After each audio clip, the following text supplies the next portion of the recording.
release me from my winter hell. I've got candles and candy, I can be your daddy if you only let me creep into your prison cell. Hey baby, can you tell I'm not a criminal? Your choice is seminal. I want you to stay true to what's right for you. No matter who or know what will others say, just find your way and try to stay true.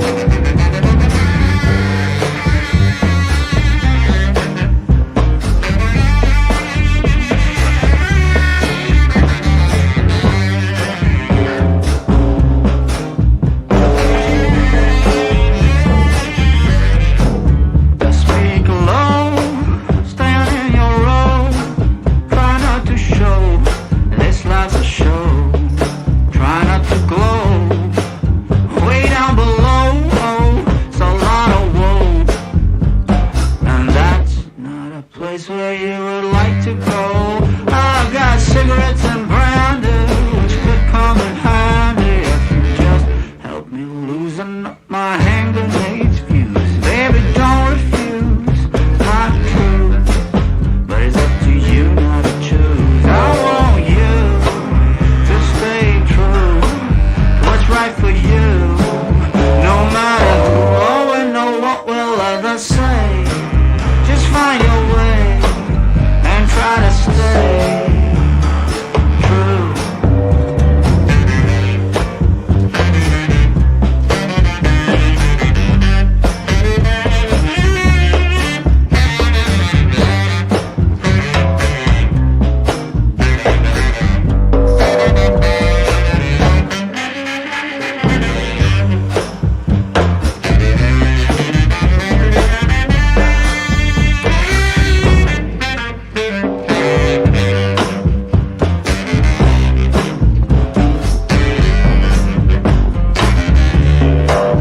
I want you to stay true to what's right for you. No matter who or know what will others say, just find your way and try to stay true, true,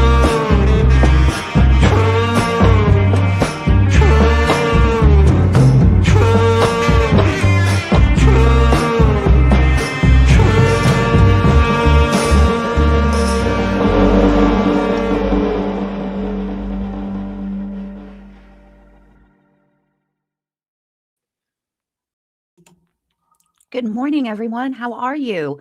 I hope you guys are doing well on this Tuesday. I hope you guys had a great night last night. If you haven't done so, please do your girl a favor and give me a thumbs up on the stream or a thumbs down, whichever you prefer. Last night or yesterday, well, not yesterday. Let me start again. Let me try to think what I'm trying to say before I try to say it. This morning, I went and did the timestamps. I wanted to do it last night, but then I needed to eat something, and I went on Real Talk with Alex on Alex Erickson's channel, Real Talk with Alex. You guys should definitely go check that live out. It was fantastic. I thought it was fantastic. It was a fantastic conversation between Allie, and Melissa Jade, and I had a really good time. I always have a good time with the girls, and the chat was super cool. They've already started court this morning. When we left off yesterday, we left off with Deputy Nguyen from the Summit County Sheriff's Office, and he will resume his testimony this morning. And then there will be first responders after that. When we start this morning's when we start this morning's proceedings, they've already started. We're a little bit behind, but that's fine because we like to skip. But they're discussing once again the chain of custody issue as it pertains to a couple of the phones. And so that's where we start this morning. just so you know. And let me say good morning to you guys, and then we'll get right into it. Good morning, Karen. Good morning, Flower Girl. Good morning, Sarah Bellum.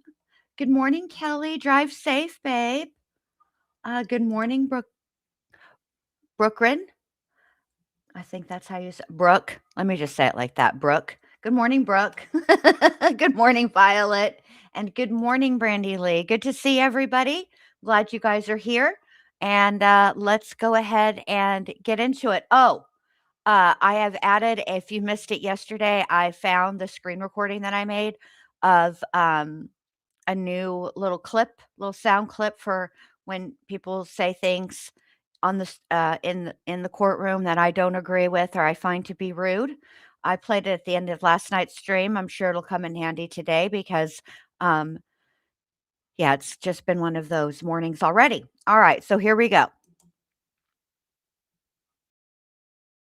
Mr. Bloodworth and Ms. Sherbanak are present for the state. Mr. Ramos present for Ms. Richins, who's in the courtroom. Yesterday, we watched a substantial portion, but not the entirety, of Deputy Wynn's. Oh, hey, Aries girl. Good to see you, babe. Mr. Ramos, at sidebar, you raised a 1006 issue related to that body cam. It's unclear to me what other portions the defendant thinks are necessary to play. Can you give me a little more detail about defendant's position on that? Yes, sir. Last night I reviewed the footage again, and I was asking myself that question, whether we even need to go here. Right. I don't think we do. Okay. I think what wasn't covered yesterday will likely be covered today, and then I'll just make it clear to the jury that, hey, this is edited. You know, those clips, it seems like it's a stream. It's not. Just address or clarify that for the jury. Okay. Very so good. I don't think there's going to be an issue, Judge. Thank you. Yep. I appreciate that. Your Honor, in that clarification, if at the bottom, you know, there is the transcript, and you can see the page and line number on the transcript jump dramatically. Right. There's a black, like a second or two of black. It comes back on, page and line number jump. Alex, do you want to think you're here today? I imagined you'll take your moments to highlight that for the jury in the way you see fit. I just wanted to make sure, or I just wanted to, forgive me, get to the bottom of whether we needed to show more and avoid wasting time showing the whole thing again. The 106 stuff. Yeah, understood. Yeah. Hey, okay. Justify. Anything else I need to handle? Good morning, right now Chief. Good to see you regarding chain of guys. custody related Glad y'all to are the here. electronic devices. Your Honor, we might need to wait just a moment. Okay.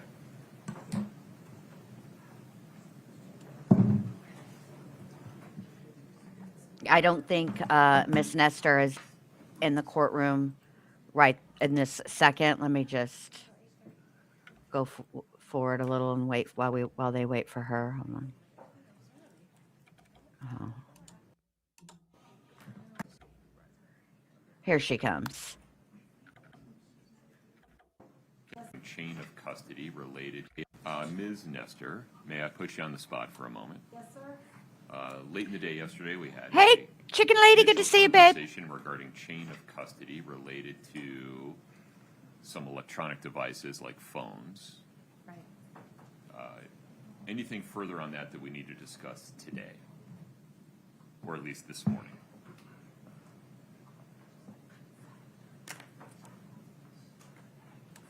Good morning, Tess. Good to see you, babe. So, Your Honor, the only two people we need are the person that took the phone into custody Right. and the person that can lay the foundation for the extraction. We don't need anybody else. The person that can lay the foundation for the instruction, though, might be crime scene technician Gibson in terms of. She did some of the extractions. But she also checked it out to some contractors. She can lay foundation for that. Is that, Alex, is that enough? Hey, Delana. I want to be clear. I'm only talking about admissibility. you all are allowed to make whatever arguments you want to make regarding weight. Sure.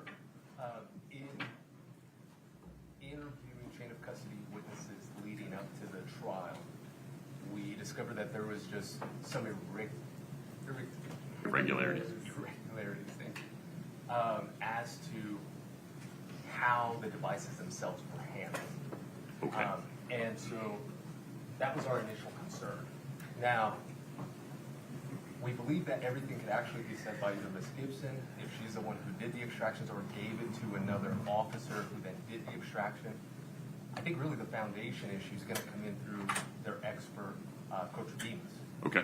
who will then say, hey, I used this extraction Right. from this extractor, right? And then that will build a bridge. Okay. So I think we're going to be fine. All right.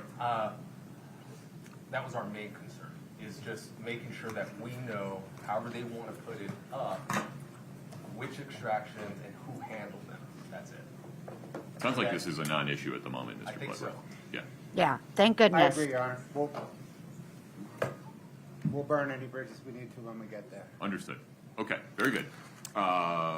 We are going to begin this morning with completion of cross-examination of Deputy Wynn. Is that your expectation, Ms. Shervanek? Yes, Your Honor. Okay. Mr. Ramos? Sorry, did I speak to My apologies. We're going to complete cross-examination of Deputy Wynn, Yes. and then we'll go from there. Okay, sounds good.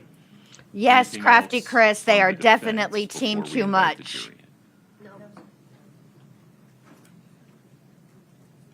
Yeah, it can't hurt.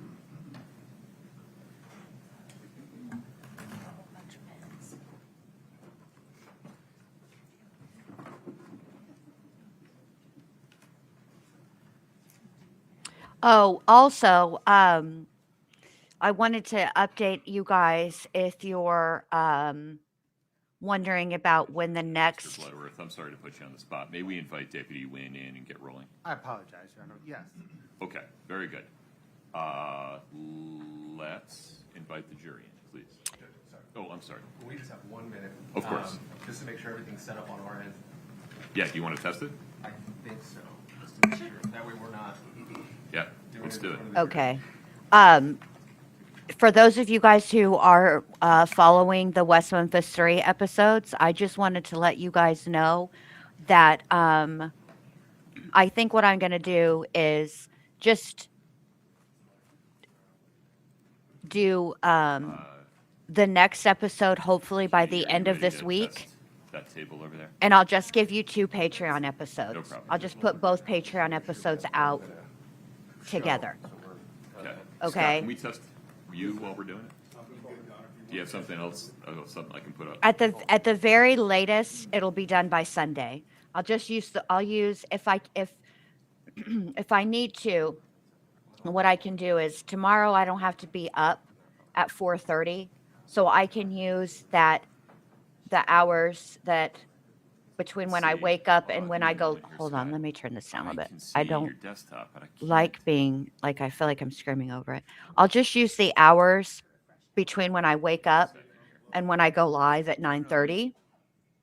I can see Um, what you can see on your laptop. What I'm not able to do. And, appreciate you doing this now, I is will, make a suggestion. That's what I'll do on Wednesday. I have the Nuggy Thursday and Friday, and I think I have her this weekend as well. But my husband will be home, and so he'll help keep her entertained. So at the very latest, all of this will be done and ready for you guys by Sunday, probably Sunday evening. Okay, at the very latest.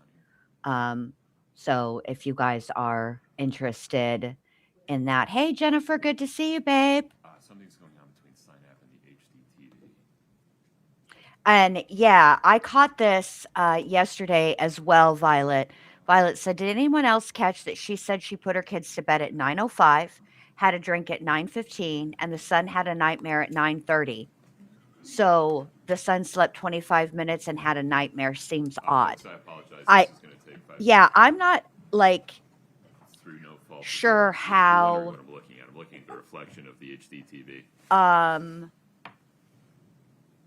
I believe what she also has said is that it was more than a nightmare, that he suffered from night terrors, which are a little bit different. And I am really not uh, familiar with that. I mean, my children, like me and like everybody, had nightmares from time to time. But for my children, their nightmares seem to come in the middle of the night, like, hours into their sleep. But I don't know if it's different for night terrors. I don't know if the difference between a night terror and a nightmare. Let me see. Let's Google. Let's see what the difference is. What is the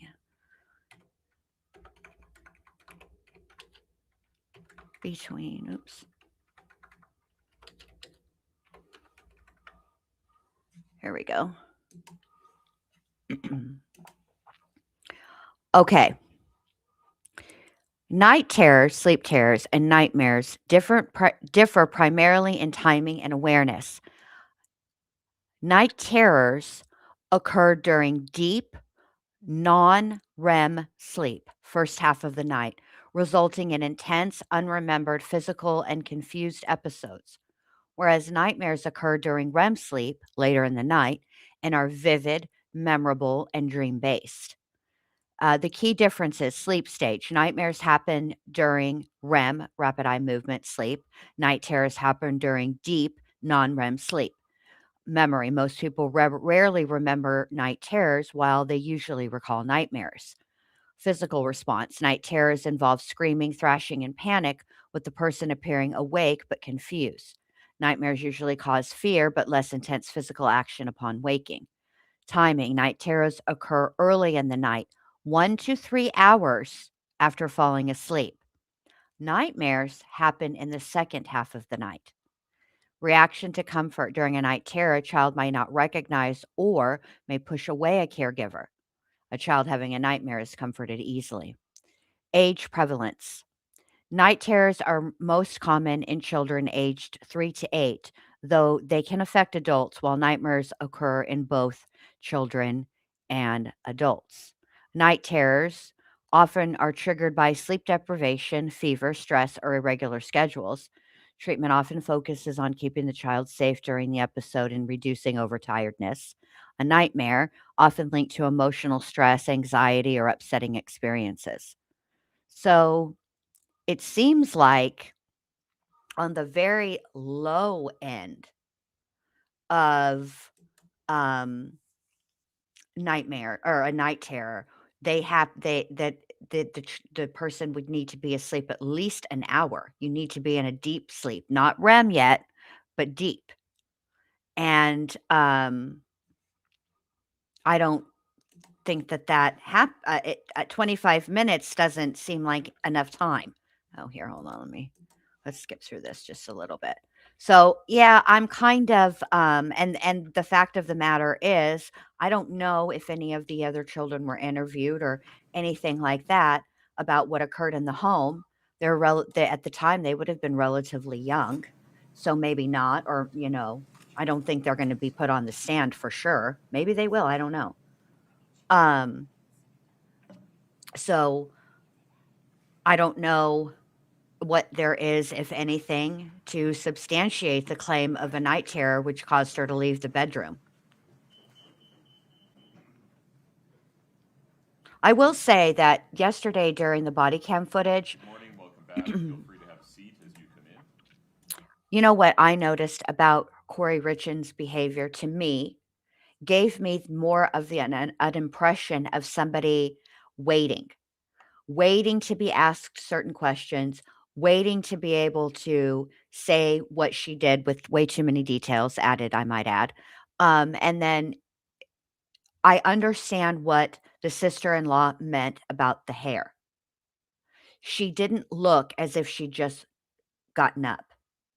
She looked as I don't know another way to say this, but this way, she looked as if she were waiting around to be able to call 911. That's what she looked like. So, I just thought that her performance was exactly that, a performance and not a good one.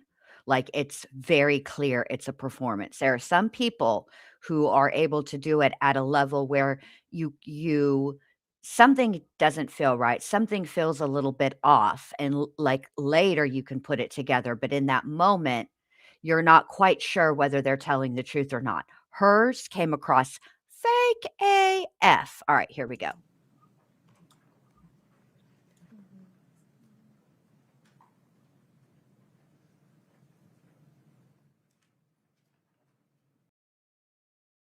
Please have a seat. Thank you. Ladies and gentlemen, we are on the record. We will begin this morning with completion of cross-examination of Deputy Wynn. If we can invite Deputy Wynn into the courtroom, please. Deputy, let's get you sworn back in. If you'd step in front of Brittany, please. Hopefully this morning, the defense attorney who was questioning Deputy Wynn yesterday, Given the matter before the court to be the truth, the whole truth, and nothing but the truth, subject to the pains and penalties of perjury. slept and had a decent breakfast or whatever and is in a better mood and is not trying to pull some bootleg Perry Mason BS. Because that was extra AF at the end of the day that nobody needed. And I don't know if he was trying to keep the jury awake or what, but it was too damn much. All right, here we go. I have 6 Post-it notes here of just topics I want to talk about. Won't take up too much time. And I do want to be fair to you. I do have 2 things I want you to look at that I think will refresh your recollection in terms of timing. Okay? Okay. And this is in terms of when you arrived and when you left. So I've highlighted them for you. I have this. I don't think you need that. I think you know the codes.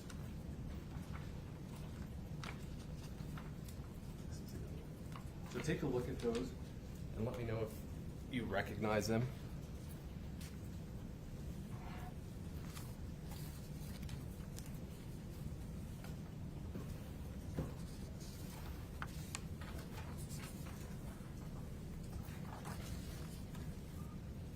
I agree, you guys, with everything in the chat that your guys are saying, which is basically it was performative, and it didn't seem genuine. Even her crying didn't seem genuine. She sounded. It's what I call a Yes. Real Housewife cry, Now, where they having make reviewed those, Hold would on. those documents give you an idea? where they make the noises of crying, but there's no actual tears. Now, to be fair to some of the Real Housewives, I don't know what, if any, impact fillers and Botox have on a person's ability to cry. So I'll give them. I will give them that. Idea of when you arrived at the Willow Creek home, as well as when you left. Yes. Okay. And would it also refresh your recollection to know who was there while you were there? Yes. And seeing those, can you tell me approximately how long you were there, as well, how long you were there along with Detective Woody? I arrived at 3:40, and it looks like. Can I refer to this? Of course, yeah. Okay. Looks like I dispatched out of the residence en route to the station around 5:49. Okay. And then if you look at the crime scene log, and you see the time in, the time out columns, Okay. and go down to your name, Yes. and then it's followed by Detective Woody, right? Yes. Now, when do you leave? I'm sorry, when does Detective Woody arrive? Looks like she arrived at 5:17 per the crime scene log. And then what about you? What time did you leave? I left at, says here, 5:41. Okay. Now, and you gave us another number just now. It was 5:49, right? That was based on the dispatch log, correct? Yes. Okay. And so there's about an 8-minute discrepancy, right? Yes. Now, that is simply you leaving the actual residence and then walking to your car, maybe doing some things in your car, getting ready to leave, and then you, when you're formally leaving, that's when you dispatch 549, right? Yes. So just, there's specific numbers, but there's things in between, right?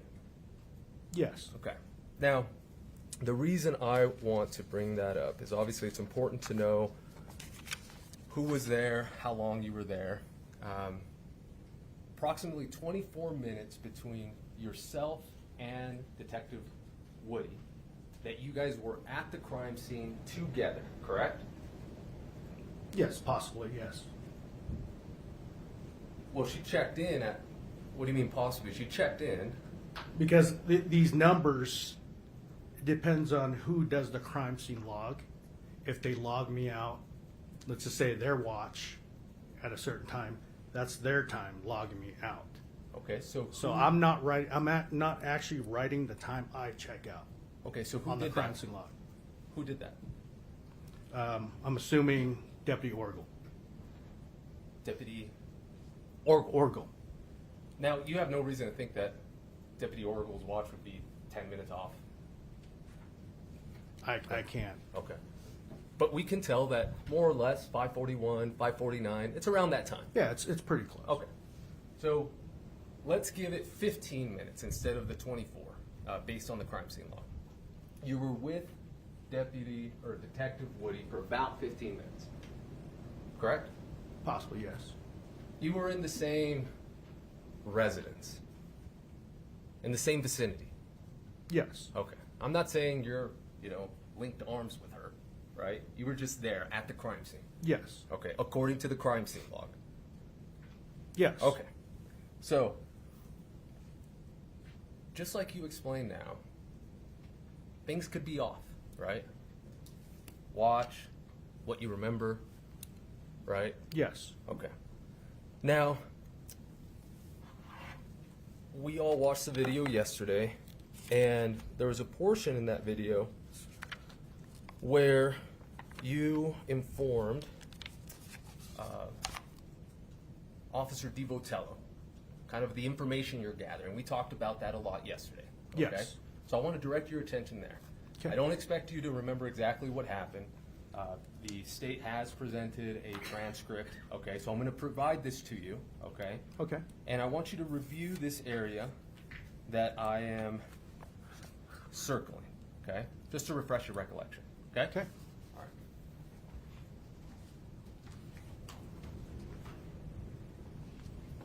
This area right here. Can I grab it? Yeah. That's thanks. Tell me where you're looking. Oh, I'm sorry. It is page 14. On the top right corner.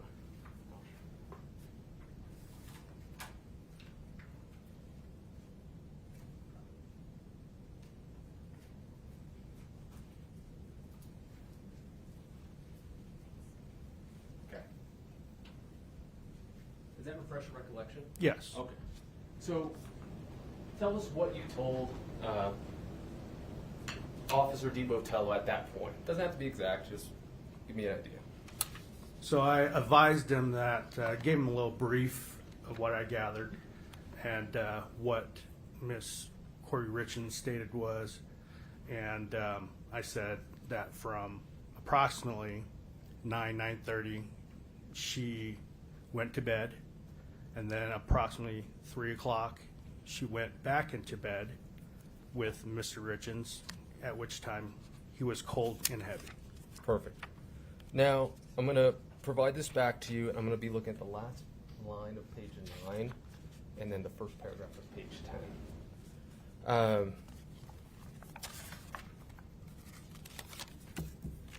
Okay.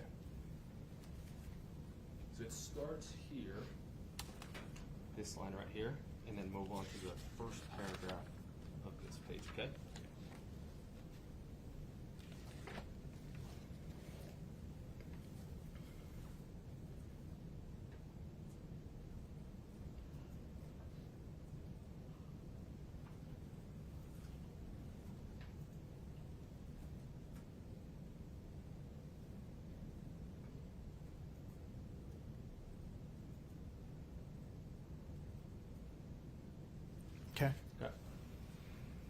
So you were having this conversation, and I say conversation, I think that's important because this isn't an interview, right? Your Honor, may we approach? Yep.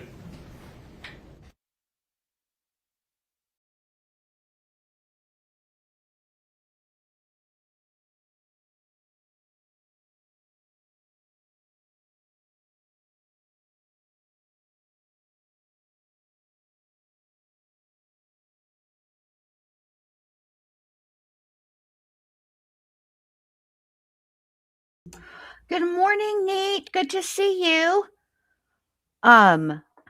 What's the if they're approaching, I hope the question is, what's the point of this? I understand that in order to elicit the intended testimony, a foundation must be asked, a foundation must be laid. And that Take it from the last judge. Yes, please. sometimes makes it seem redundant with the questions or As I was drag saying. on, but this is like extra even for that I process. say conversation because this isn't a formal interview, right? Correct. This is going off of the death checklist that you mentioned yesterday. Correct. Okay. Now, in this conversation, you do get information from Miss Richins, and in the paragraph that you just read, okay? And what did you learn at that point? Learned the Yeah. second paragraph that you showed me, Correct, the one I just showed you, yes. that she stated that she placed a blanket on him because she felt that he was cold. Correct. And then what else? She turned on the light and realized what he wasn't responsive. Like, So right now, that's exactly what I want to talk about. He said that he felt cold, and then she turned on the light. Okay. I'm gonna give this back to you. Okay. Focus on the time in between. Okay. are we looking at a minute? Oh, just this underlined portion. Okay. Just read that to yourself. Okay. Okay? All right. So from the time that she felt and got into bed and felt his cold body, she put a blanket on, like you said, and then what did she do? She turned on the light. She felt that he wasn't breathing, so she turned on the light. How long? It says in the statement 1 minute. For a minute. For a minute. Correct. Now, we don't know, just like there are some changes for you as you testified earlier between 5:41, 5:49, a minute, right? Like for a minute, it's an expression, correct? Correct. Okay. So she gets into bed, she feels her cold husband, and she stays there for a minute. And then she doesn't hear him breathing. Okay? Is that right? Correct. Or anything. It says she didn't feel him breathing Or anything. or anything. Now, that's important. That's an important detail. Correct? Correct. That information wasn't given to DiBotello a couple minutes later, correct? In what we just read earlier. Correct. Okay.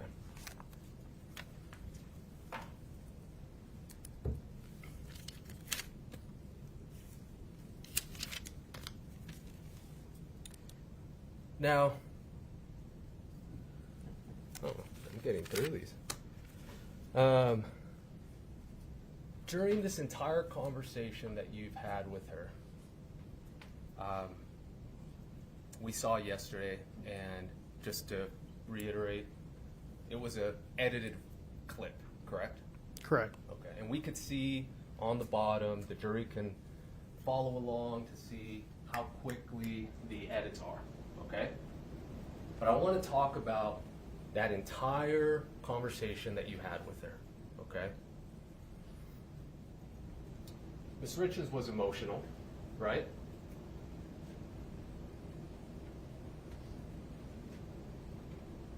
Right? Yes, she was emotional. And she was upset. Yes. And that's common, right? I mean, that's not unexpected for somebody who just lost their husband, right? Correct. Okay. Now, would it surprise you if another one of your officers indicated that you thought she was not emotional? Would it surprise me? Yeah. Like, would you have made that statement? No, I don't know Miss Richins, so I don't know how her emotion, as in like, you know, personal when I arrived, what I see, but through the call, then I start putting things together, details of how she acts. Yeah, those details are important. We've talked about that. Yes. Yeah, and just like you said, we saw the video. She was emotional. She was upset. Right? Yes. Okay. So,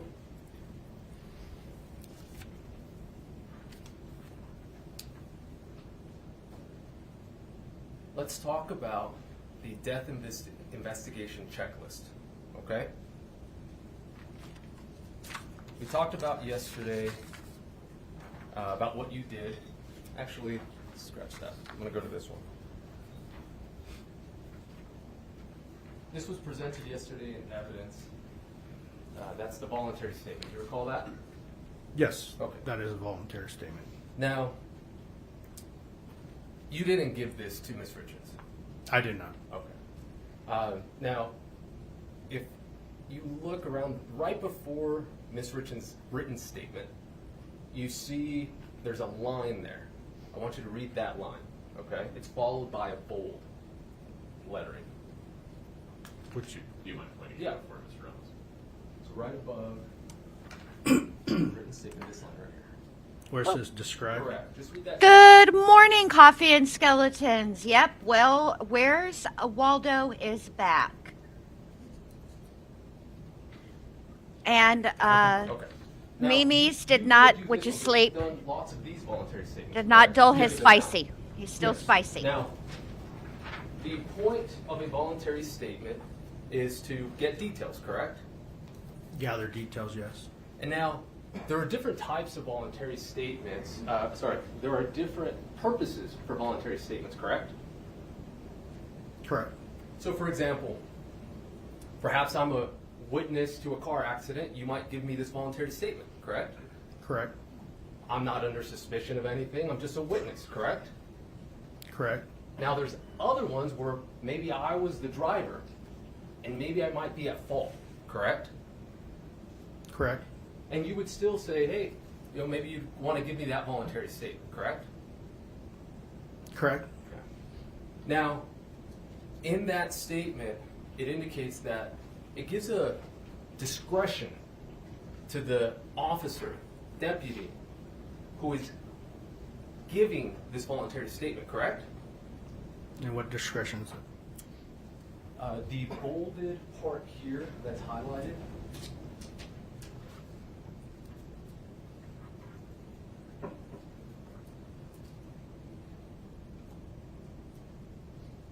Okay. Yes. Right?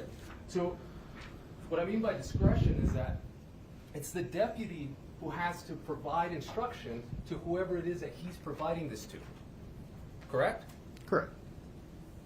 Because maybe what I think is important is not necessarily important to you. Correct? Correct. Okay. Now, again, to be fair, you're not the one who provided this to Ms. Richins, correct? That is correct. And you don't know what instructions were given to Ms. Richins, correct? That is correct. And you don't know if any clarifications were needed or anything, correct? That is correct. And as far as you know, this is the only voluntary statement form that Ms. Richins filled out, correct? Correct. Okay. So,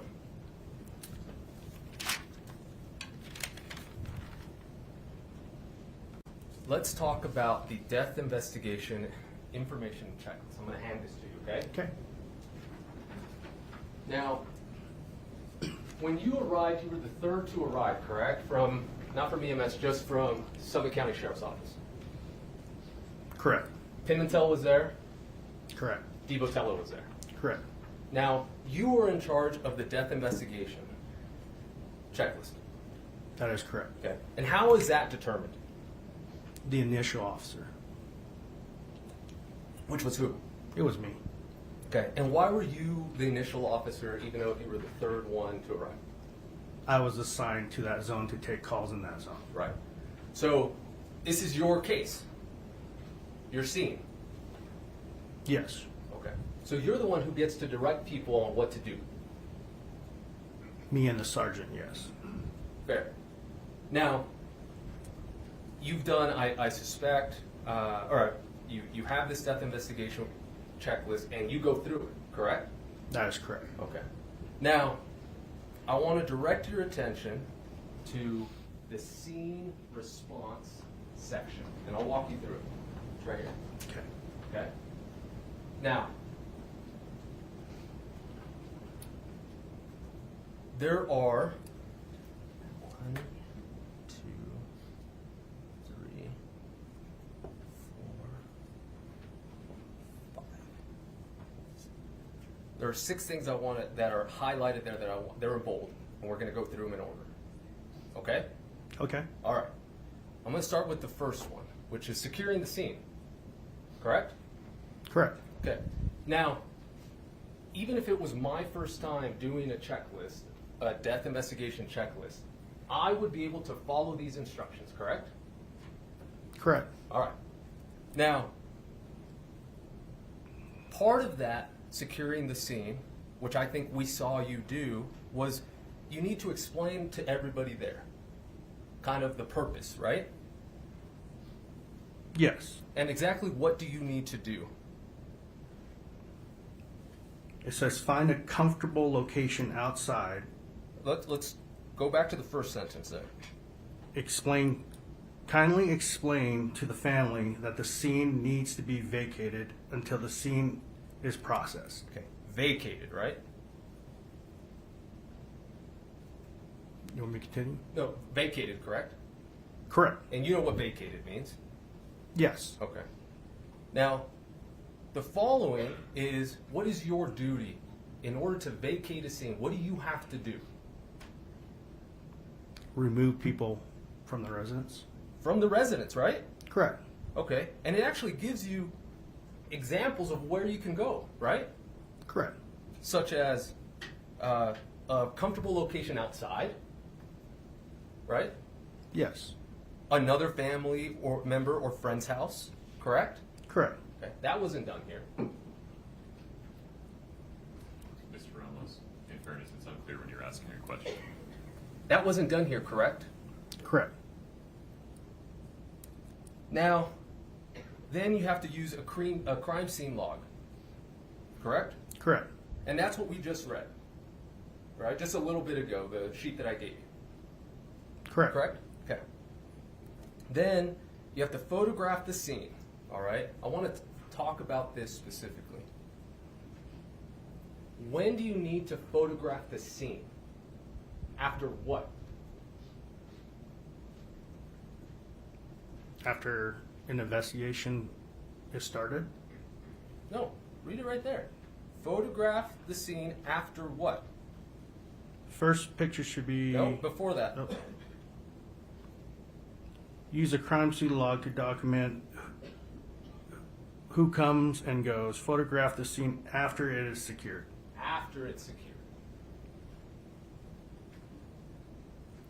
Now, let's talk about the first picture. We haven't seen any photographs come in from you, so I'm just asking you. The first photograph that you took, what does it tell you to do? You should place a placard with the case information. And did you do that here? I did not. Okay. Now, I'll skip to the last one, the medication log. We talked about that. You assigned that to, I believe it was Mr. Pimeintel, correct? Correct. Okay. So let's move to the second to last. What does it say that you're not supposed to do? Can you clarify? Yeah, absolutely. Let me walk up there. Starting right here. Do not disturb the scene unless discussed with both investigations and OME. Okay. Now,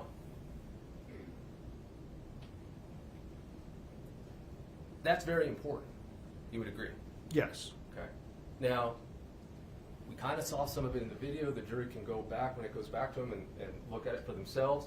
But you went around the scene. I'll back up. The scene wasn't secure, correct? Correct. Okay. And then yourself and your two deputies or officers that were with you went around the main floor of the house, mainly the area where Mr. Richins was, and the bathroom, correct? Correct. And you moved things around, correct?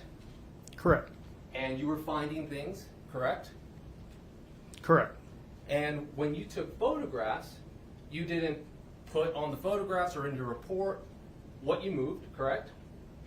What I photographed? Yeah. Yeah, what I photographed, correct. Right.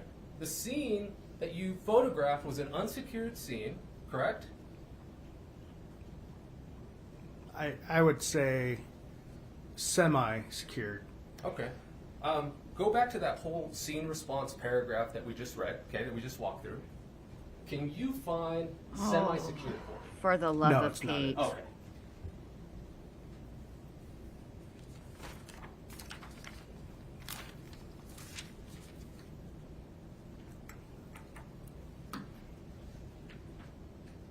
Is this, look, are you really trying to, I have an apology and a thank you for you. oh my God.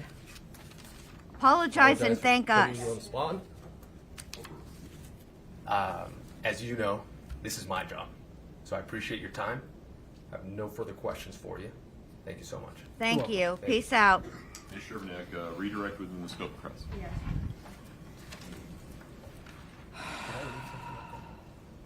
Go. Hey, Kate. Good to see you. Thank you. Appreciate it. Good morning, Deputy Witt. Good morning. A few follow-up questions for you. I want to discuss with you chain of command within the sheriff's office. Yes. You testified that you were a patrol deputy that night, Correct. and within the chain of command, above a patrol deputy is a patrol sergeant. Correct. Above that is a lieutenant. Correct. Above that is a captain. Correct. And also within there, other assignments include investigators or detectives. Correct. None of those were your role that night. No, it was not. It was not your responsibility to tell other officers what to do. Correct. It was your responsibility to fill out that death checklist. Correct. We saw you do that on the body camera video. That's what you were filling out, right? Yes. When you were asking Ms. Richins those questions. Yes.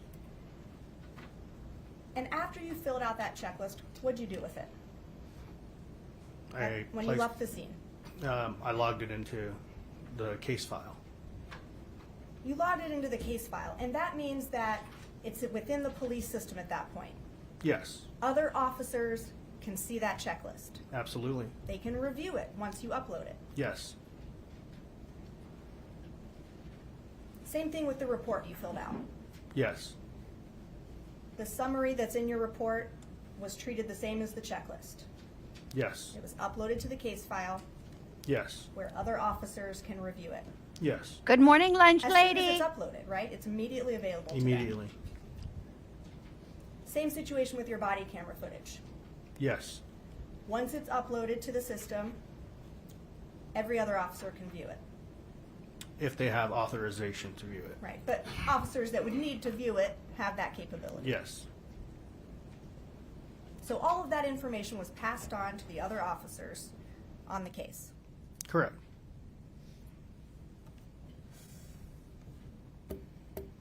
We talked a little bit about, with Mr. Ramos, Ms. Richins' emotional reaction. Have you been to other crime scenes where a death has occurred? Yes. How many? Lots. Give me a ballpark. More than 20? Yes. More than 30? Yes. Was Ms. Richins' emotional reaction consistent with what you typically see? No. Please describe that. Well, I'm on scene at a death call. Normally, you know, the victim, they have tears. They look at me when I ask them a question while they respond. They're pretty direct when I ask a direct question. It just, every time I spoke to Miss Richins, just seems like her face was in her hands and I couldn't see her face. I think at one time I even leaned down and just tried to look to see her emotions. But, you know, it was just a little abnormal. Those are my questions for you. Thank you. Within the scope, redirect, please, Mr. Ramos. She was avoidant. I only have one post-it note. Thank God. Amen. How many times had you encountered Miss Richins having lost a loved one? Never. Never.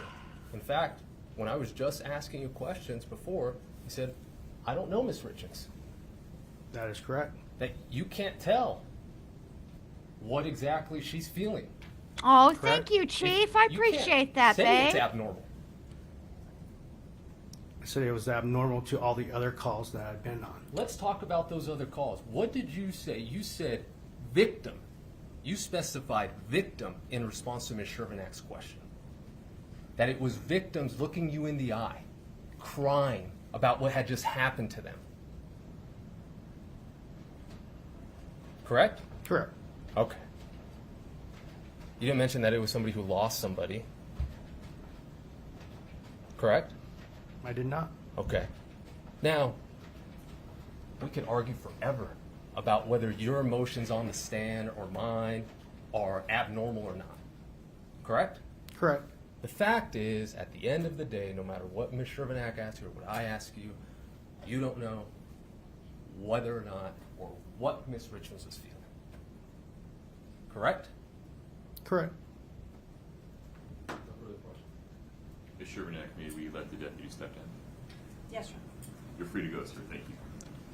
Might take that copy. Thank you. Counsel, the state's next witness. Pimeintel. Deputy Pimeintel, Your Honor. Okay. I see in the wings.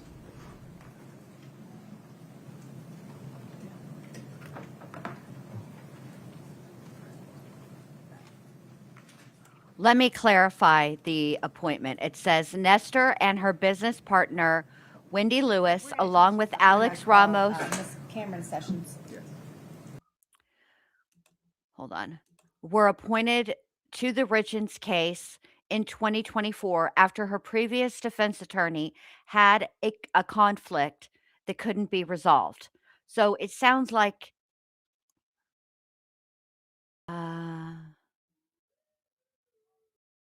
let's see. All right. All right. So this is an article from, it was originally written May 24th, 2024, and it was updated September 9th, 2024. And here's the deal. All right. Park City, Utah. Kouri Richins, the chemist's mother and author accused of poisoning her husband to death with fentanyl, appeared in court for the first time Friday since her defense team requested to withdraw from the case regarding, quote, an irreconcilable and irreconcilable and non-waivable situation, end quote. In the hearing, Judge Richard Mrazek officially granted lead defense attorney Sky Lazaro her request to withdraw. He also appointed Wendy Lewis and Catherine Nestor of Nestor Lewis PLLC to be Richins' new defense counsel. Who are Wendy Lewis and Catherine Nestor? According to the law firm's website, Lewis and Nestor started practicing law together in 2022 after years of courtroom experience in other areas. Lewis graduated from the University of Utah College of Law in 1991 and began working as a clerk in Denver. She returned to Utah in 1992 and practiced law at a private law firm handling both criminal and civil cases. Lewis highlighted her work in successfully defending one man from a first-degree murder conviction and another case where the defendant was spared the death penalty. She has been an assistant federal public defender in Utah since 2021, working on cases such as the case of Brian David Mitchell. Her partner, Catherine Nestor, graduated from the University of Texas School of Law and has been practicing law since 1992. She went into private practice defending individuals charged with federal and state crimes in Mississippi, according to her biography. She has since worked a public defender for both Mississippi and Utah. Nestor's biography highlights her work as head of the office, handling a caseload of a capital murder case, a capital habeas case, and several high-profile fraud cases and sex offenses.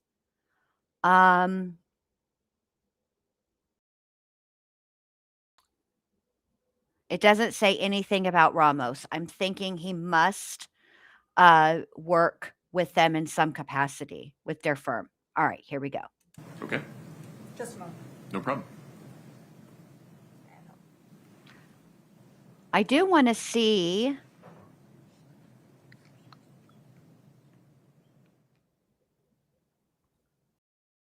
I think that the walk the dog letter came in. So I want to see about that. All right, all right. Let me hit up the Googles. Oh, I didn't mean to hit my mic. Sorry, you Ms. guys. Sessions is on her way. Is this Ms. Sessions? Forgive me, I don't know her. Yes. Ms. Sessions, good morning. Do you mind stepping in front of Brittany? We'll get you sworn in. Yes, please. Please raise your right hand. Do you solemnly swear the testimony you're about to give in the matter before the court to be the truth, the whole truth, and nothing but the truth, subject to the pains and penalties of perjury?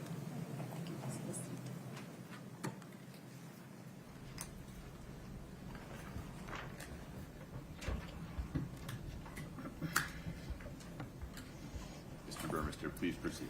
Thank you, Your Honor. Good morning.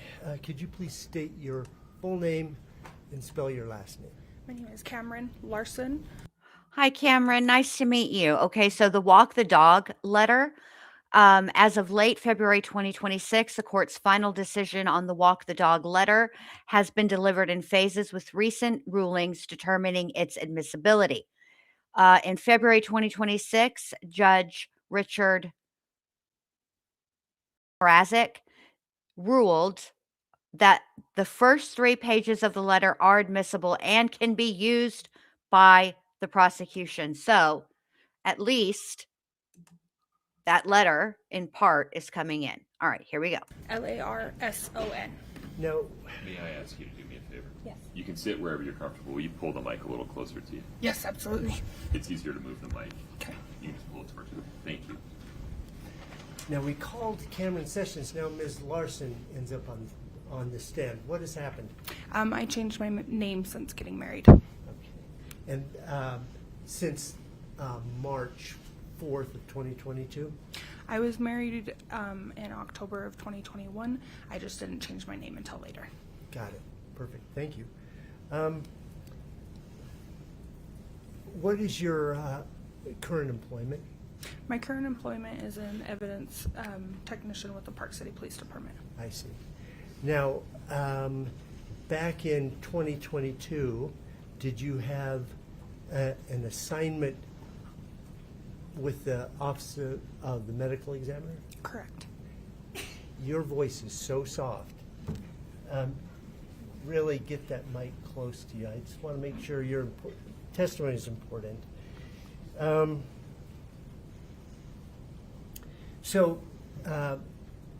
In March of 2022, with regards to the OME, did you have a specific geographic responsibility? Yes, I was in the Summit County area. I did not perform in Park City proper, though. Just in the jurisdiction of the Summit County Sheriff's Office. Has that since changed? Yes. Now you're Park City OME? Correct. Somebody else is Correct. Summit County? I see. Okay. Was that a relatively new assignment for you? Yes, it would have been my first one by myself without mentor. I see. And had you been training on that for some time before that? Yes. About how long? I'd say probably about 2 months. I see. Did you, with regards to your other assignment, do you have training or with regards to your Park City assignment? Yes. What could you elaborate on that, just briefly? On what my assignment is currently? Yes. What training do you have before you started as Park City evidence? I was a dispatcher as well as a crime scene and evidence technician, so I had... Did you have training for that evidence technician? Yes. Could you briefly describe what that is? How to take photos, write reports, stuff of that nature. I see. So on that particular day, March 4th of 2022, did you have an occasion to be at 282 Willow Court in Francis? Yes. Before he asks his next question, I would like to take a moment to acknowledge the chat, and to anybody out there listening who is either an expert witness and you testify regularly in court, or you're going to be a witness and maybe this is your first time, I would encourage you to read the chat. And here's why. Because my chat is full of helpful humans who will let you know, listen, that hairdo is not working for you. That makeup is not working for you. And here's how you can improve. See, our chat is helpful. So I would encourage anybody who's about to testify or who testifies frequently, come over here to the ward case studies and listen along with us and read the chat, because we have some of the most helpful humans on the planet. That is all. And I appreciate y'all. How did you know to go there? I don't remember who, but I was given a call to come perform as the medical examiner investigator. Okay. Do you recall what time you arrived approximately? Approximately 6:30 a.m. When you got there, what did you see? I was led into the master bedroom where I saw the decedent at the foot of the bed covered by a white sheet. Did you at some point remove the white sheet? Yes. What did you see then? The decedent was laying face up with a t-shirt over his face and boxer shorts. Okay. Did you notice any other objects or things associated with his body? He did have red fluid on his face. Okay. How about any medical intervention devices? Yes. Tell me about those. He had a few different things. If I remember correctly, he had AEDs on his chest. What? I'm sorry, you said what? AED, What's that? the shocking device I see. on his chest, and then he may have had some tubing in his knees.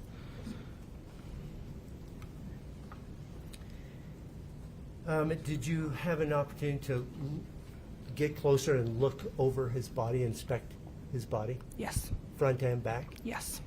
And did you see any evidence of injury? No. When you arrive on a scene as the OME, do the police department, or in this case the sheriff's office, have other responsibilities that kind of cross over? Yes.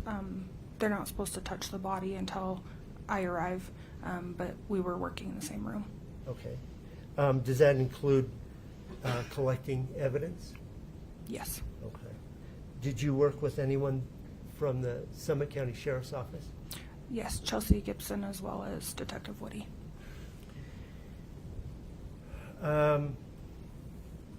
When you At some point, were you instructed to look for some particular evidence? Yes. What was that? I was asked to look for any signs of alcohol. Okay. And what did you do about looking for alcohol? I looked in the trash cans. Okay, which trash cans did you look? The master bedroom, the kids' bathroom, as well as the kitchen. Okay. Did you look anywhere else besides these trash cans? Not to my recollection. I'm so sorry. I need you to speak louder. Okay. Thank you. Like, take a deep breath, shake it out, but we need you to be louder. Okay. Thank you. Did you look in drawers or cupboards or anything like that? No.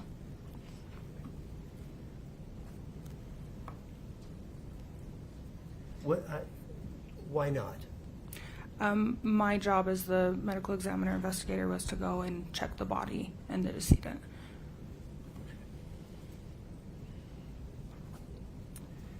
Did you see anything in these trash cans?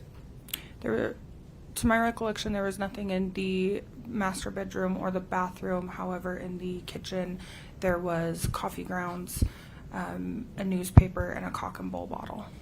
Okay. I'm unfamiliar with cock and bull. What does that mean? It's a ginger beer. I see. Is that an alcoholic beverage? No, sir. Okay. Did you note that in your report at all? I did not. So it's some 4 years later. How do you remember that there was this cock and bull ginger beer, non-alcoholic beverage you were not looking for in the garbage can? It is something that my dad kept on hand as a child. Okay.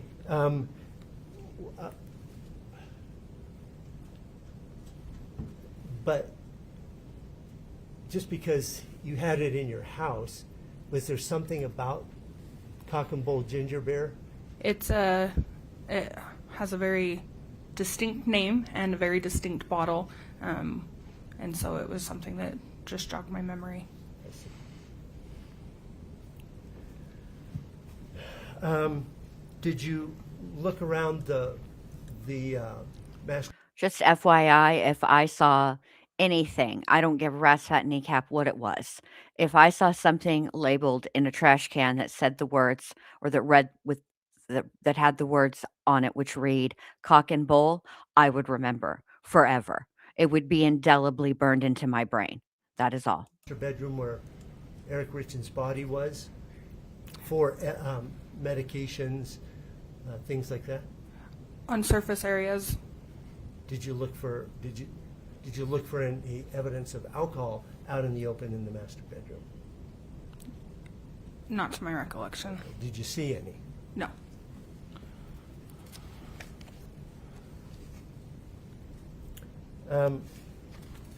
With regards to medications, did you or Chelsea Gibson collect any medication bottles or medication for the master bedroom that you're aware of? I don't remember taking any bottles. Okay. Did you find identification of the decedent? Yes. Okay. Where did you find that? I don't remember where it was found. Okay. Did you, can we focus attention on State's Exhibit 10-1, please, just for the witness and the lawyers? One moment.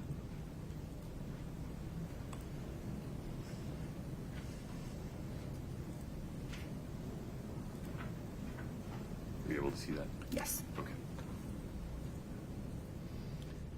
Okay, I think that this has two pictures. Can you scroll down? Okay. Having had a chance to look at those, do you recognize those? Yes. Can you describe what these two photographs are? One is a photo of a black wallet with a Utah ID for the decedent. Okay, and the other one? Next one is a photo with the OME placard as well as 2 driver's licenses with the decedent. Okay. Do they accurately and fairly depict the driver's license and the driver's license of the decedent on that night. Yes. State would offer State's Exhibit 10-1. No objection. 10-1 is admitted. I'm going to publish to the jury. Please, Your Honor. Okay.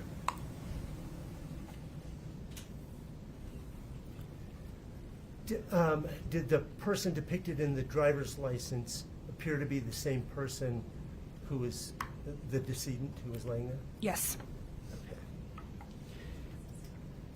Okay. You can, yeah, okay, good. Now, can you, when you are finished doing your investigation, what do you do with the decedent's body? Transport is called. We wait until transport arrives, and then the decedent is placed in a body bag, and we have a seal that goes through the 2 zippers to close the body bag. Okay, so you can't access the body bag without breaking that seal? Is that the purpose? Correct. Okay. I'd like you to turn your attention to State's Exhibit 10-2, please.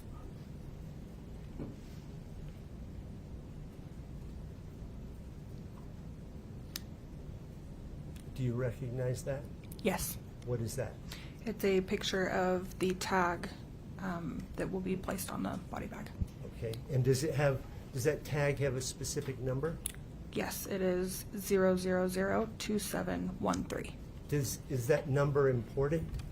It helps. The number is correlated with the specific decedent, so that when the body arrives at the OME's office, they can make sure that the numbers match. Okay.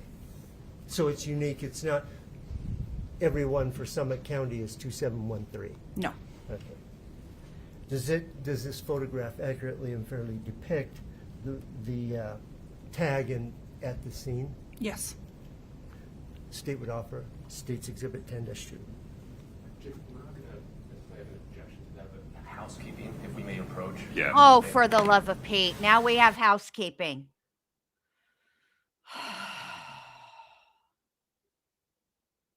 I know, where's Chief's comment where's Chief? Because I know he said, I think that's who it is.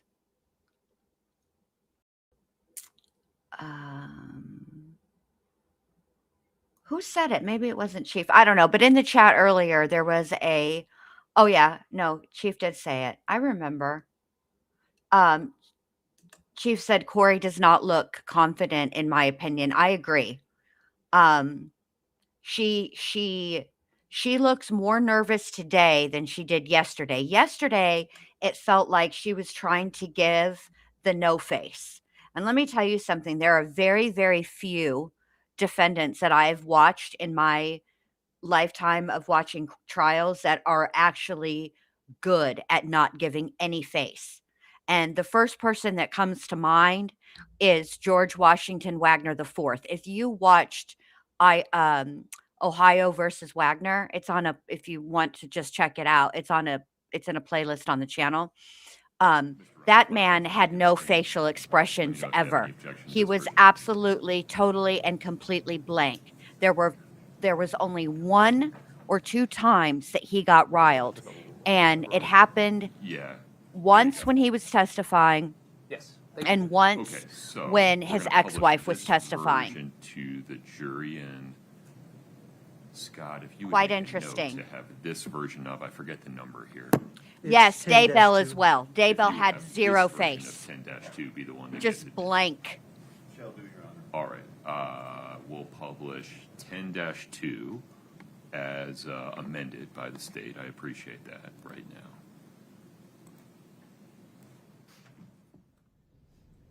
Okay, so you say once the body and any other things that you put in there, what other things might you put in with the body? Any identification, such as driver's license, if there was any medication with his name on it, that would have also went to the medical examiner's office. So, in this case, those 2 driver's licenses were packaged?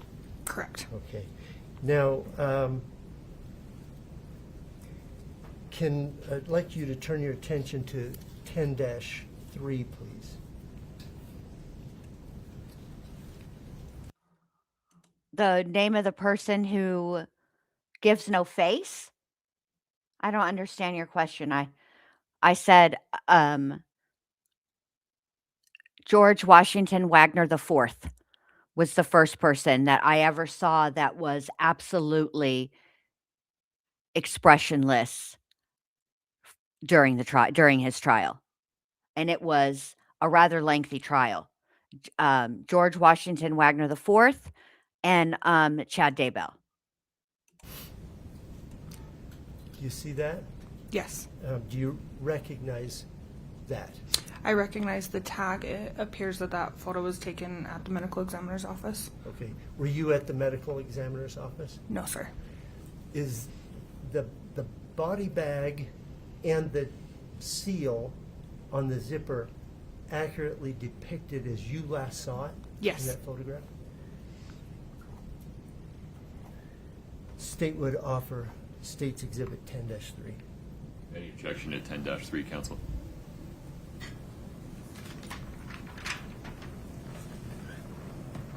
Sorry, Judge, I just want to make sure. We're not going to object. I think it's going to come in through another witness, which I would feel more comfortable. I don't see any objection now. That's Okay. I can cross-examine her if I have any questions. Thank you, Judge. 10-3 is admitted and published. Yes, Your Honor. Okay, so what you're talking about then, may I have permission for the witness to step down and just point out? Yeah, one moment.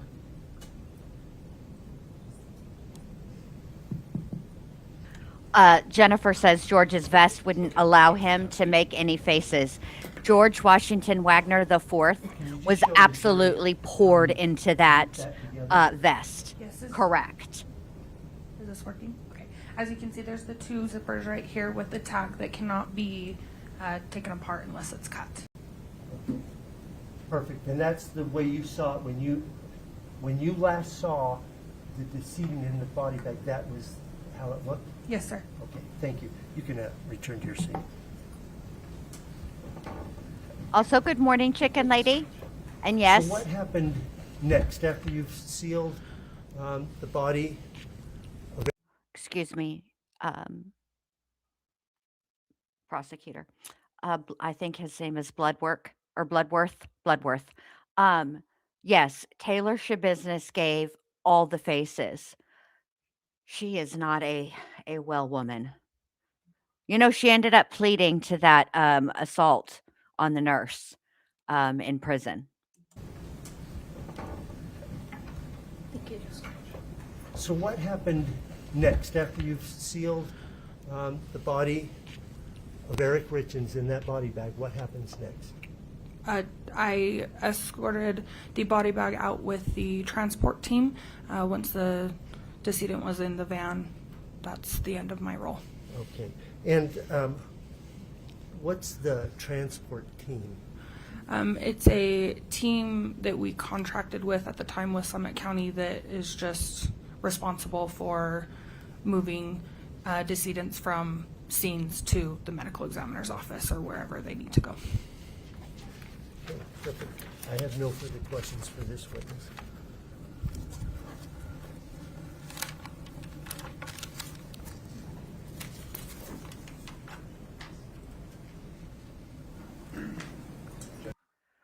Now, this is also a fair point.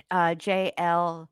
Cupstas says, to be fair, Daybell probably wasn't present in the courtroom. He wasn't seeing his trial.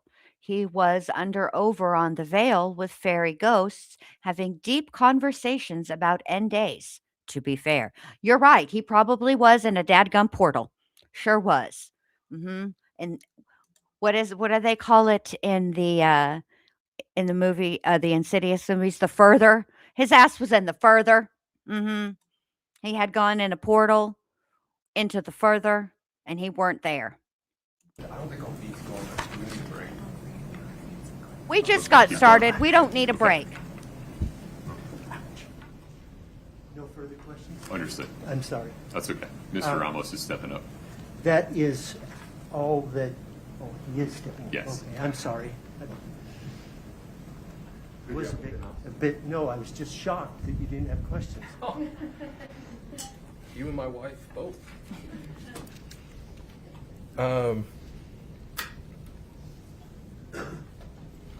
Miss Larson, Yes, how are you? I'm good. How are you? Good.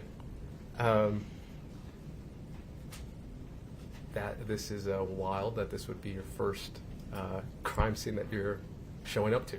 Yes, Memorable, to say the least. yes. Okay. I want to ask you a couple questions about what an OME investigator does. Okay. Okay. We kind of, Mr. Burmester kind of touched on it, and as I understand it, correct me if I'm wrong, your role as an OME investigator is to show up to a crime scene and document the body and anything you feel important. Correct. That includes photographing Correct. and gathering any type of belongings, as we saw, Correct. identifying the deceased. Correct. You indicated gathering prescriptions, perhaps. Correct. Okay. And in that training, you indicated that you were working alongside with the Summit County Sheriff's Office, Correct. and it was Miss Gibson as well as Miss Woody. Correct. Now, when you say work alongside, are you part of the same? Do you guys have the same role, or when you say you were working together, it's just, hey, I'm doing my thing, you're doing your thing. If you see something, let me know, kind of thing. Could you explain that a little bit more to me? My role for medical examining investigator is just the decedent. Their role would be to do any evidence and investigation. Okay. And so when you're talking about gathering or looking in the trash cans, was that something that they requested? Yes. Okay. Now, this was your first one. Is that, since then, I guess, or even that day, did that seem odd to you? At the time, it didn't seem odd. It didn't seem odd to me. You said at the time. Did it seem odd now? No, I think that I would just stick to my role next time. Right. Now, what's the date today? 24th? Yeah, a year ago today, you had an interview with the Summit County Sheriff's Office, right? I don't remember if it was a year ago today, but yes. Okay. Can I show you something just to see if you recognize it? Yes. I don't know. Can you? Are you capable? I think you mean may I? And I just Just because- you don't have to read the whole thing. Just let me know if you recognize it, and then And let me just say this. I'm not actually a grammar snob in that way, but I find his tone a little bit persnickety, and I don't care for it. No me gusta. And so I feel that you know me, I like to match energies. And if you're going to be persnickety, then I'm going to be persnickety right back. And here we are. Here we go. maybe find the date. I do recognize it. It says February 24th, And is 2025. that yours? Yes. Okay, thank you. Does that, having reviewed that, does that refresh your recollection as to whether or not you had a meeting? Yes. Okay. Now, at that time, a year ago today, were you still employed as an OME investigator, or had you moved on? I was still employed, however, I was with a different jurisdiction. Okay, still as an OME investigator, though? Correct. Okay. And this is common to come back about, I don't know how long, 3 years after, to have some follow-up conversation? This would be my first time. That was your first time? Mm-hmm. Okay. And we talked a little bit about the reason that the Summit County Attorney's Office asked you to come in, correct? They had questions about what you found in the garbage. Correct. Correct? And we mentioned the Cock and Bull beer. It is very distinct. A little chubby one. Very good. Now, you clarified during that meeting, though, your involvement with Kouri, right? Yes. And specifically, you talked about how you really only had one conversation with her, right? Correct. And that was in, I believe, her child's bedroom? Correct. And it was to sit down with her and tell her what's going to happen. Correct. Like what the protocol is, right? Yes. Okay. And you indicated during that conversation, you indicated that she was crying, correct? Correct. And she had her hands on her face, correct? Correct. And you gave her the number and the contact information for whoever she needed to call, correct? Correct. Now, I want to go back to the day of March 4th, okay? You were asked, again, this was your first time, to go look at the garbage cans, right? Yes. Now, I imagine you found this on the main floor, correct? I believe so. Did you ever go downstairs? No. Okay, so you didn't know if there was another kitchen or anything down there? No. Okay. So where you found the Cock and Bull ginger beer bottle, that was in the kitchen trash can? Correct. Okay. Now, that's by the sink, correct? By the kitchen sink, sorry. I don't remember where the Okay. trash can was. Fair. Do you remember at all seeing any, are you familiar with Moscow Mule cups? Copper mugs? I am now. You are now. Do you remember seeing any of those? No. And even, to be fair, the meeting you had a year ago, you came in, spoke with the Summit County Sheriff's Office. You even told them, I was like, I haven't even heard anything about this case since. I haven't followed it, correct? Correct. Okay. Now, that was the only conversation you had with Ms. Richins, correct? Correct. You didn't have, it's not your job, and you didn't gather any evidence in terms of what happened, correct? Correct. Okay. Maybe you overheard things, right? Yes. Okay. I want to ask you about this one document.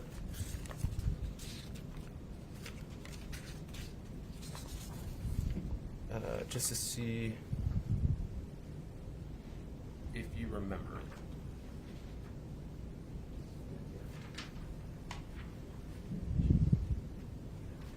Take a look at that. Take your time. Let me know if you remember it. Yes. Okay. And the Summit County Attorney's Office asked you about your report, right? Yes. And this is during that last meeting a year ago. Yes. And you indicated that you didn't recall writing certain things down, correct? Or, I'm sorry, that you don't remember where you got the information. Do you remember that? I'm sorry, I don't understand. Let me rephrase. The meeting you had a year ago, where you were brought in, you were asked about your report, your initial report. Do you remember that? Yes. Okay. And they asked you about very specific things. Do you remember that? Yes. And you told them, I actually don't remember that, where I got that some of that information from. Do you recall that? Yes. Okay. So this document that I just showed you right now, the case narrative, is this, I'm just curious how you compile this. Is this something that you yourself write all out? Yes. It is. And where do you get that information? I had gotten some information from the 911 call as well as the detective before writing the report. And that's exactly my point, is that we know that your job isn't to do any investigation, right? Correct. And it's not to interview Ms. Richins and ask her what happened, right? Correct. But it is your job to get information, perhaps in this case from EMS or the 911 call, or Detective Woody, or any of the other officers that showed up, right? Correct. Now, you're just taking what they're giving you at face value, right? Correct. You're not getting it firsthand, correct? Correct. So you don't know how truthful it is, correct? Correct. And so it's fair to say that while you wrote this, apart from the information that you knew directly, like I showed up, I saw him, I bagged it, this is a number, apart from things that you actually did, it's fair to say that this is a summary or a copy. We're going over. Counsel. Oh dear. There's a problem. I mean,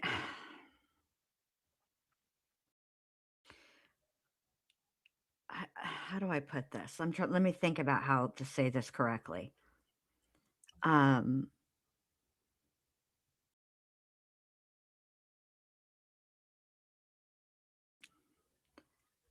I believe that this line of questioning, I feel like borders you, on Judge. hearsay, maybe? I'm not sure. Sorry, forgot where I was. The information contained in the narrative contains information both that you did personally, but also information that you did not personally either obtain or witness. Fair? Yes, correct. Okay. Yeah, I think Now- here it would be hearsay. One of the things that I do want to talk about what you did. We saw the photographs, the bagging, the prescriptions. I want to ask you about that. You said that in the body bag there were prescriptions as well as his property. Is that correct? I don't remember sending any medications. You don't remember sending medications? No. Okay. If there were medications, would that have been your job or would it have been somebody else's? If there was medication that was out in the open with his name on it, then yes, it would have gone. If it was medication that did not have his name on it or was generic, it would not have gone with him. Got it. And do you would you have had would you have taken pictures if you had put anything inside of the body bag? Yes. Okay. And you don't recall doing that in this case? No. Okay. I'm just going to go through my Post-its. I think I'm done. Give me 1 second.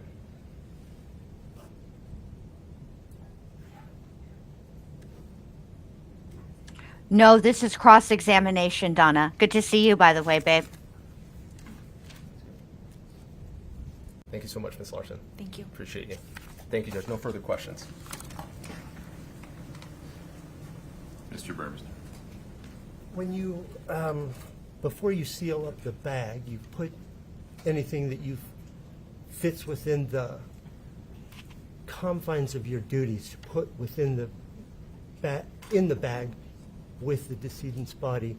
Do you have an inventory sheet saying what it is that you've included? It's something that we fill out with the medical examiners on their website later at the time, but we take notes of anything that was taken. So is it an electronic inventory sheet or something? Is that what you're saying? Yes. When you get it off the, it's so when it's received by the medical examiner, they've got access to what you've included? Yes. I see.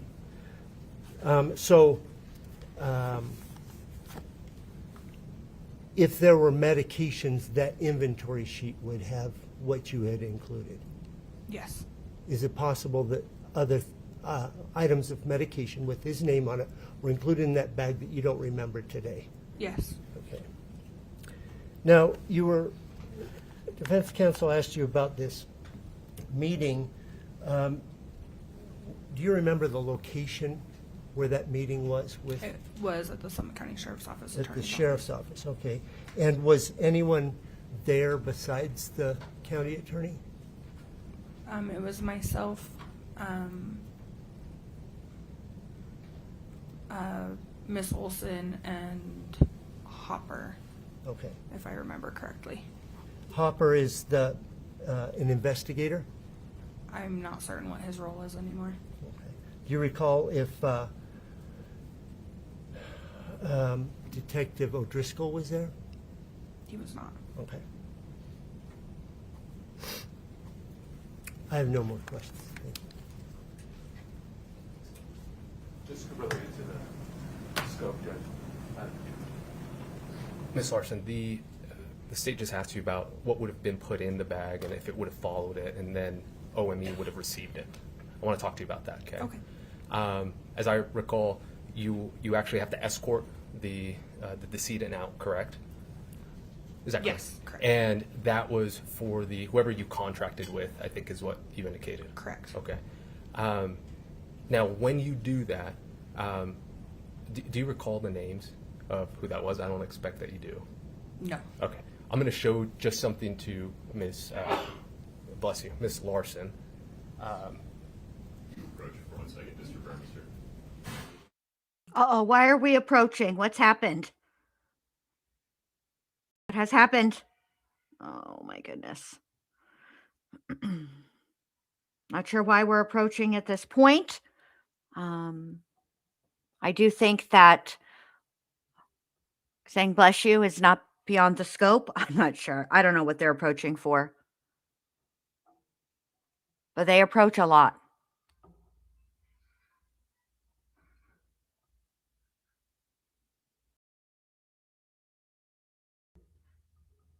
Trying to figure it out. I don't know. It kind of feels like, oh, is that what it is? Show something. Okay. All right. Thank you. I can't look. I'm a little tired. I'm not gonna lie. So I'm awake, and I'll probably wake up more. She's got it. Okay. But I just need a little Do patience. you recognize this? Yes. Okay. Now, is that the form that you filled out in this case? Yes, this is a form that is given to the transport team. Okay. And you filled out everything you needed to fill out. Correct. And then I imagine they'll fill in the rest. Correct. Would you have put in here anything that would remind you of what was contained inside of the bag in terms of the prescription bottles specifically? On this form? Yeah. No. Okay, no problem. That's all I have, Judge. All right. Mr. Burmester, may we allow Ms. Larson to step down? Yes, Your Honor. That would be the state's request. Please step down. Thanks for your time. Watch your step. Judge, we had also subpoenaed Ms. Sessions, or Ms. Larson, excuse me. Given the cross today, we can release her or subpoena, so you don't have to come back. You don't need to come back. Thank you. Now is an appropriate time to take a brief restroom break. Please rise for the jury.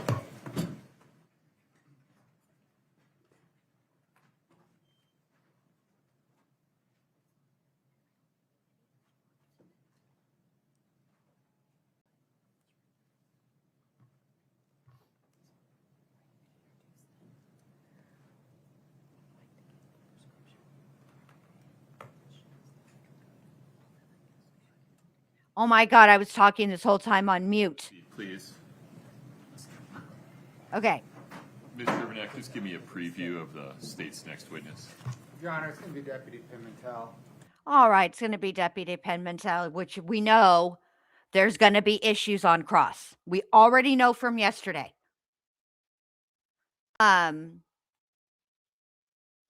I've totally forgot what I was saying before. Oh, Ramos's role is to discredit and create reasonable doubt.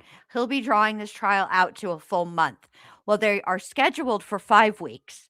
So I'm going with, at the rate Ramos is going, 6 weeks, because what he's the problem, I agree with you. And I will, and it's his job. He's trying to create reasonable doubt. That is absolutely 100% his job. That's what he's supposed to do. But I think that it's the manner in which that he's doing it that I firmly object to, because of the fact that he's trying to poke holes in every little tiny thing.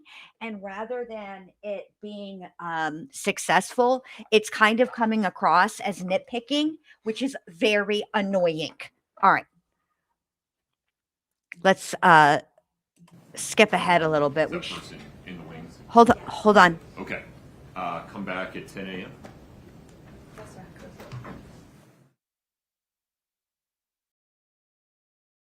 Until 10 a.m. Thank you.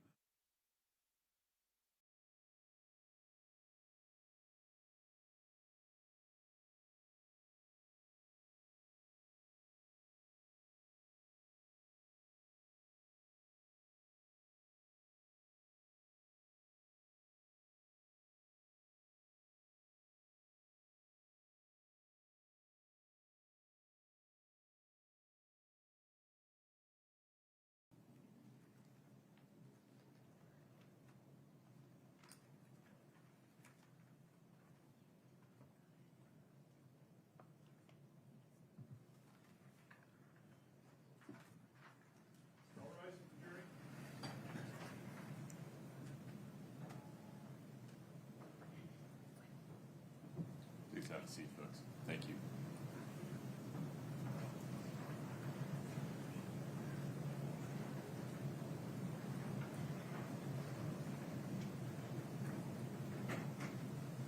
All right, have a seat. Thank you. Counsel, the state's next witness, please. Deputy Pimeintel, please. Very good.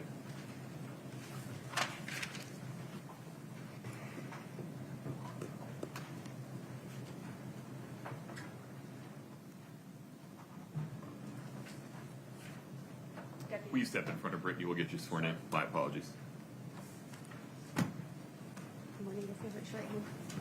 Do you solemnly swear the testimony you're about to give in the matter before the court to be the truth, the whole truth, and nothing but the truth, subject to the pains and penalties of perjury? Thank you. Have a seat.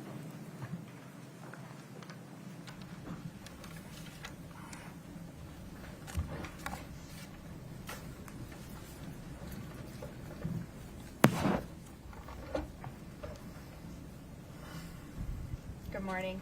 Go ahead and pull that mic towards you a little bit just to make sure we don't miss anything. If you could state your name and spell your last name, please. David Pimeintel, Pimeintel. Where do you work? I work at the Summit County Sheriff's Office. I'm glad you brought this up, Tess. Tess said what is she doing with her mouth? Okay. I am not licensed. This is not intended. This is my opinion and it's unprofessional AF. Okay. I got no certifications. I'm not trying to give, I don't do this professionally or anything like that, but I do watch consistently. I'm a regular viewer of the behavior panel. I like them, all of them. Okay. And to me, during certain times of testimony, when they pan over to her, she does that thing with her mouth that is like an involuntary reaction to wanting to say something, but it's like the physical manifestation of biting your tongue without actually biting your tongue. She purses her lips. She like licks the inside of her teeth. And then she puts her, how do you explain that motion? She puts her her bottom lip above her bottom, on top of her bottom teeth, and then puts her top lip on top of her top teeth, and like she's physically trying to keep herself from saying something. That's what it looks like to me.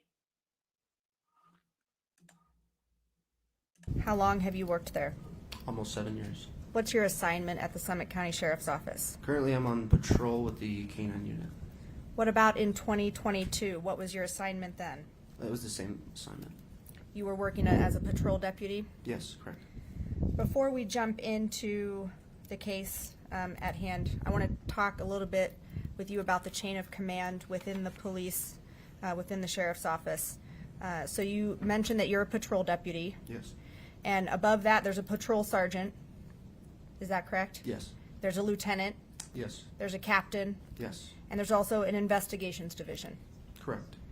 And as a patrol deputy, you went out to the scene on March 4th of 2022. That's correct. And that was at the 282 Willow Court home. Yes.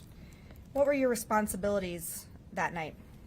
Primarily would be scene security, but I was also tasked with starting a medical log. What's a medical log? It's basically a log of any medication that the decedent would have in their possession. And we start the log, and we take all the medication that's there, we log how much is there, we log everything about that medication. And that was your primary responsibility while you were there? Correct. And you completed that log to the best of your ability while you were there? Yes. Did you locate medications for Eric Richins? I did. Where did you look for those? I looked for them in the bathroom, which is where I was made aware that they were most likely going to be. Where did you look in the bathroom? I looked there on the counter. I think there was a drawer that was mentioned, and then I looked in a cupboard that was above the toilet. And you were looking for these medications where you were told by Ms. Kouri Richins they might be? Correct. And at this point, when you're looking for medications, you were aware that Mr. Richins may have taken a THC gummy. Yes, I was made aware of that. And while you were looking for these medications, did you see any THC gummies? No, I did not. When you looked in that cupboard above the toilet, did you see any THC gummies? No, I did not. How do you know that? I'm on part of my duties on patrol is typically to look for narcotics, and so I have a lot of training and a lot of experience in locating narcotics such as THC gummies, THC products, or other narcotics and paraphernalia that goes with it. So you're familiar with what those look like? Yes, I am. And if you would have seen them on the night of March 4th, what would you have done? I would have left them where they were at, and then I would have notified the investigations team when they came in that there were in fact narcotics located while inside the house. And you didn't find any? No, I did not. You didn't find any drug paraphernalia? No, You didn't find any illicit drugs? I did not. Just a moment.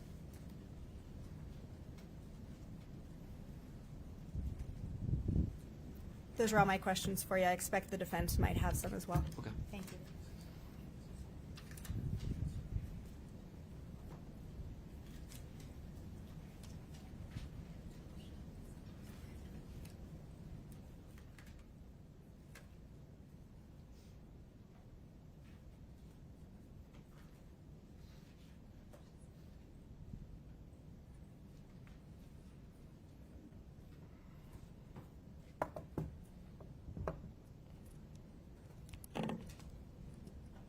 Good morning, Deputy. Good morning.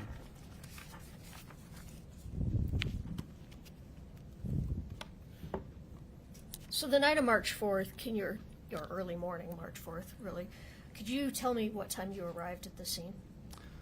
I don't recall exactly what time. I All arrived. right. Well, let me just see if this refreshes your recollection.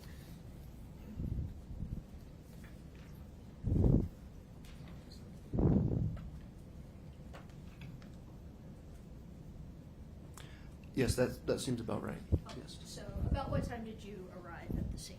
Around 3:30 or 3:50. 3:50. And what time did you leave? I also don't recall exactly what time I left. Would it be accurate? Yes, what's written there would be accurate. It would be based on radio logs, which is when I clear the scene or arrive on scene. So does 5:09 a.m. sound correct to you? Yes. Is that about right? Yes. All right. So when you got there, who was already present? I believe that medical was present. I do not recall if there were any other law enforcement present, but I do recall that they were, medical was on scene. Okay, medical. So EMTs and Yeah, so when I say medical, I mean like EMT and also the fire department. I just view them as the same entity. So I don't know if it was one or the other. I just know that medical personnel were on scene. All right. And you said your assignment at the scene was security and a medical log. That's correct. So all your information about medications, did it come from Ms. Richins, or were there other deputies that told you or repeated to you what Ms. Richins had told them? Both, yes. So there wasn't, as I recall, there was another deputy who informed me, hey, there might be more medications in the bathroom. More medications in the bathroom as compared to the bedroom? I don't recall if the bedroom was mentioned, so I can't give you a firm answer on that. Okay. Well, let me ask you this. Where specifically in the home did you look for medications? I looked in the, to my recollection, I looked in the bathroom. That's the only room you looked in was the master bathroom? Looking for medications, yes, I believe that was the only place I looked for medications. All right. Now, you started, is it a handwritten log, correct? Correct. All right. Let me just have you take a look at this. You recognize this?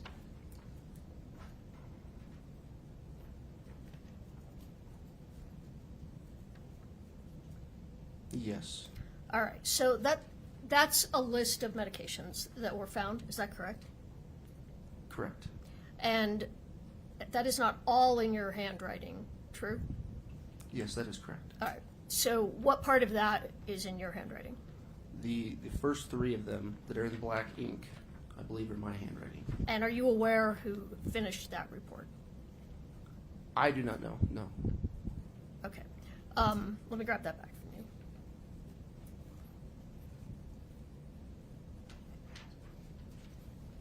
Can I just have one moment, Your Honor? Of course.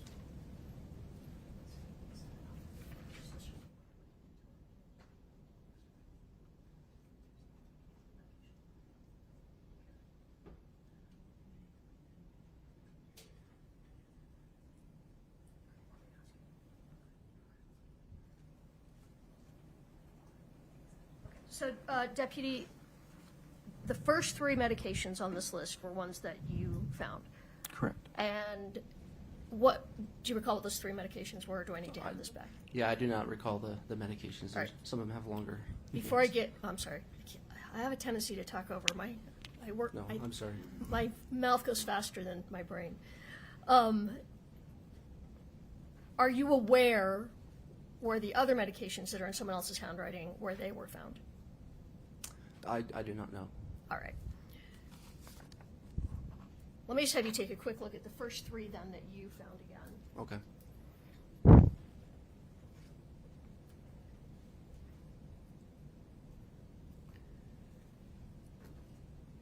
And you said you found those three all in the master bathroom? To my recollection, yes, I believe it did. All right. And the first one on that list is naltrexone, correct? Correct. And are you aware what that medication is used for? I am not. All right. The next one is the hydrocodone, which we've spoken about, correct? That's Yes, what the next yes, one is that's you the wrote next down. one. Mhm. And the third one was, you might have to remind me. I'll do my best. Doxycycline? Doxycycline. Okay. Yes. Cycline. All right. And you're not aware what that medication's for then? No. All right. Well, we'll talk about that then later. All right. So during the time you were there, you only found 3 medications? To my recollection, yes. All right. Over that hour and a half? Yes. Now, you said that you had a conversation with Ms. Richins, and was it Ms. Richins that told you there were THC gummies, that Mr. Richins had possibly taken a THC gummy? I believe she did mention that there was THC gummies, yes. Did you ask her where the gummies were located? I do not recall if I asked her that question. All right. Would that be important to know since you were looking for medications to log? Only if they were prescribed to him would I be looking for them. Well, didn't you testify that you would also look for illicit drugs?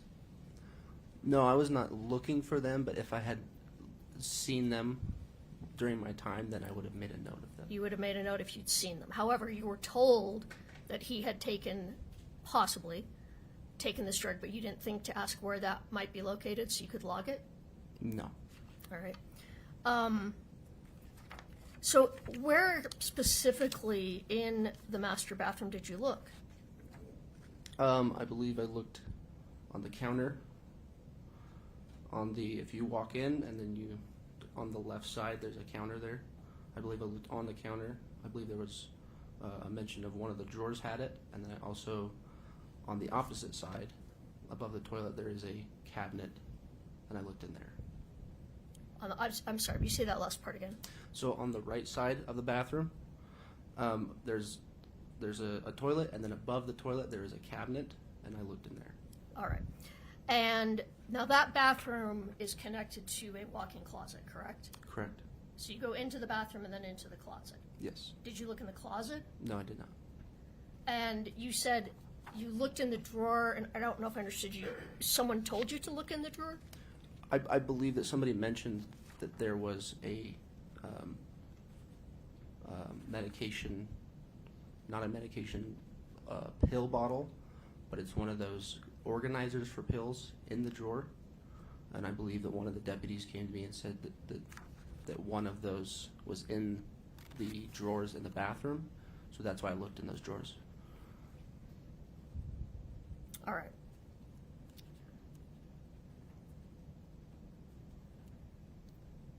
So when you left at approximately 5 in the morning, a little bit after 5, What did you do with that medication log?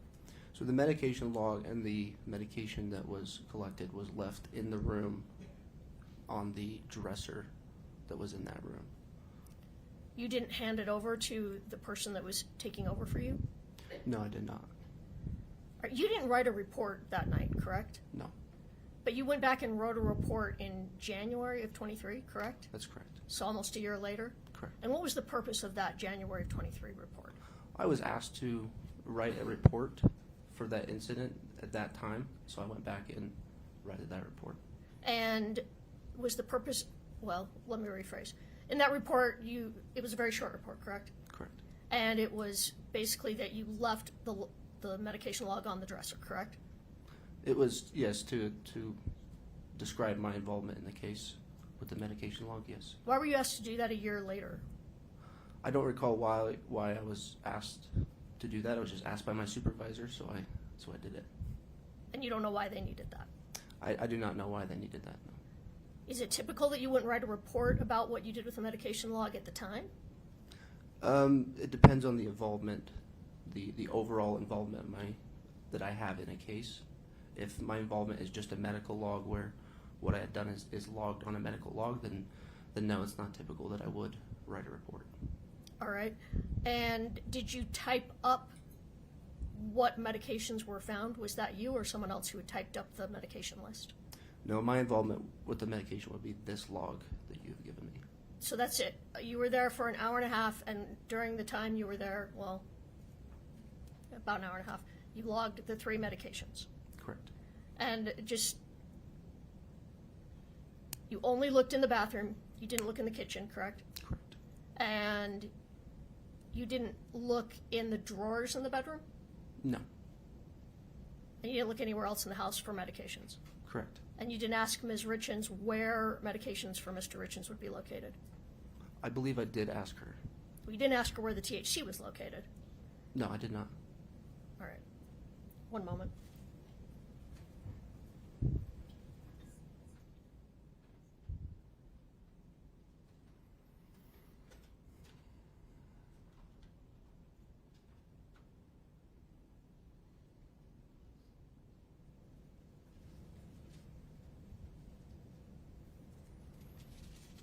You mentioned that you were also in charge of scene security. What did you do in terms of security that night? I secured the rooms in which Mr. Richins was found. How did you secure that room? I just stayed by the door to make sure that no one was getting in. That was the entirety of the security at the scene? Well, that particular area, yes, there were some children in the house that were trying to get in, so my job was to make sure they didn't get into the room. Did the children, they did try to get into the room? Yes. Was Ms. Richins with them? No. All right. And you said you're with K-9? You're with the K-9 unit, correct? Yes, that is correct. And as part of your duties with the K-9 unit, you search for illicit drugs on scenes?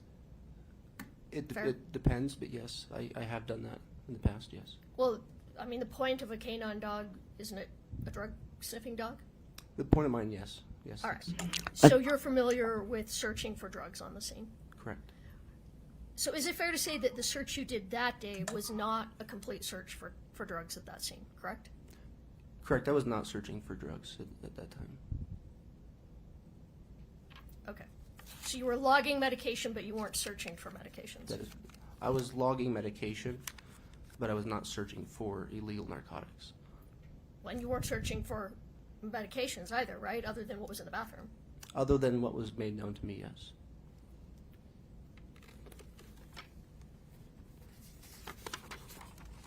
All right. Hey, Trinity. I have nothing further. Good to see you, babe.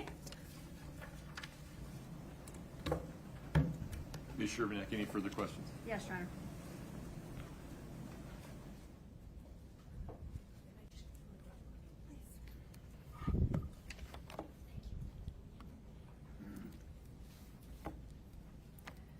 Deputy Pimeintel, are you issued a body camera as part of your equipment? Yes, I am. Were you wearing a body camera on the night of March 4th, 2022? Yes, I am. When you prepared your report for this case, even though it was some time later, did you review your body camera to refresh your memory about what took place? Hey, Trinity, can you write in the chat the channel name and who the calls are with, and I'll go check them out. Absolutely. I'd be happy to do that. I do like listening to jail calls. All right, here we go. Yes, I did. If we could please show the witness 1-28D.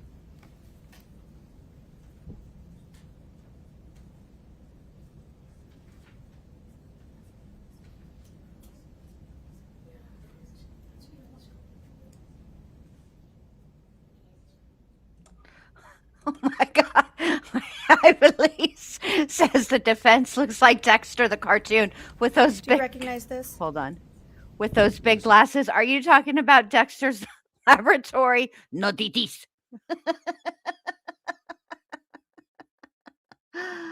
Ah. No ditis. What is it? This is my body cam footage. Is it a? Can you tell how long it is by looking at that? How long The clip that you're looking at, does it have a time on it? I don't see it. it does not, what I can see does not have a time. Okay, now it does. How long is that clip? That looks a little bit over, so about a minute and 53 seconds. Okay, I'm going to move to admit 1-28D.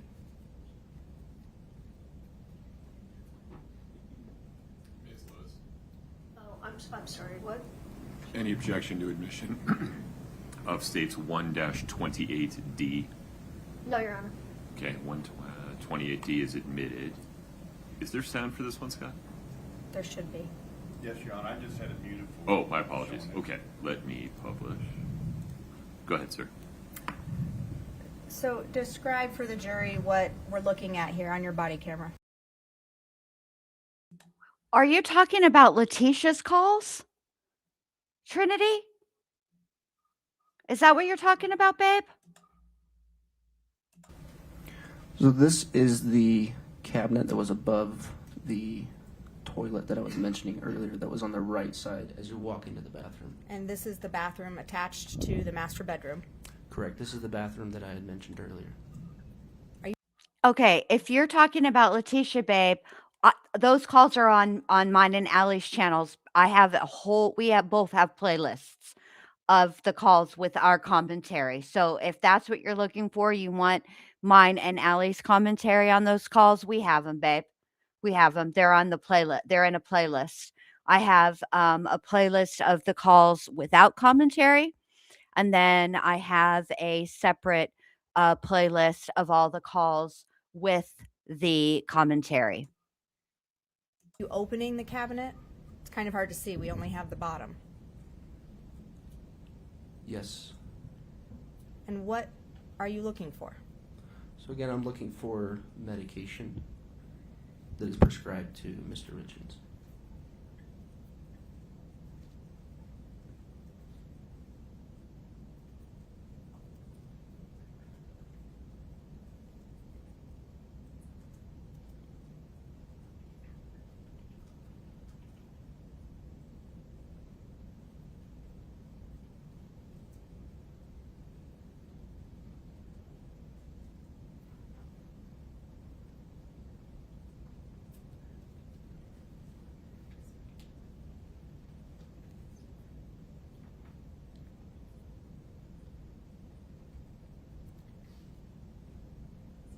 And that was the counter you were talking about in the That's drawer. correct.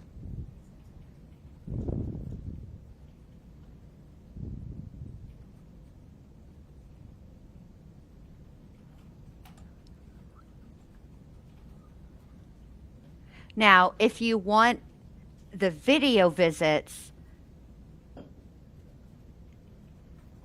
yes, we have those, Trinity. We have the ones from September of 2020. Here, I'll go find the commentary. I'll go find the link for you and I'll put it in chat, okay? Hang on, give me just a sec.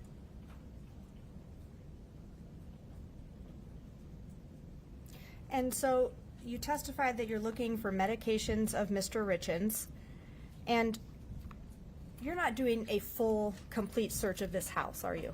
No, I'm not. And that's because you don't have probable cause to do so. I don't have a reason to search anywhere else in the house that I Right. searched. And to do a complete search of a house, you need probable cause or a warrant, right? Correct. Just a second.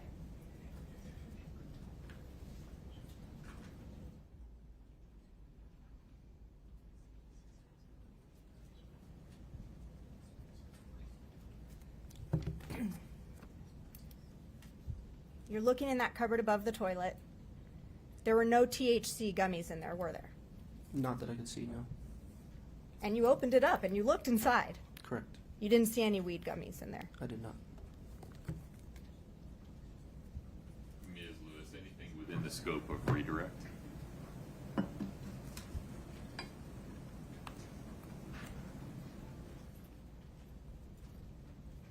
you pull up State's Exhibit 1-8, just for the... Sure. Just 1 second.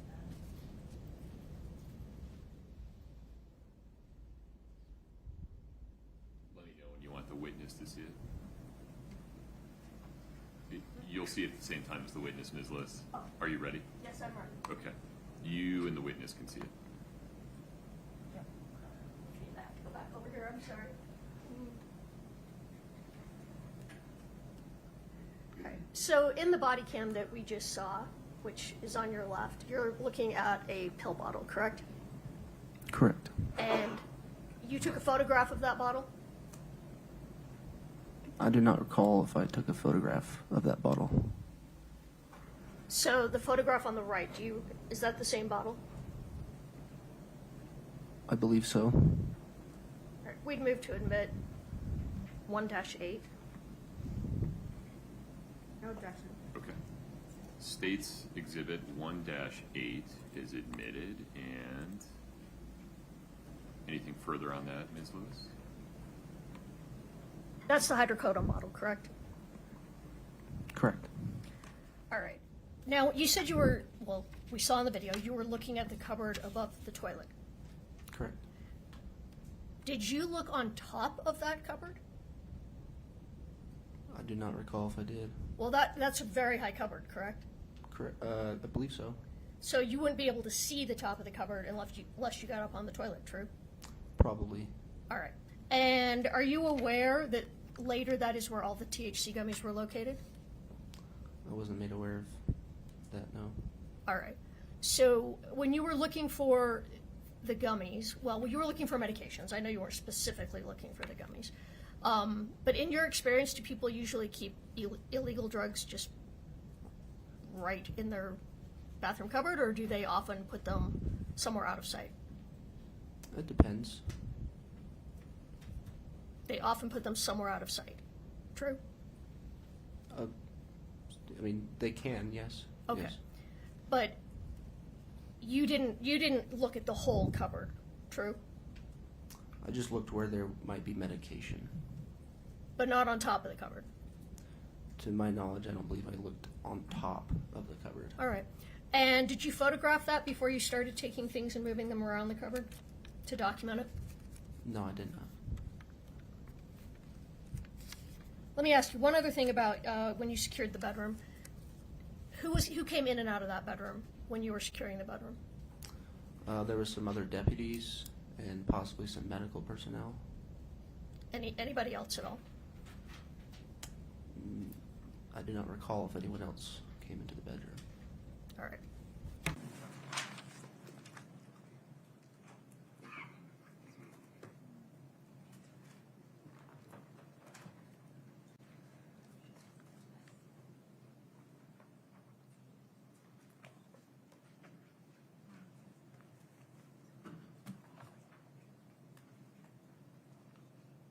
Is offered. If you'd step in front of Brittany, we'll get you sworn in.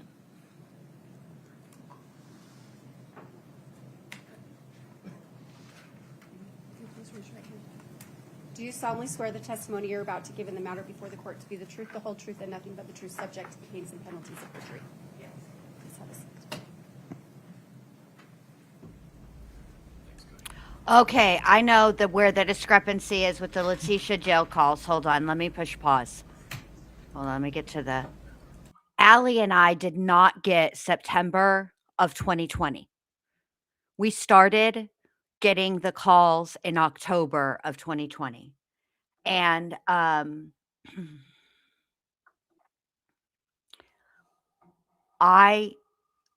while I appreciate that you enjoy Allie's and my humor, I'm not going to use that particular creator's content, even with fair use.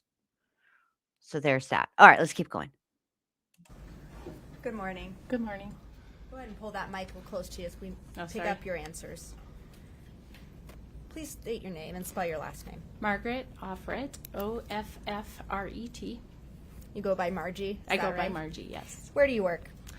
For this, I work for the University of Utah. And what do you do for them? I'm a medical assistant coordinator. What about in 2022? What was your role back then? Same role, but I also do part-time EMS, and at that time it was for Park City Fire. What do you do as part-time EMS? What's that role? Emergency responder, advanced EMT. Is that similar to a paramedic? Yes, one step below. And how long have you been working as an advanced EMT? Almost 40 years. Wow. That's a long time to work as an EMT. Thank you, Trinity. I appreciate that. Trinity said, you are still the very best. Thank you very, very much. I appreciate that. Yeah, things happen. It is what it is. But let's get back to this because I am very I want to see what the first responder has to say. She was in that body cam footage yesterday. So I'm really curious what her testimony is going to be. All right, here we go. Now, given that experience, have you been called out to a death scene before? Many, yes. How many would you say? Over the 40 years, probably more than 100. Have you been called out to the scene of an overdose before? Yes. A drug overdose? Yes. How many? 20 to 30. What kind of certifications do you hold to be an advanced EMT? Well, I have advanced life support, pediatric advanced life support, and I do monthly training and recertify every 2 years. And you're up to date on that training? Yes, ma'am. As you were back in 2022? Yes. Were you working on March 4th of 2022? Yes. And did you respond to the scene at 282 Willow Court? Yes. When you arrived, what did you do first? We got our gear and went to the bedroom where our patient was. Where was he when you arrived? In the bedroom, on the floor. What was the position of Eric Richins when you arrived? He was laying flat on the floor, straight. Was he on a sheet? I don't recall. Let me show you State's Exhibit 1-4S1. It'll pop up on your screen there. Do you see that? Not yet.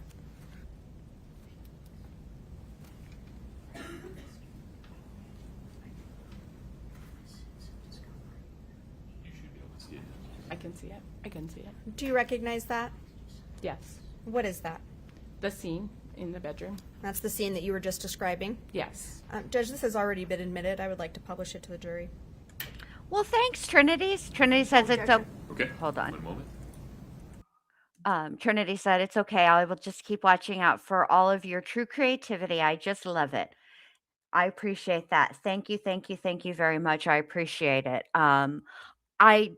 I mean, I do have some videos on the second channel that you might be interested in. I've done some stuff on Monsters, the Ed Gein story, like from the Netflix show. Like, I did videos talking about what was shown on Netflix, Ryan Murphy's monster series about Ed Gein, his dramatization, and then like explaining, what they got right, what they got wrong. I'm due for another episode. I'm so behind. But yeah. All right, here we go. So when you arrived on scene, if Mr. Richins had been on top of a sheet on the floor, would you have moved him? No, only if it was in the way of what we were doing. Now, were you made aware that Mr. Richins had been pulled to the ground from the bed? I don't recall that we were aware of that. That's just where we found him. Now, in your line of work, have you been on a scene where people have been pulled to the ground on a sheet to perform CPR in the past? I don't recall sheets, but people have been pulled off the bed. When you saw Eric Richins on the floor, was there anything that stood out to you about the position of his body? That he was at the foot of the bed instead of the side of the bed. Why did that stand out to you? Because most places when we go,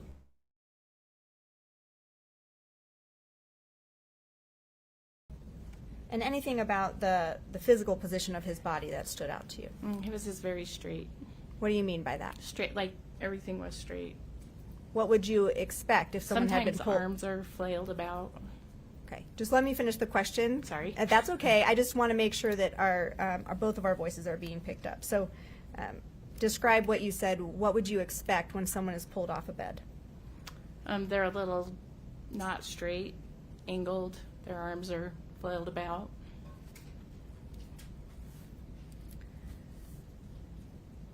Did you perform life-saving procedures on Eric Richins? Yes. What did you do to attempt to resuscitate him? We hooked up the Lucas machine. We started an interosseous anio needle and gave him epi and the cardiac arrest protocol. So I'm going to have you describe a couple of those things for the jury because I know that you use these terms all the time, but they might not know. What is a Lucas machine? A Lucas machine is the machine that does compressions for us so that we're free to do other things such as IVs or IO needles, interosseous needles, to give medications. You also mentioned that Mr. Richins was given epi. What do you mean by that? Epinephrine, which is a medication that we give to try and start the heart again. And so those things were being performed on Mr. Richins. Yes. Is it also your protocol to ask if your patient is taking any medications? Yes. Did you do that in this case? Yes. Did you ask Ms. Kouri Richins if Mr. Richins was taking any medications? Yes, I believe I did. Were you given any medications that Eric Richins was taking? Yes, I believe she told me it's in my report, but naltrexone for Lyme disease, possibly. Did she hand you that medication? No. Any other medications that you were made aware of that Eric Richins was taking? She did also say CBD gummies. As you are performing these life-saving measures on Eric Richins, are you also looking for things in his immediate area that might explain what's happening with him? Yes. And did you do that in this case? Yes. Did you see anything that to you might explain what's going on with him? No. Now, when you've been on the scene for an overdose death or an overdose call in the past, what are some things that you see around the person that might indicate to you what's happening? Sometimes you see drug paraphernalia or pill bottles. Did you observe any of those things? No. Now, were you there when the time of death was called for Eric Richins? Yes. What time was that? 3:58, I believe. And that would be in the morning, right? Yes, a.m. Now, later you talked about Eric Richins being down sometime or dead sometime. Yes. What was that observation based on? He was cold to the touch. His body was cold to the touch, and his heart rhythm which when we hooked up the monitor showed that he was in asystole. What is asystole? That's flat line. So no heartbeat. No heart electroactivity at all. Did that ever change while you were there? No. Just a moment. Ma'am, those were all my questions for you. Thank you. The defense may have some as well. Thank you. Ms. Lewis, please.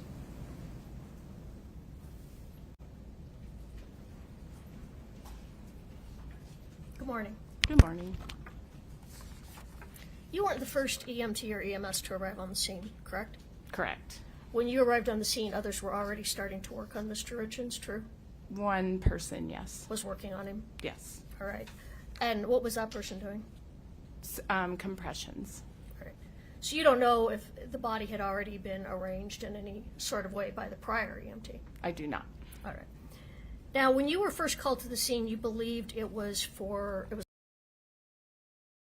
Hey, you guys, I just wanted to let you know I'm stepping away to make the nuggy lunch, okay?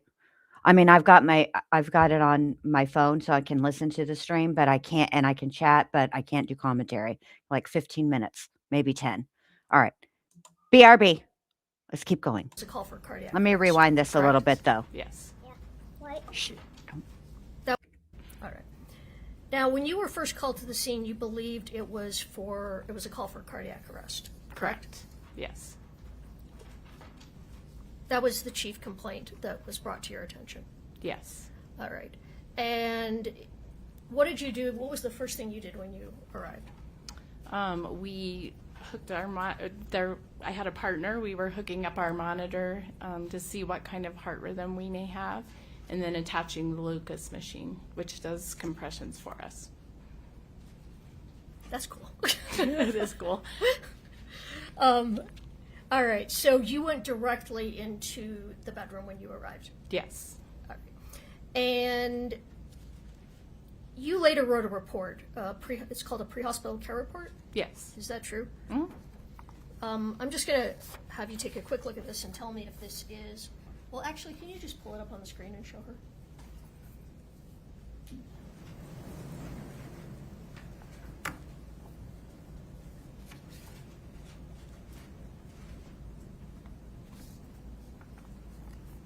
She has it. All right. Is that your report? Yes. All right. We'd move to admit that as, I guess, defense exhibit. I think now we're at 3005. I would object.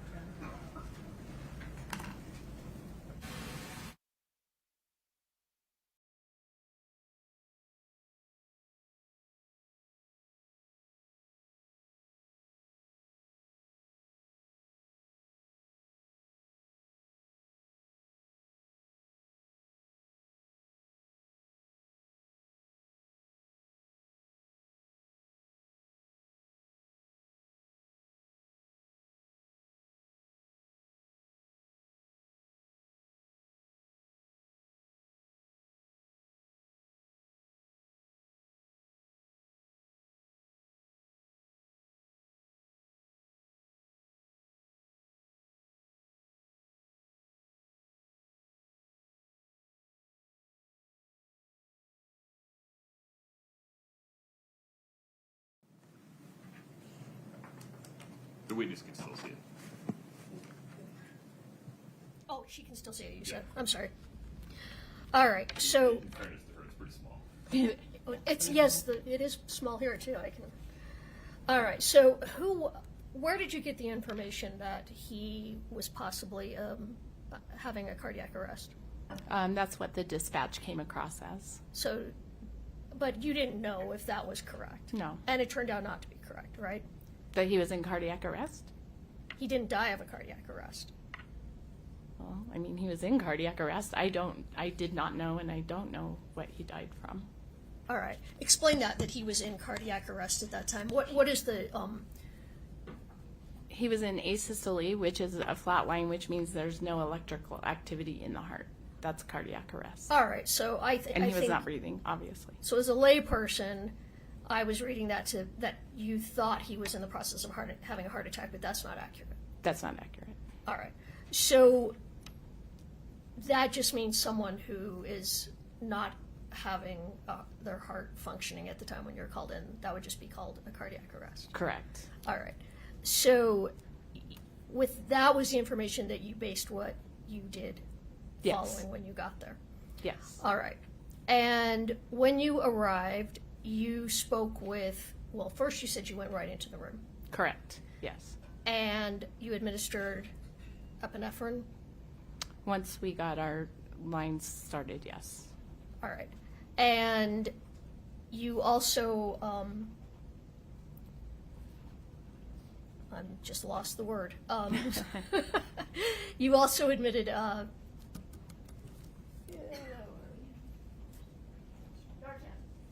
Is that Yes, we did give Narcan. Okay, what's the purpose of Narcan? Narcan is to reverse any possible drug overdoses with narcotics. All right. But he had been asystole, help me with the word, Asystole. asystole for a while by the time you gave him that. Yes. And that typically would be helpful if it was given pretty immediate after.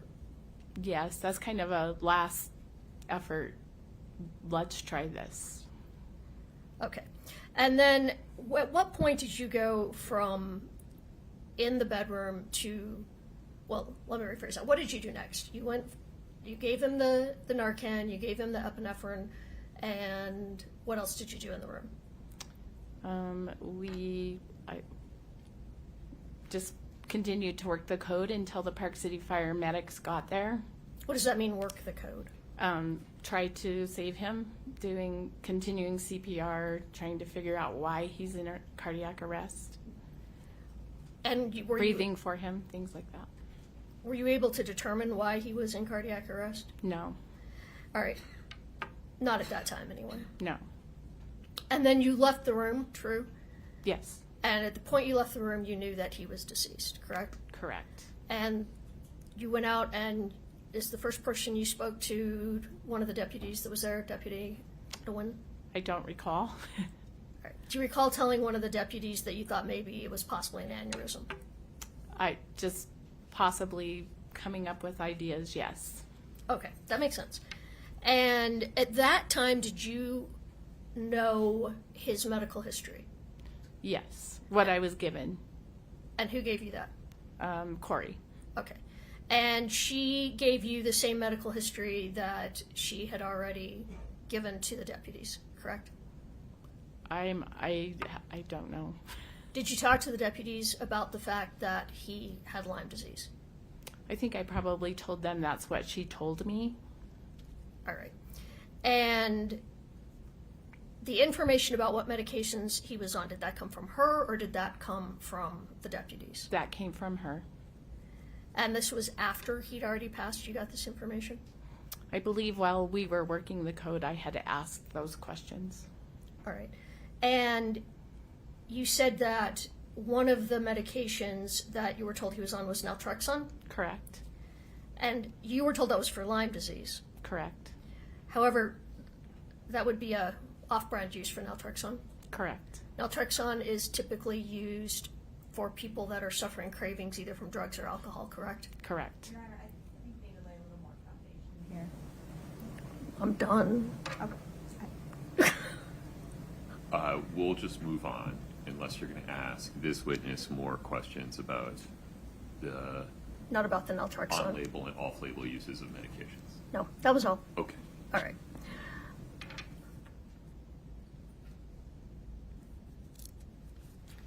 All right, just give me a moment. Let's look at your report here.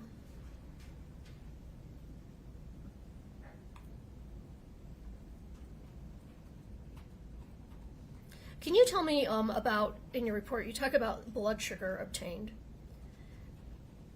Yes. And you say the blood sugar obtained of 458. That was his actual blood sugar at that time? Yes. That's extremely high, correct? It's high. All right. And would that be a natural thing just based on someone passing that their blood sugar would go up? I don't know why his blood sugar was that high. All right. And you also have in there that he had a GCS of 3. Can you tell me what that means? Glasgow Coma Score. So that's basically he scored 1 on everything, which it goes from 5 to 1. Someone who's alert and oriented would get a 5. Someone who is not responding gets a 1. That's the All right. lowest score you can get. A 1 3. is the lowest score. 3. Oh, 3. Okay. Yes. And tell me again, what does GCS stand for? Glasgow Coma Score. Okay, thank you. All right, so then, are you the one that told Ms. Richins that Eric was in fact deceased? Yes. Is this something that you've had to do before? Yes. So it wasn't the first time you told someone that their spouse or someone else with them had passed? No. And I imagine this is difficult. Very. And I would imagine that you've seen many different reactions from different people to that kind of news. True? Yes. From silent shock, correct? Yes. To hysteria. Mm-hmm. Sometimes people throw up. I haven't seen that but once. You haven't seen anyone throwing up after hearing that news? Not really, no. Okay. You never know what to expect, though. Correct. You never know how someone's going to react. True. When they get terrible, traumatic news like that. Yes. Probably a little bit different for an unexpected death than maybe someone who's been terminally ill, true? Yes. Is it fair to say unexpected deaths get a wider range of reactions than someone who's been dying, say, for, months and it was expected? Yes. All right.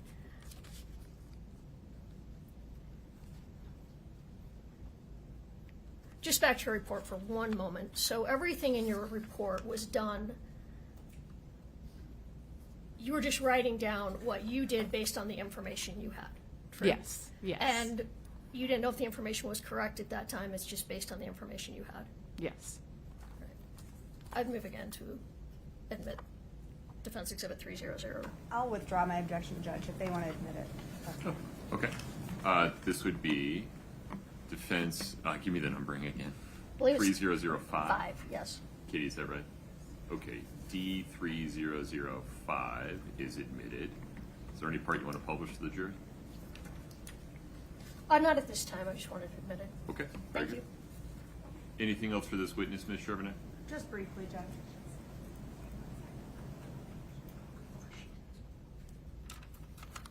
So, you testified to Ms. Lewis's questions that you had made a guess that maybe Eric Richins died of an aneurysm. Why did you make that guess? Because he had a lot of blood coming out of his mouth when we arrived in while we were working on him. And was that happening? When was that happening? The blood during CPR. So when you arrived, the blood was already coming out of Eric Richins' mouth. Yes. Did you have an explanation for why that blood was coming out of his mouth? No. No further questions, ma'am. Thank you. Here we go. Okay. Within the scope of redirect, please.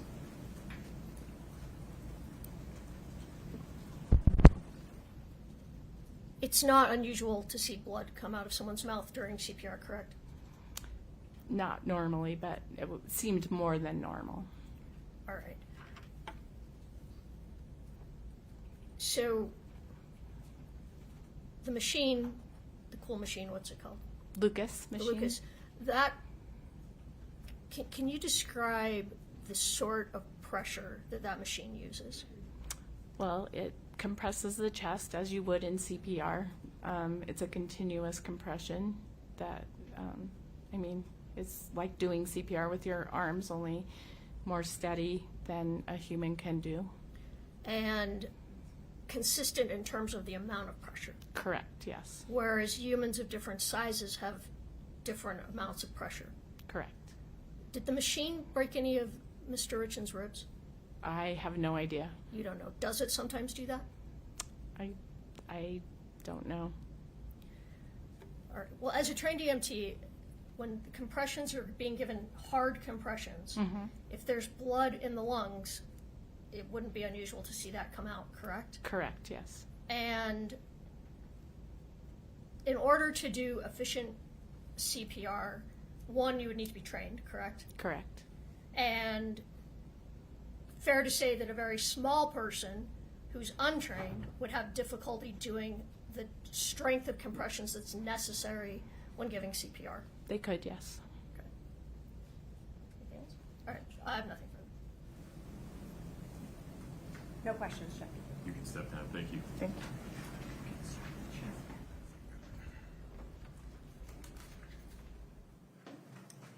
Ms. Shervnak, the state's next witness. Sergeant Andrew Cernich, please. All right.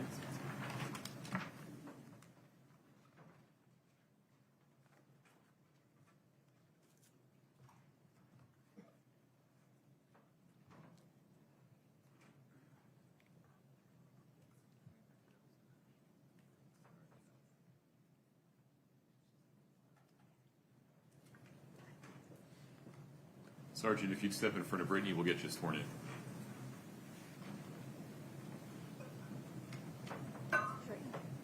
Do you solemnly swear the testimony you're about to give in the matter before the court to be the truth, the whole truth, and nothing but the truth, subject to the pains and penalties of perjury? Thank you. Have a seat.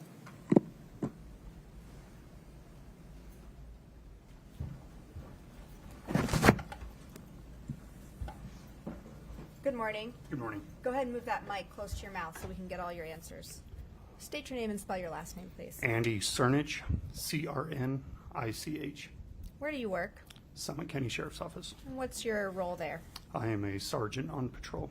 And what about back in 2022? What was your role? First, let's talk about the Sheriff's Office. What were you doing for them in 2022? In 2022, I was a sergeant working in the jail. And back in 2022, did you have other first responder roles or other jobs that you did? Yes, I also worked for the Summit County the South Summit Fire Department as a volunteer fire. What do you do as a volunteer fireman for South Summit? I respond to emergencies through the fire department and assist on medical calls. So, were you working on March 4th of 2022? I was. What capacity were you working in on that day? I responded as a on-call firefighter to assist medical. And did you respond to the home at 282 Willow Court? I did. Now, describe for the jury, even though you're a trained police officer, what happens when you're on duty as a fire department role? On the fire department role, we're trained in numerous different things as first responders. I also recently had quit working for South Summit EMS as a advanced EMT. So we assist with whatever needs fire department needs. At that time, I assisted with the CPR efforts of the individual. But it's fair to say that when you get called to a scene in your EMS role, you don't mix that with your law enforcement role. Correct. You stay in that lane for that call. Correct. So what were your responsibilities? Just highlight that for the jury when you arrived at the scene that night. When I arrived that night, EMS had arrived before I had. I asked what they needed, and they asked me to take over airway. At some point during your responsibilities there, were you asked to look for medications? I was. If we could please show the witness Exhibit 1-5S.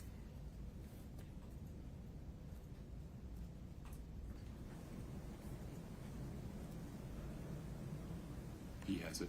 Do you recognize this? Yes. What is it?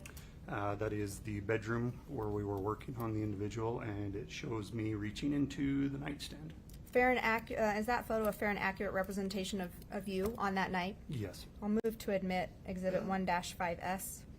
I just need to clarify, is there a second photo that's on this? Are there two photos? Because the one I have has two photos, and this may be a later one or an earlier one. Ms. Shervnak, forgive me, is this the 1 There through is- 5 there is two series? pictures. No, it's different. Different number. Okay. There are two pictures. No objection. As long Okay. as both pictures come in, no objection. Sure. Okay. Scott, will you go back to picture number 1? And I'll publish now. just make sure the jury sees both photographs in 1-5S, which has been admitted. And that's the exhibit you just looked at. Yes. And describe for the jury, where are you in this photo? I'm the one wearing red next to the bed, where I just turned around from retrieving that bottle from the nightstand. Scott, if we could go back to the first image, please. And what does this image show? I believe that's where I was searching the nightstand drawers for any type of medications. And you were asked to search, right? Correct. Who told you to look for medications? I believe it was Margie Offer, who was the EMT on scene running the scenario, or not scenario, but the scene. And Scott, if we could go to the next image. And you pulled something out of that nightstand, right? Yes. If we could show the witness exhibit 1-8, please. This has already been admitted. We can publish it to the jury. Do you recognize this? Yes. What is that? That is the pill bottle that I found in the nightstand. Just a moment. Sir, those are all my questions for the defense. May have some as well. Thank you. Thank you.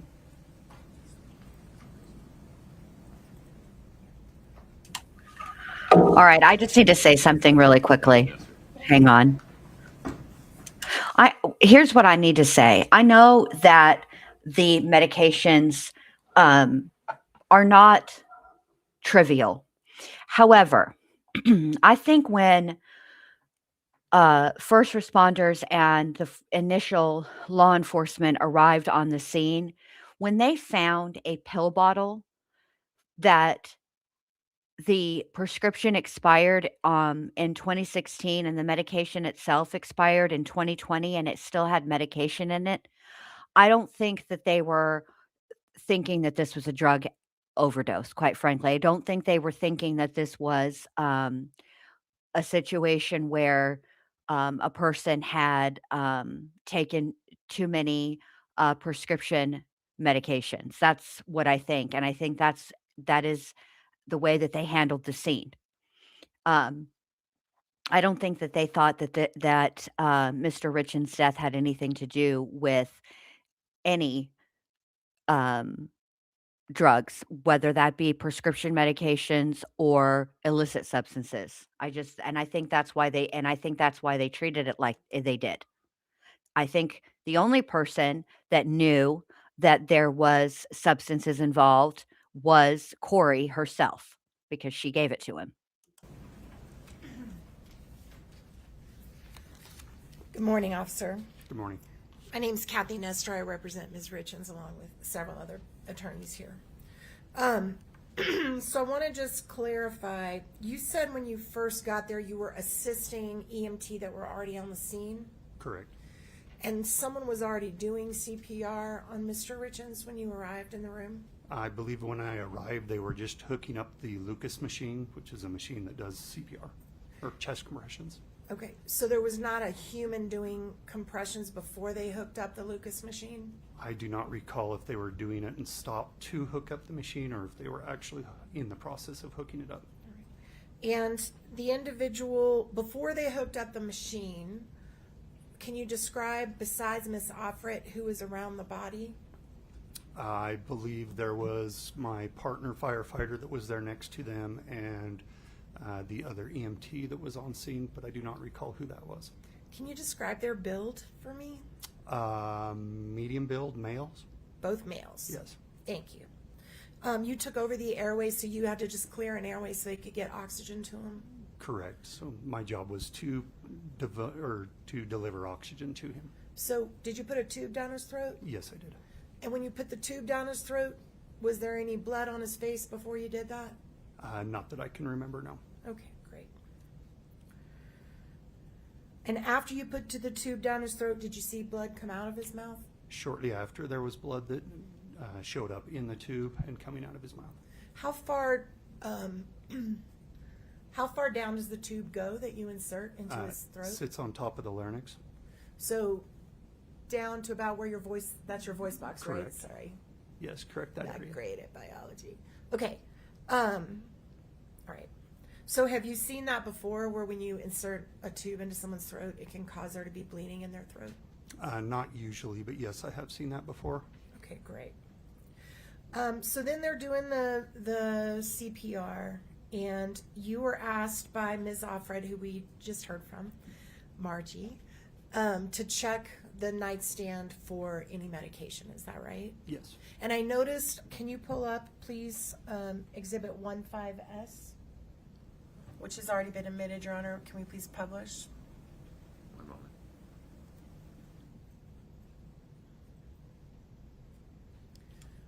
I noticed you went to the bedstand on that, the night.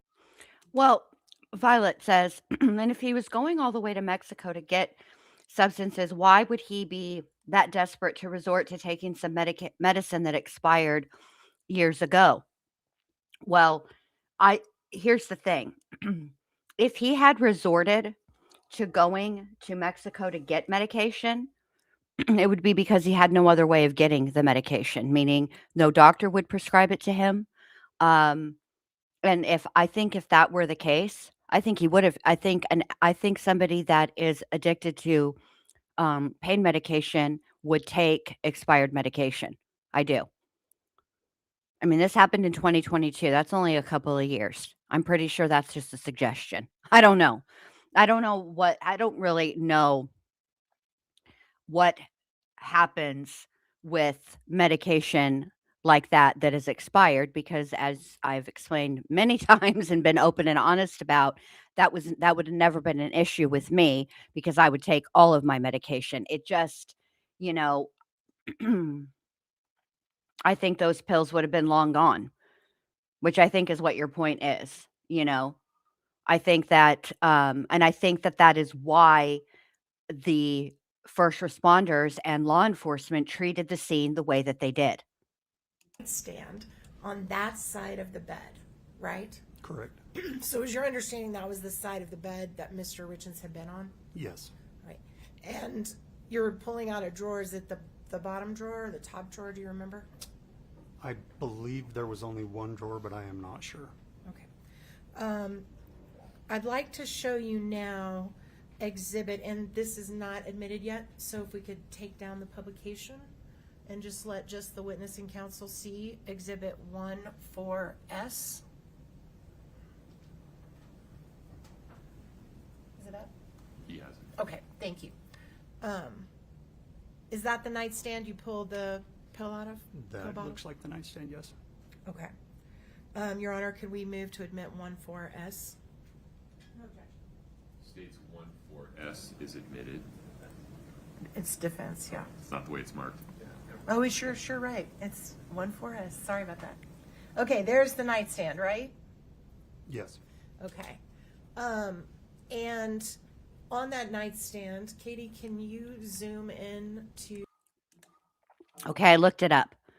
I wrote, what happens to prescription narcotics when they expire? Here's the AI overview. Expired prescription narcotics such as oxycodone or codeine generally lose potency and effectiveness over time rather than instantly becoming toxic. While many drugs remain stable for years past their expiration date if stored properly, expired narcotics may fail to provide adequate pain relief, risking untreated conditions. So you're not supposed to take them. They advise that it says for safety, it is advised not to use expired narcotics and to properly dispose of them, which the FDA recommends disposing of expired medications safely, such as through a take-back program to prevent accidental ingestion or misuse. So there you have it. Do the top of the nightstand if it's possible. You may not be able to on this photo. Yeah, there you go. So that's phone is sitting in a charger. Is that correct? Yes, that's what it shows. And right next to it, it looks like an Apple Watch that's on the little watch charger right next to it. Is that right? Can you tell? Is that the one in front of the phone? It's to the back of the phone. Oh, okay. See the I little see that. little Yes. square? I think that's an Apple Watch, but if I'm wrong, tell me. I do not know. It very well could be. And this picture of the nightstand, there's no wallet on it, correct? Correct.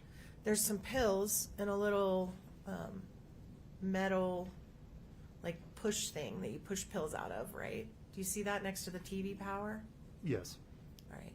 And were those pills taken by you or anyone else, do you know, to be tested? They were definitely not taken by me. Okay. All right. Can we also just to the witness only show States Exhibit 1-9? Only the witness. It's not admitted yet, Your Honor. Do you see that picture? That's a little better and clear and close up.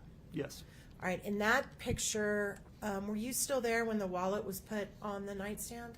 I do not recall if I was or not. Okay. So Violet says, it feels like Kouri watched the first Lifetime murder mystery and planned this all out. It is so theatrical. I agree. I think what she did was she knew that he had been at one point prescribed medication for pain. And I don't think that she was aware that different pain medication metabolizes and breaks down in the body differently. And I think that that she thought what would happen is they would do an autopsy and that they would write it off as somebody who abused their pain medication and it ended up killing them. That's what I think she thought.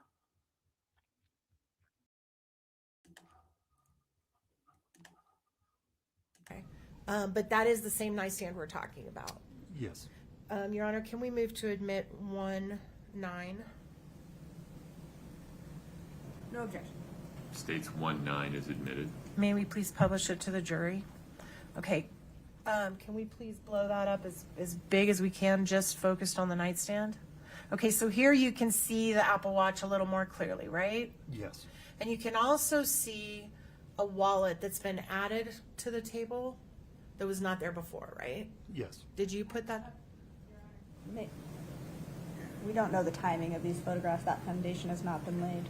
Well, it's in now, so. You can compare the photos. You can't state when the wallet was there or wasn't there. Okay, sorry, I'll retract that, that's fair. Can we zoom in at the very bottom of the power of the power TV? There's some white specks on the nightstand. Can you try to zoom into that if possible? Right there.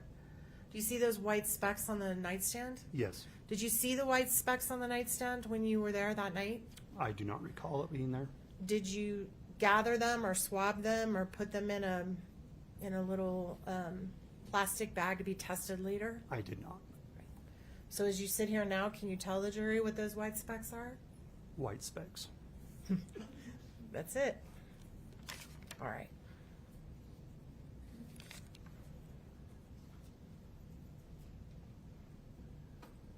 Okay. Also, was there a time where you found Mrs. Richins' phone and handed it to a deputy? Did the deputy come in looking for her phone? I do not recall. You can't remember that? I do not. Do you remember her phone being in the room at any point? I do not. All right. And did you personally have any conversations with Ms. Richins that night? I may have asked her if he had taken anything or how long he had been down, but I do not recall. You can't remember for sure. I don't know for sure. In your experience, both as a police officer and a trained medical responder, is it fair to say that it was apparent to you he had been deceased for some time? Yes. Thank you. I think that's all I have. Just one moment.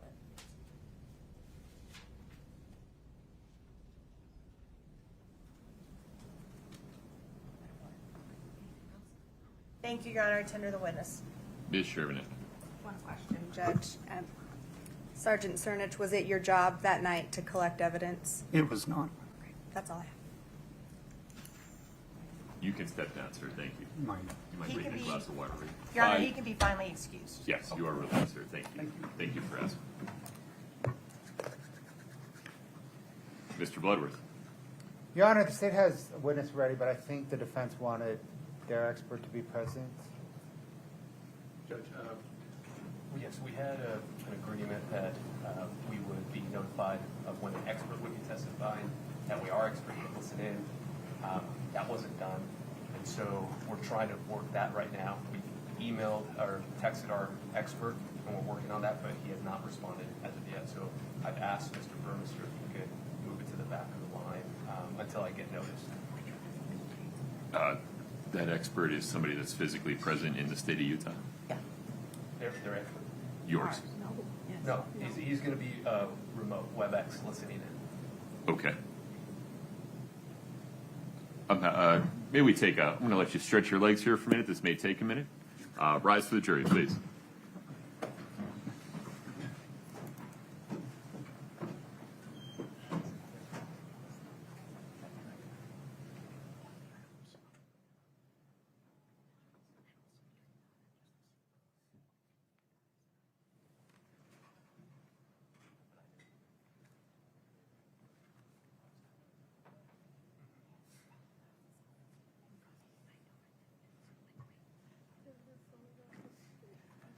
All right, folks, have a seat. Mr. Ramos, tell me, what was your understanding of the deal that you had reached with State's Counsel? So what we would do is we would be given 24-hour notice of their expert testifying. So we can make arrangements for our expert to either be present physically or listen in to the proceedings. With the idea that if they're listening in real time, they can send you feedback, suggestions. Not even that. I mean, obviously, I would be able to consult with them if that was the case, but more than anything, so they could listen in to see if they were going to offer anything in rebuttal. They can do that no matter what. I mean, I can watch the entirety of yesterday's proceedings right now No, I on Court understand TV. that. That's why I'm saying it's Yeah. kind of two-part. Okay. And then I'm inferring that your position is that who's the expert? Your Honor, it's Dr. Ulmer, the medical examiner. Okay. Was this person on the witness list for, or the proposed list for today? Your Honor, I guess no, although we had a discussion at the end of yesterday's trial that where were we going after crime scene? And I said, you know, I informed counsel, whatever, 5 o'clock yesterday that we would be going to medical examiners after crime scene. So it was, it's not, this isn't a shock, but I did not say we will bring in Dr. Ulmer tomorrow. How long do you think you have in your direct with Dr. Ulmer? My direct is probably 30 minutes. Okay. So what if we say we'll do the direct of Dr. Ulmer, which your expert would be able to go back and review during the lunch hour if you need to, and we'll start cross after lunch. So my only concern is that I'm attempting to get a hold of him to see if he's available right now to view those. So I've sent a text message as soon as Mr. Burmester told me. So that's what I'm waiting on. I have no problem with that, assuming I can get confirmation that he can log on right now. That's the best I can do. So that again, That's the best I can do. I understand. Okay. Could you, I'm expecting Maggie Mobley, who's the morgue clerk. She should be getting here any moment.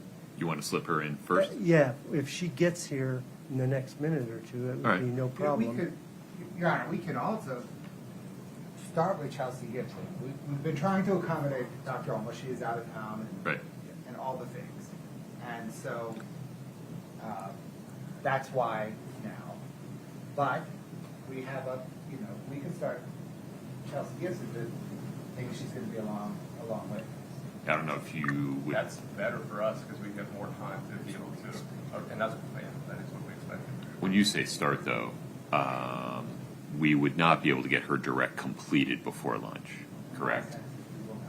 Would we be able to do Ms. Gibson, understanding we need to interrupt direct during lunch and cross her and then get Dr. Ulmer on and off today?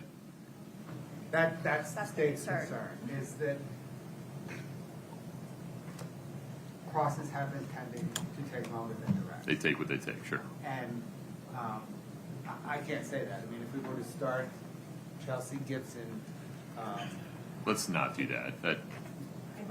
my sense is that that's a self-inflicted wound. So, how close is Ms. Mobley? Ms. Mobley, I'll go back out and check. Okay. We're going to take a 5-minute restroom break. We'll see what percolates during that 5 minutes. Okay, very good. Okay, so obviously they don't want to put Miss Gibson on the stand, and here's why. Miss Gibson is the one that was basically in charge of the cell phones, a couple of them, okay, at least. And a lot of, from what I understand from yesterday and this morning, is that. Hey, thank you so much for watching the Kouri Richins film with us. But I'll tell you what, You're know what, a lot of welcome, these- Jesse. Why don't you do your girl a favor and, I don't know, send me that sweater. I like that sweater. I think the issue with Miss Gibson is that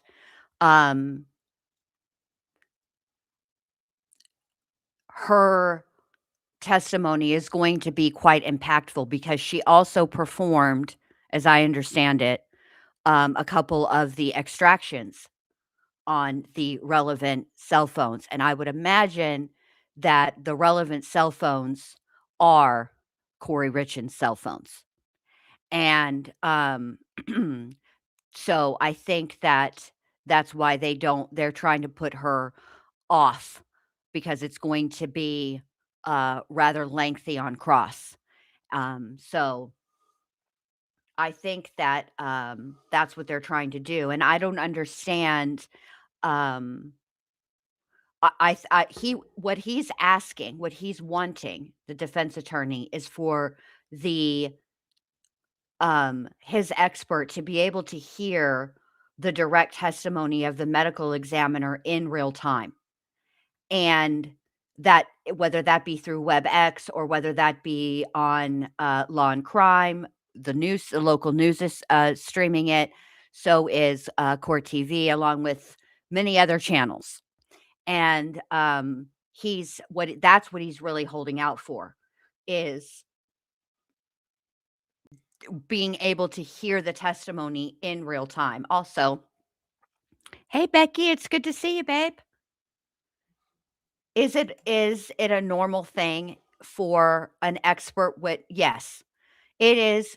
Expert witnesses are, aside from designated victim representatives, are the only people that are allowed to sit in a courtroom during all of the testimony.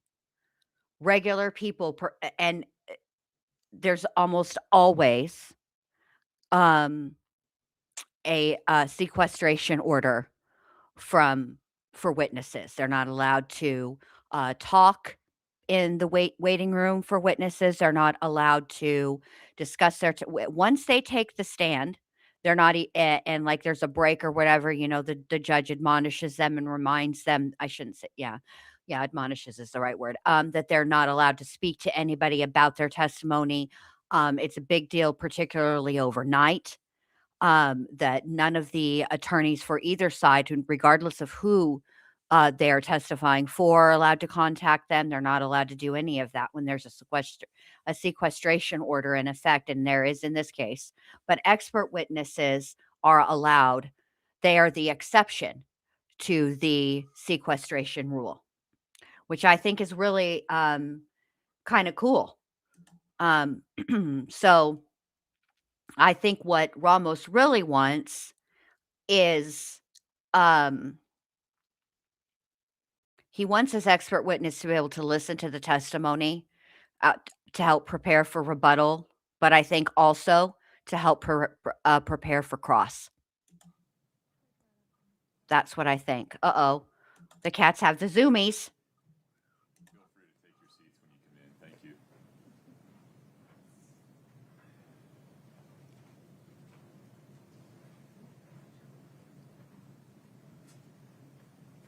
All right, have a seat. Thank you. I mean, Mr. Burmester, the state's next witness. Yes, the state would call Maggie Mobley. Ms. Mobley, if you step in front of... I mean, at the end of the day, I heard, we all watched yesterday. I watched some of you guys, and I don't blame you, had to dip after, once Deputy Wynn got off the stand, you guys dipped. I don't blame you because it was excruciating yesterday at the end there. But there was a conversation, and they were also supposed to have a conversation.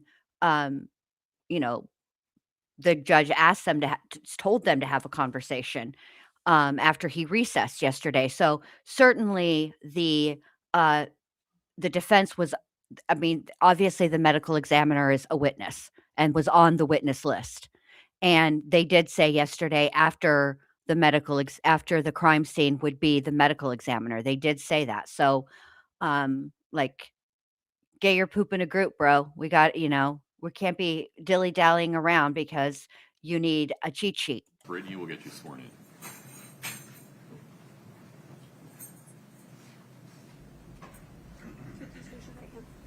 Do you solemnly swear the testimony you're about to give in the matter before the court to be the truth, the whole truth, and nothing but the truth, subject to the pains and penalties of perjury?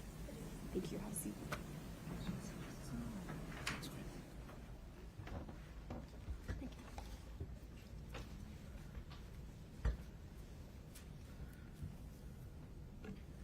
Please proceed. Thank you, Your Honor.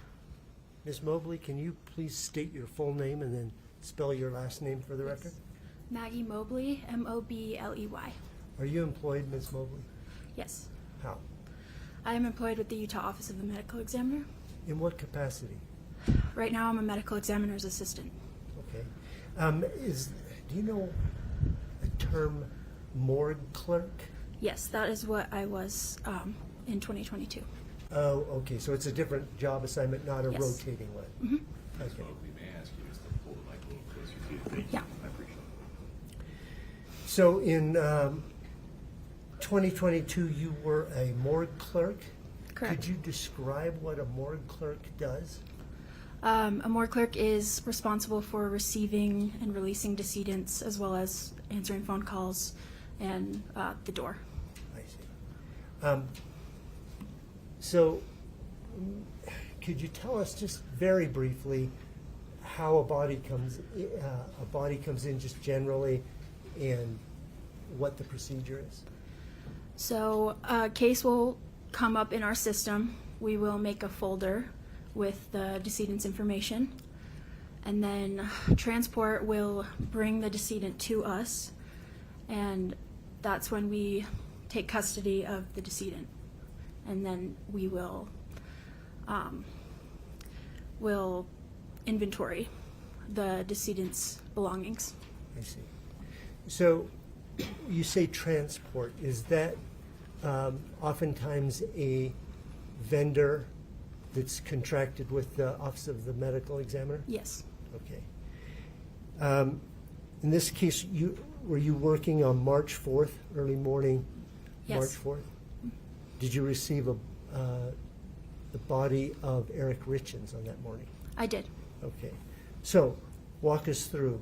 The vendor brings the body in. What happens? What happens? I'm responsible for breaking the seal. Okay. As long as the body bag has been sealed, I will take a photo of the seal before it has been broken. I'll record the number of the seal and then take photos of the decedent and his belongings, inventory that on an inventory sheet before putting the decedent in a cooler. Okay. If there are belongings, are they inside the bag or outside of the bag? Inside the bag. I see. And when you have belongings, do they go in the refrigerator with the Yes. with the body? The belongings will. The belongings will. Okay. In this particular case, can we see, it's already been offered and admitted, so 10-3. Any objection to publishing to the jury, Mr. Ramos? No, Judge. Okay. Do you recognize this photograph? Yes. What is that? That is the first photo I take before the seal. So that is the seal before broken. So it will be sealed on the scene, Okay. transported to us, and then that's the first photo I take before opening the body bag. And did you make sure that this had not been broken Yes. into in a different way? Yes. Okay. Is that your case number from the Office of Medical Examiner? Yes. Okay.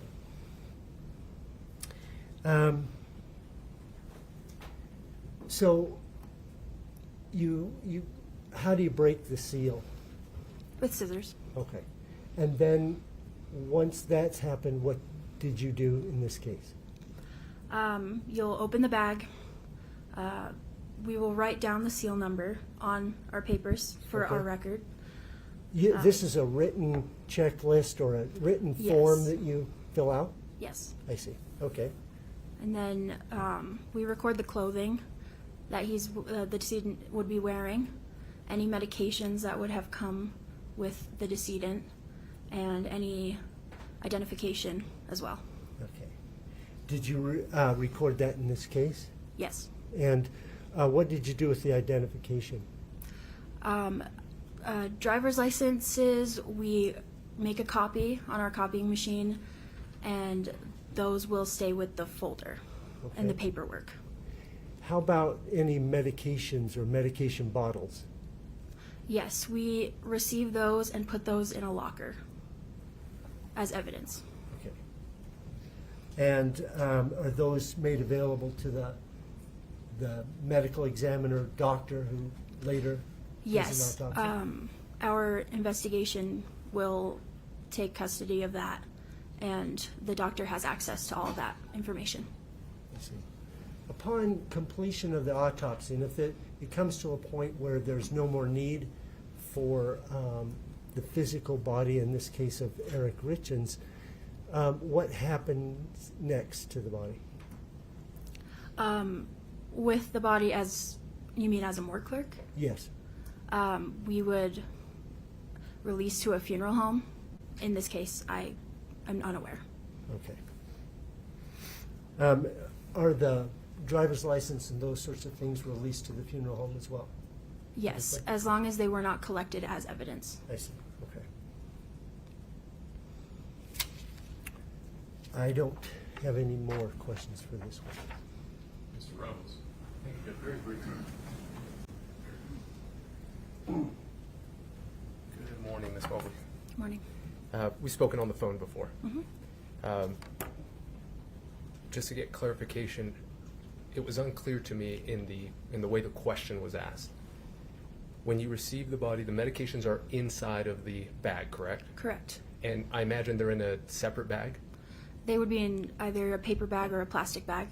And do you open that bag? I would not. Okay. Unless there was a driver's license in the same bag. And in this case, do you remember if they were separate? I'm unsure. Okay. But you knew they were medications? Yes. And I imagine the reason, or just tell me the reason how you knew they were medications. They're in the photo. You Okay. can see them. And which photo was that? Those intake photos. Is it just the one that you just took? Or I'm sorry, the one that was just shown to you? Is there a different one? I'm responsible for taking photos when I receive the body. Okay. So they are with the body. Got it. Do you remember the medications in this case specifically? That's not my job to look. Okay. I'm going to show you two documents, and just to her, Your Honor. And the first one, I do see I believe it's your initial or maybe even your full name. So we're going to start with that one. Okay.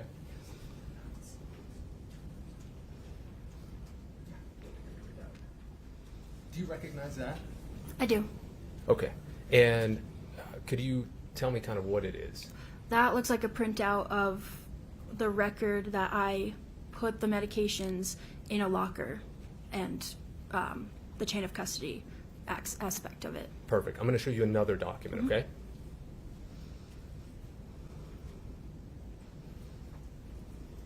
Now, do you recognize what this document is? I recognize what it is, yeah. Okay. But you didn't do this part? No. Okay. One second.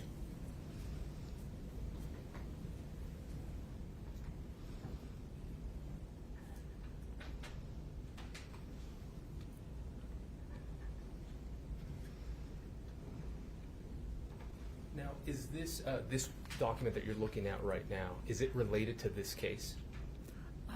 Yeah, I took it away. Oh, I'm sorry, Judge. I'll give her one moment. You can now see it. Yes. Okay. And is this something that's kept kind of in the normal course of business? Yes. Okay. We would move to admit at this point, Judge. No objection. I need a number. Oh, I'm sorry. We'll put one It'll be on. 3006, Your Honor. Okay, so any objection to publishing this to the jury, Mr. Burmester? No, Your Honor, I'll be You using don't it need for to. Dr. Ulmer. No, we don't need to publish it right now, but just Okay. as long as it's admitted. I just need to create a descriptor for Brittany, defense D3006, entitled Report on Prescriptions Found with Body is Admitted. Perfect. Thank you. No further questions. Anything further, Mr. Burmester? No, Your Honor. You can step down. Thank you. You're free to go. Thank you.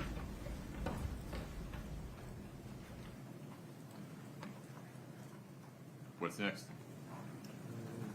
Ulmer's here. Okay. I'll get Dr. Ulmer. Very good. And Judge, while Mr. Burmester gets Ms. Ulmer, may Mr. Ludwig and I approach? Of course.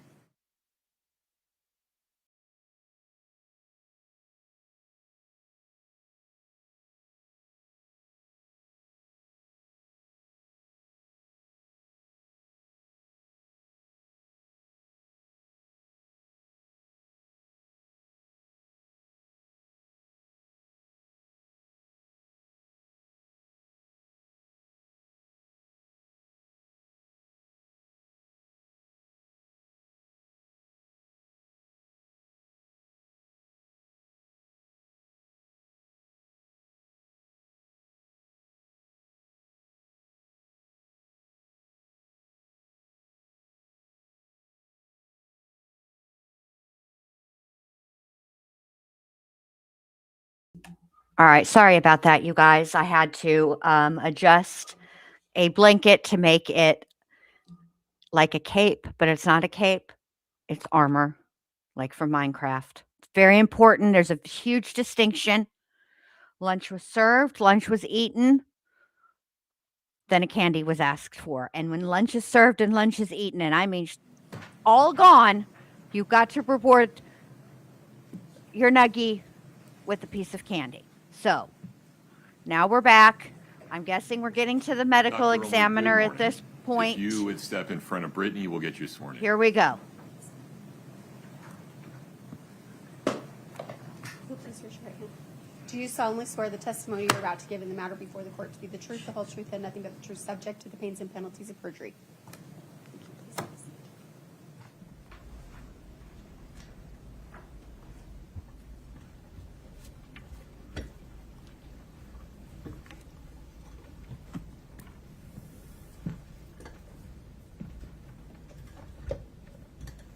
Mind bending the mic down just a little bit.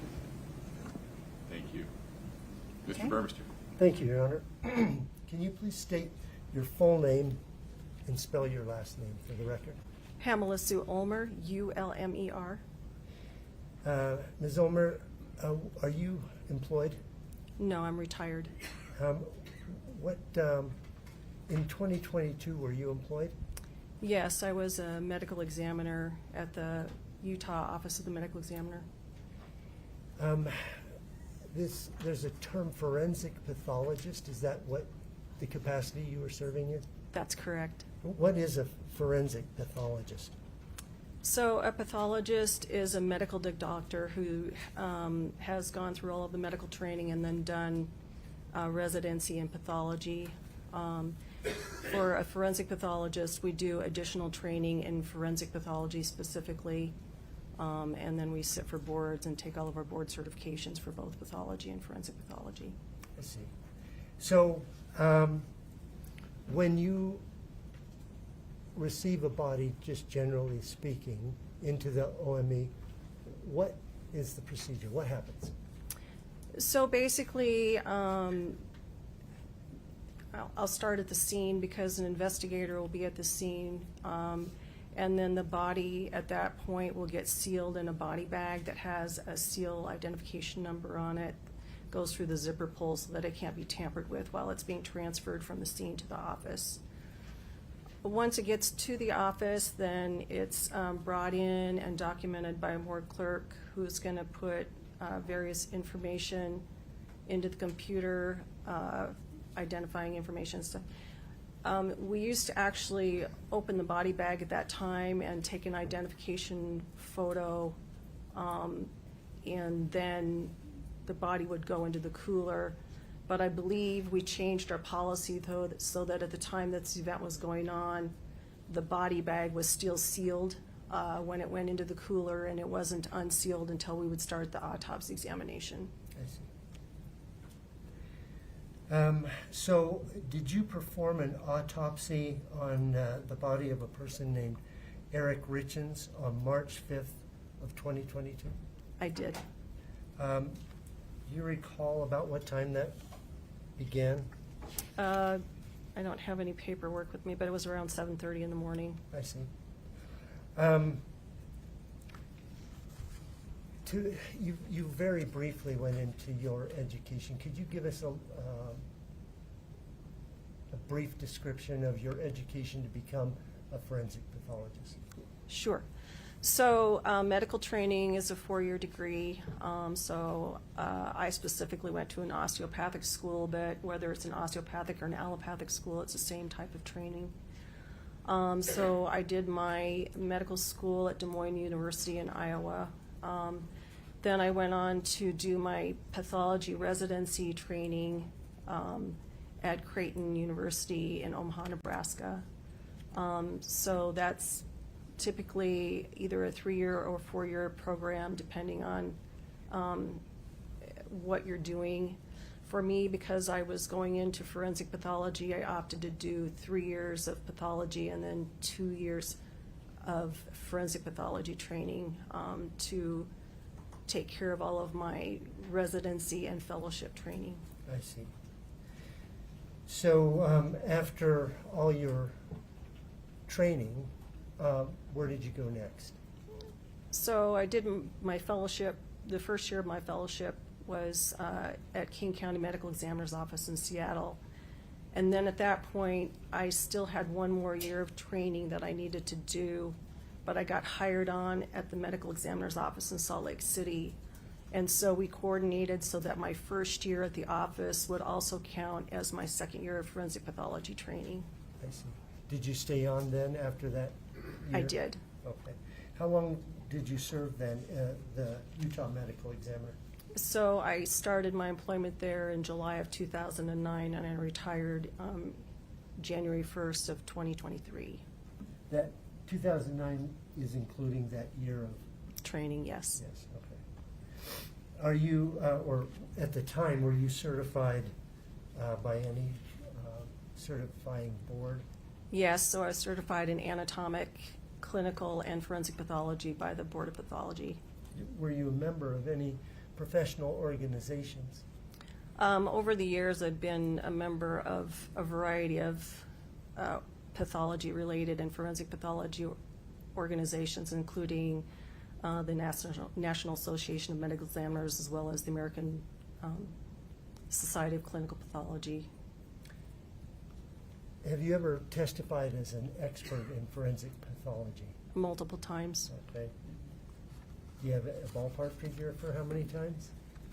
You know, I don't have my case log anymore, so a lot of it was preliminary hearings for various cases, and then as well as doing like other types of cases. So maybe about between 75 and 100 times for all of my testifying. When you do an autopsy, first of all, what is an autopsy, I guess? So it's an external and internal examination of the body. So we're basically looking for why the person died. We do an external examination describing any unique features of the body. In a forensic autopsy, we also describe like the clothing, any identifying features like the color of the eyes, any tattoos, anything like that, because we need to know who the person is as well as why they died. So all of those items get documented. Additionally, any like scars or anything like that to show any prior medical procedures or injuries. Any injuries that they might have sustained, whether it's bruising or gunshot wound or anything like that.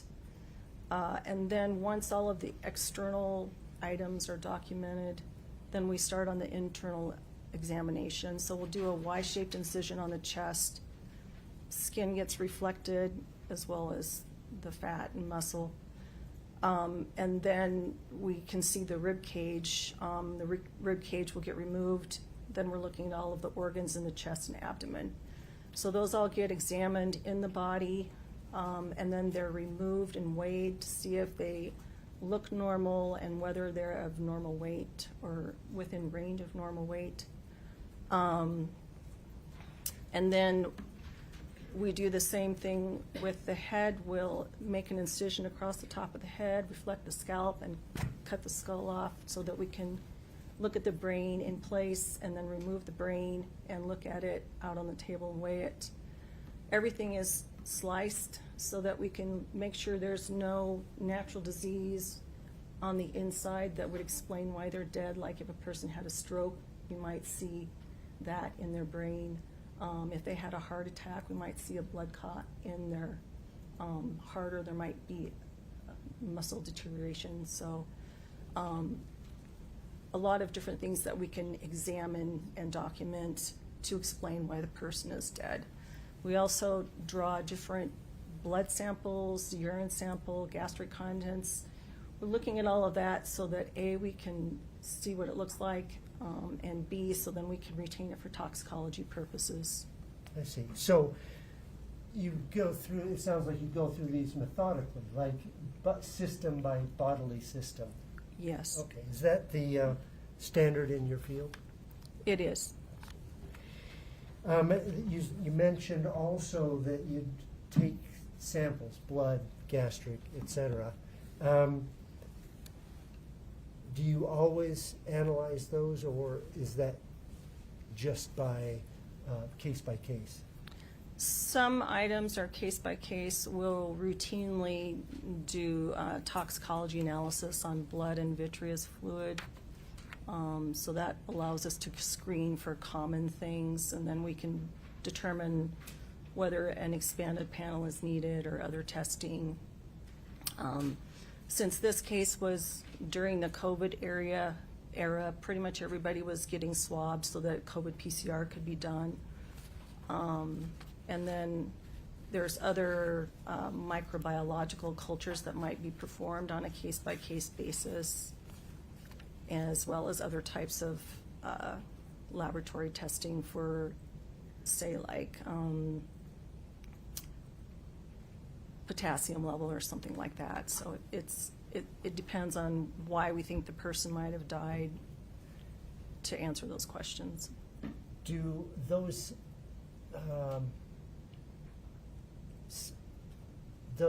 samples get sent out to other labs, or are they examined internally at the medical examiner's office? They get sent out to other laboratories. I see. You talk now about generally the procedure. Is that what you followed in this case? Yes. Okay.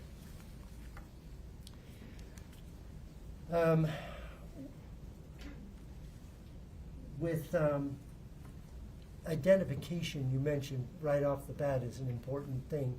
Is that what you did in this case? Yes. So obviously at the scene, because he was at his residence, his wife was able to identify him. But we also look at photographic identification, meaning driver's license, and we can compare that to the individual to make sure that they look like their photo. So that's, if it's a case where there's additional identification needed, because maybe we don't know who they are and they don't have any identification with them, then we can do fingerprint analysis, or we have to go further, we can do DNA analysis. But you didn't have to in this case. No. So Do you have a worksheet or something that you use as you go along and write information, such as the time and the seal number and all those things? Yes, there's an autopsy worksheet. Okay. Can I show to the witness State's Exhibit 10-4?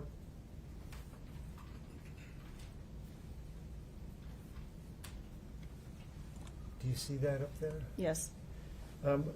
Before he starts asking her questions about the autopsy worksheet, I've been noticing when they pan over to Kouri that I believe she's a member of the press that's behind her with the good curls. Them some good curls. She's having an excellent hair day, and I just wanted to say that. All right, that's all I got to add because they haven't really given. There's no testimony to comment on right now. I mean, it's all pretty standard stuff. These are foundation questions, so let's keep going. All right, here we go. Do you recognize it? So it's a body diagram Okay. showing notes that I made during the autopsy. Okay, and is it a true and accurate copy of that worksheet? Yes. State would offer State's Exhibit 10-4. Yes. No objection. 10-4 is admitted. Would ask to publish that. There you are.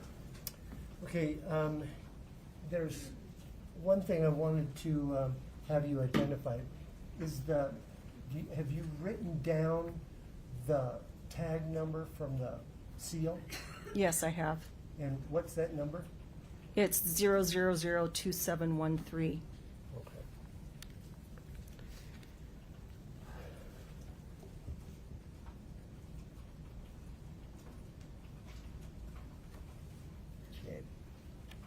Okay.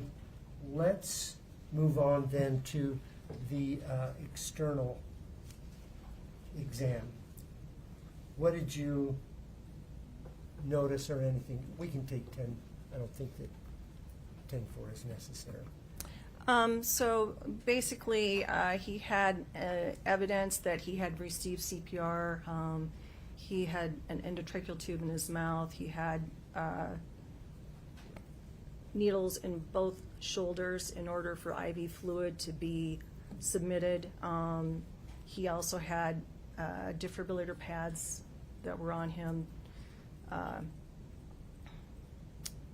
There was really no evidence of injury.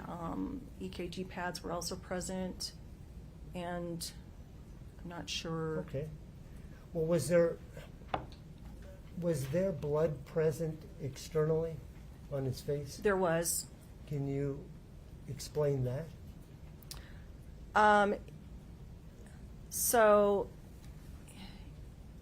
in cases of potential drug overdose, it is not unusual for opiate overdoses specifically to have pulmonary edema. So you've got foaming of the mouth coming from the lungs. And then in addition to that, then when you're receiving CPR and you have that intrathoracic pressure that every time a compression is made, that's contributing to the lung injury. And so it's not unusual to have blood seeping out with that fluid from just the vasculature of the lungs. But in addition, when somebody gets intubated, there's a risk that they might get mouth injury or they might get other injury just when the tube is being inserted. And so with that, every time you're doing a compression, you've got potentially a blood-tinged fluid that's spurting out. I see. Did you see any evidence of injury that contributed to death during your external examination? No. Okay. Let's move on then to your internal examination. What is the first thing that you look at? Well, the first thing I looked at were the ribs. He had rib fractures on the left side, on the front. I believe it was ribs 4 and 5 were fractured, which was most likely from CPR. I see. And then you remove the chest plate and you're looking at the heart and lungs. Well, let's take a look then. Let's go down system by system. Did you lay those out system by system in a report that you subsequently produced? I did. Okay. Cardiovascular system. There's a mention here of 50% occlusion. Could you tell the jury a little bit about what that means? So it just means that he had the beginning stages of coronary artery disease, so that the lumen of the vessels in his heart were thickened. It's usually not thought to be significant until they're at least 75% occluded or more, and this is a common finding in adult males in general, and then adult women as they also age.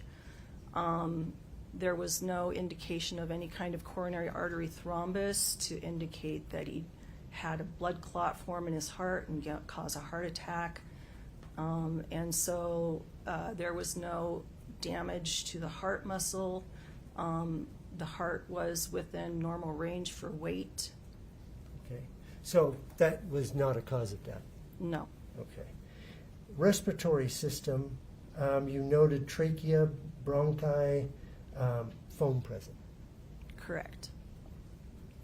I think you've said that was probably from CPR. So it's probably originated from his fentanyl overdose. I see. Okay. CPR can also cause pulmonary edema, but since he had no return of circulation during this CPR process, the majority of that fluid and that foam probably originated from the drug overdose, but CPR can still contribute to it. I see. Okay.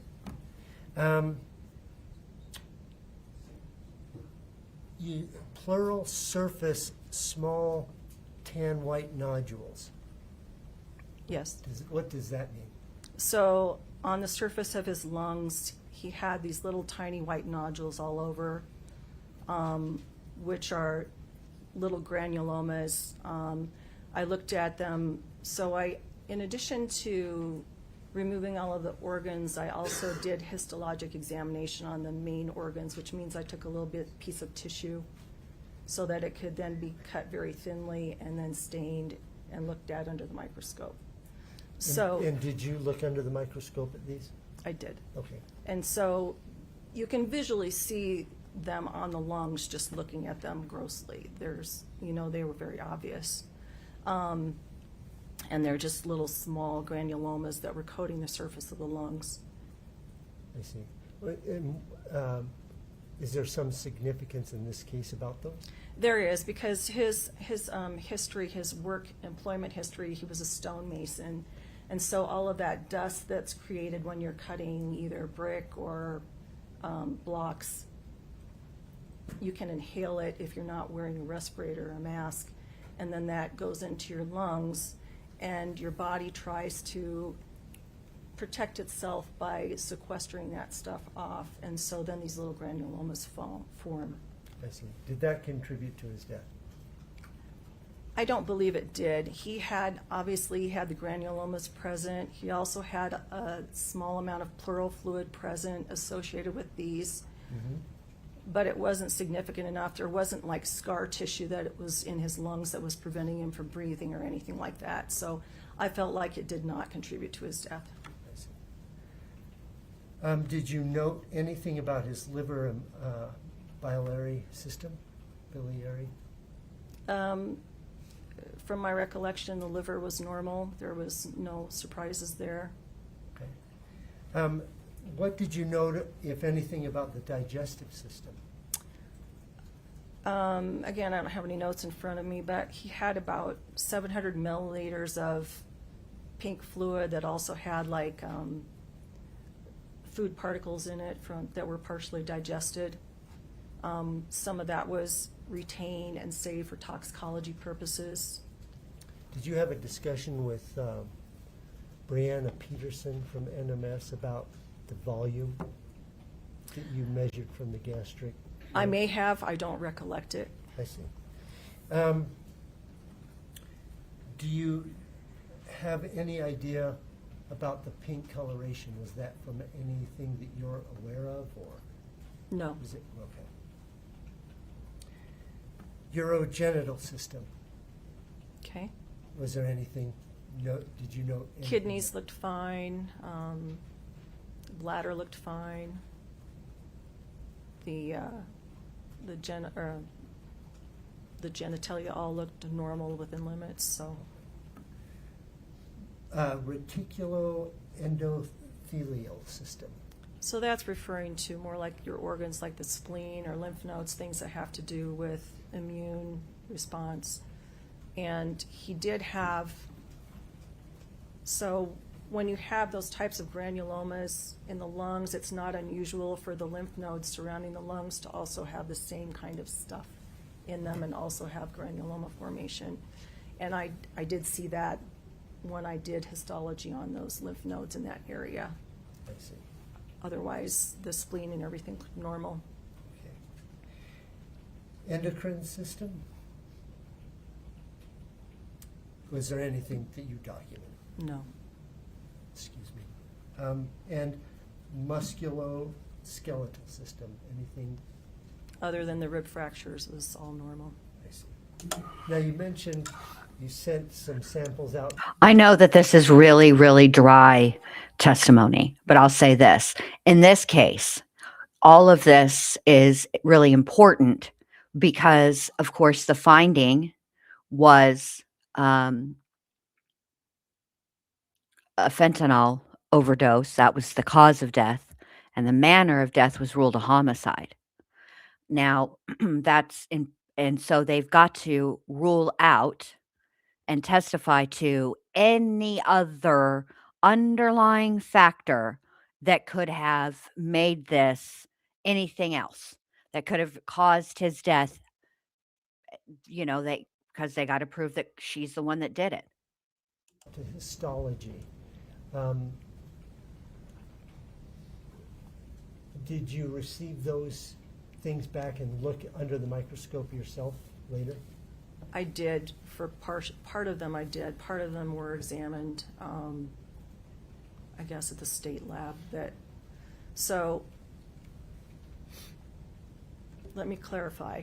So we did microbiology testing of the lungs, which you just collect a swab. And so each lung was swabbed and sent to the lab. We had that tested for bacterial infection as well as fungal infection and then TB infection. And that was significant because we had all of these granulomas in the lungs, as well as he'd recently had a history of having COVID. And so just to confirm that there was no active infection going on that I could document that was causing those granulomas, like TB, for example, or any kind of fungal infection, all to explain what was going on in the lungs. And the only thing that I saw, again, was the granulomas that were due to his work history. In addition, I did special stains to confirm that there were no fungal elements present and that there were no significant changes to the lung tissue, as well as the heart and the liver and the kidneys. I did see the granulomas in the lungs and those lymph nodes. So absolutely no fungal infection in the lungs? No. And to clarify, that was not by culture, that was only by looking at the stain. Okay. So, did you, we'll get to that, I guess, in just a minute. I guess with histology, you also sent out liver samples,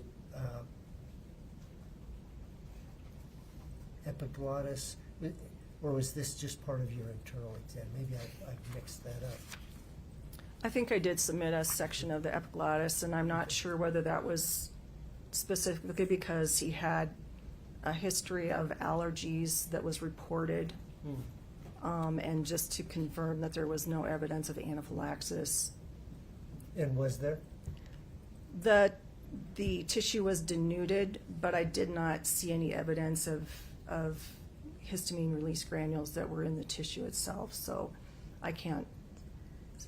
It did not appear that anaphylaxis was an issue.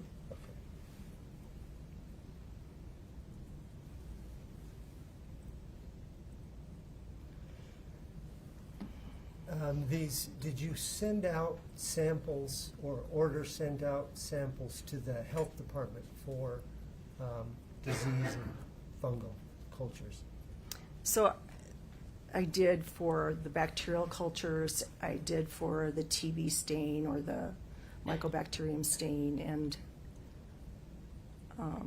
yeah, I don't have the autopsy report in front of me, so I can't answer a lot of this stuff. Why didn't they give her her autopsy report? Delana said, Jen Lu, thanks so much for having us during all of this. We appreciate you and your time and humor. Oh, thank you so much, Delana. I appreciate each and every one of you guys for being here. Thank you so much. All right, here we go. Would it be helpful to look at your report? It would be, yes. I mean, it wouldn't hurt, she just said. My goodness. I'm very curious as to how the defense intends to dismantle her testimony.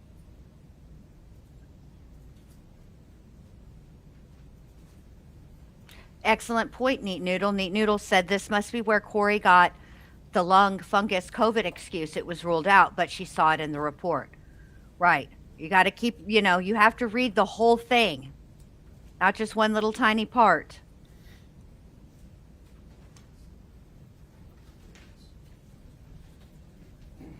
I mean, I suppose if you're going to be the type that skips to the end of an autopsy report, you would skip to the end where it says conclusions. That's where you'd want to go to. Not just things mentioned in the, They approached the witness. Of course. Ooh, Delana, I didn't think about that. I don't think she will. Does that look familiar to you? Yes, this is the report that was generated by myself after the autopsy examination was performed on Mr. Richins. And I'll tell you why. Can you find the... First of all, this is it's a completely circumstantial case. Mostly there's, this is a circumstantial case for the most part. And so because there's no direct evidence, I wouldn't expect for her to take the stand to try to explain any direct evidence, number one, which is always a bad idea, just generally speaking. This isn't a case of her defense is not self-defense. So the jury doesn't expect to hear from her, I don't think. And to further complicate the situation, see, for most defendants, the two that come to the top of my head that have other issues pending that would complicate them testifying are Kouri Richins, obviously, but also Alec Murdaugh had other lawsuits, et cetera, that were going on during his criminal trial.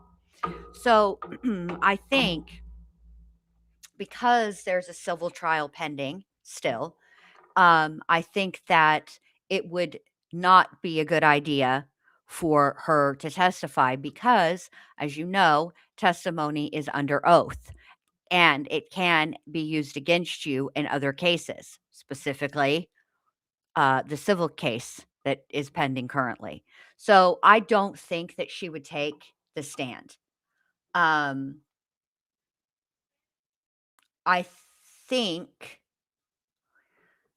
don't think that she would take the stand. And I think that when we get to it, I think that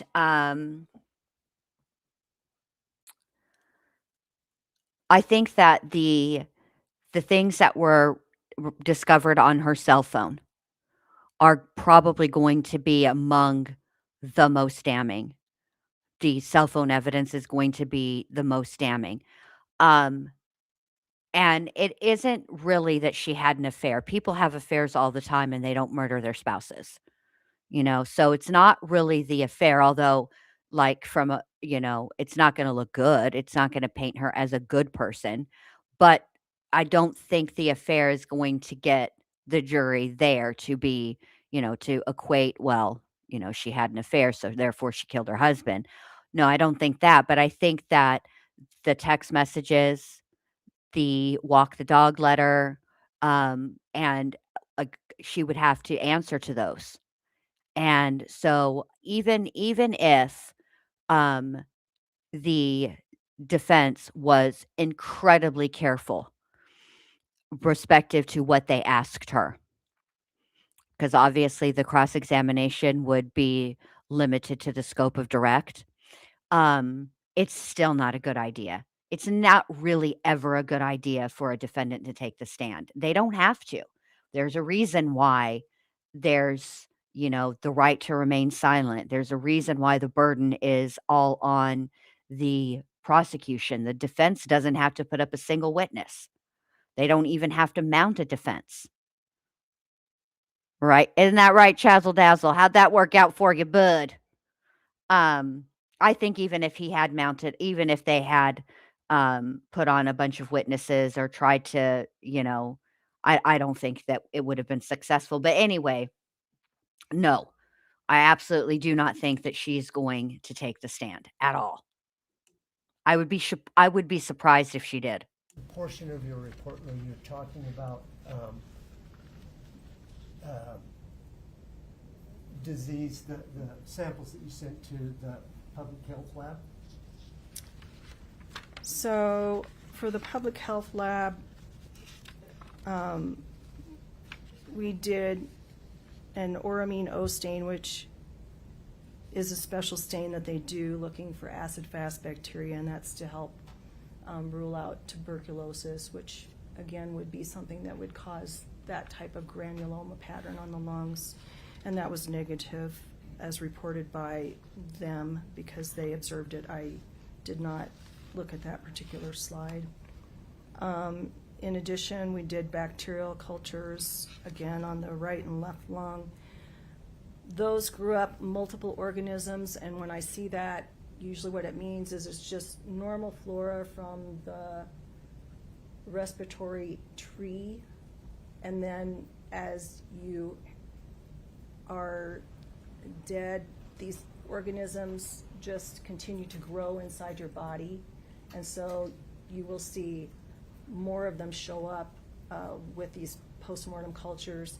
If the person was dead from a specific bacterial infection, say like streptococcal pneumonia or something like that, you should predominantly just see the streptococcal bacteria and not all of this other stuff quite as broadly. So that just looked like postmortem change. Also, and just JL Cupta says, I've been a grizzly since G began, but I need Jen Lou laughs for this. Love some Lou laughs. That is an incredibly high compliment. I appreciate that because one of the things I like about Grizzly is her snark. She's pretty snarky too. She does make me laugh. And I do prefer a more intimate chat. But at the same time, it is an accomplishment to have that many people in your chat. Like, I would be good if we had for trials a couple hundred people. I would be fine with that. That's manageable. It's not too hectic. Your Honor, there's a good little portion left. I wanted to know, based on time, if this was, could we break and return to Dr. Ulmer, or would it be? Any objection, Mr. Ramos? No, that everybody would like that. Okay. I need you to sit tight for just a moment, if you don't mind. Folks, let's take a lunch break. We have lunch for you. It's 12:10. Why don't we come back at 12:45? Is that agreeable, counsel? Here's to the state. Judge, if I may, could get up just a little bit more, just given the issue that we're dealing with the expert. No problem. Is that okay? 1 o'clock? I'll take anything. Thank you, Judge. Okay. 1 p.m. We'll be back on the record. I appreciate it. Please stand for the jury.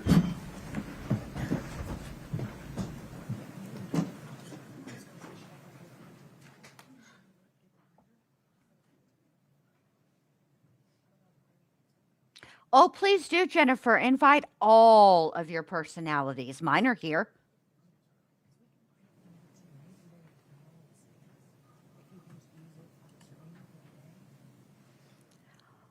Have a seat, folks. Thank you. Hang on just a second. Dr. Ulmer, during the break, you are still proverbially on the stand, so please isolate yourself.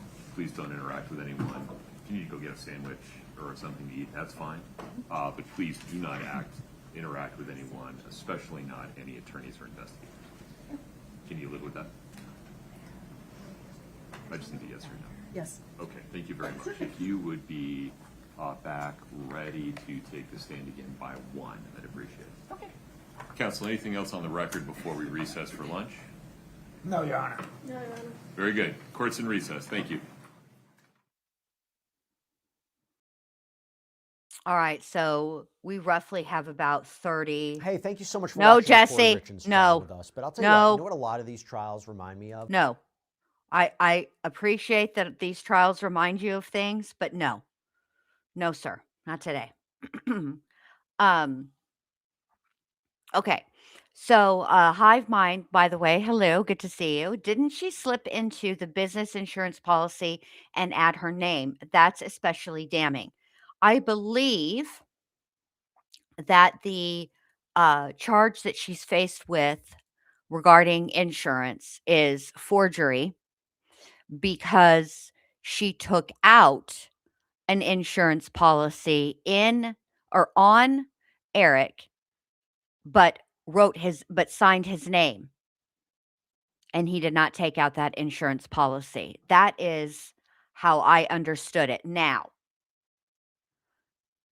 the defense's claim is that what had happened was basically, you know how when you're with a credit union for a number of years and they send you something in the mail that gives you life insurance at a discounted rate, as a thank you for being a valued member at the bank, right? And she filled that out and signed his name. She's like, "Sure, why not?" Okay. And then he said, and then she said, the defense attorney said, "Do you know how many women do that every day? How many wives do that for their husbands every day?" No, I don't. Now, I'll say this.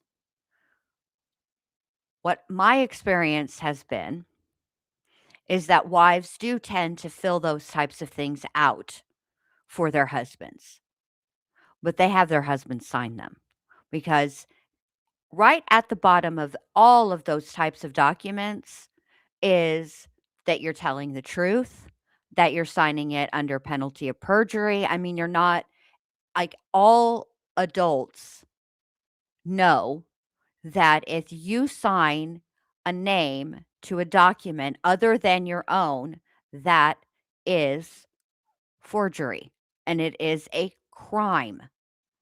So, yeah, most wives don't sign their husbands' names for them. I think that I think husbands and wives, I think partners do things for their partner all the time, little things, right? But I don't think that they commit forgery on a even a semi-regular basis. Like that's absolutely preposterous. Especially because it seemed like there was the financial dynamic that existed between the two of them was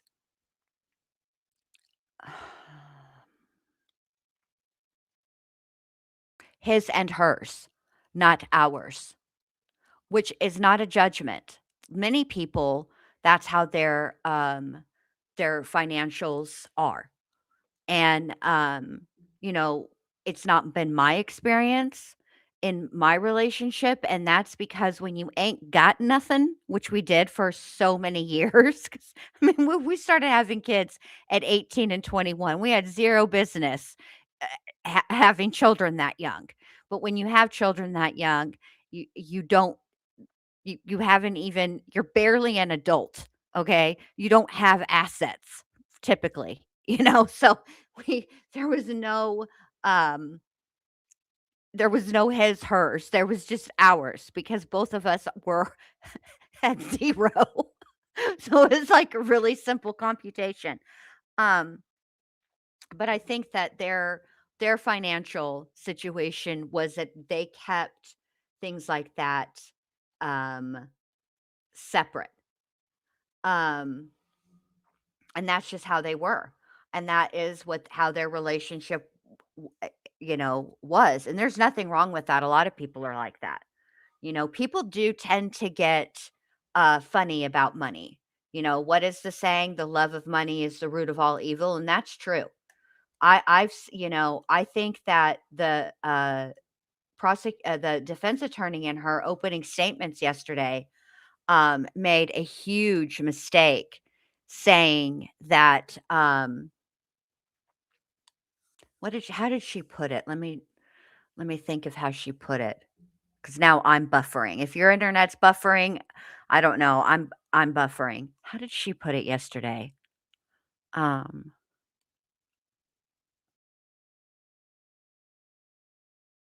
she sort of made it like, um, so what? She signed her husband's name to she was very flip about it. And I don't think that that was a good look, and I don't think that was, um, it's not like she used his, how when you go to the grocery store, they'll if you sign up for their rewards or whatever, how you get like a little thing to put on your keychain so that the next time you're at the store, you can you can use your rewards card, or they add it to your rewards card or whatever. Okay, it's not like he signed up for one of those and she purchased the groceries with on like out of her checking account, her debit card or whatever, and then used his rewards card. Like, it's not that. Okay, that is the type of thing that goes on all the time between people, partners, households, okay? That is commonplace. Filling out and taking out, why didn't she take insurance out on herself too while she was at it? You know? Right, exactly, Tess. She didn't steal his free 7-Eleven slushy card, you know? She didn't do that. Like, okay, my h I am the smoker in the family, okay? But, because my husband does what he does, he's out on the road a lot, and he knows exactly what gas stations to go to and exactly what gas stations not to go to. And it's like, he might go to one gas station because they have the good snacks, but their restrooms are trash, okay? So but he knows where the good restrooms are. Hence, there is a specific gas station that he has a rewards card for, okay? When I go to purchase cigarettes, I give his phone number, not mine. I don't have a rewards card. The only time I visit a gas station really is to buy gas. I don't even buy 5 hours there anymore. I buy 5 hours from Walmart because they finally, you know, these last, I don't know, several years. It's been a long time since I've been to a gas station for a 5-hour energy. Now Walmart sells them by the pack, so there's no reason for me to do that. But at any rate, like, that's, we're not talking about cashing in, You have the free slushy. It's his free slushy card, and you cash it in for the love of Pete. No, and she did not. The thing that makes, even if I were to believe that partners frequently sign the other's name to legal documents, filling out an insurance policy is a legal document. Okay, so even if I were to believe that that kind of thing happens all the time, okay, what makes it more nefarious, in my opinion, is the fact that she didn't take out insurance on herself. She only took a life insurance policy out on him. That is crazy. Crazy. I wanted to show you guys, let's see. I want to see. I do want to see, because it's been a minute. Hang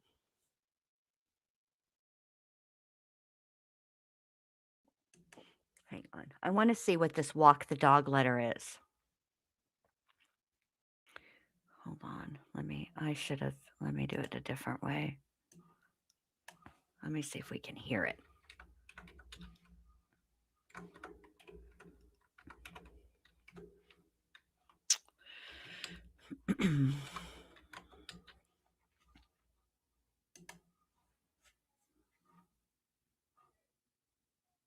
Oh, here we go. Do you guys want to hear the walk the dog letter? Okay. This comes from Law and Crime. Let me share this tab instead. Let me put it on the stream. All right. Here we go. What a shame that I've never heard. I don't have enough of Kouri's voice to read this in her voice. So here we go. Page 1. Walk the dog. 2 exclamation points. But take vague notes so you remember.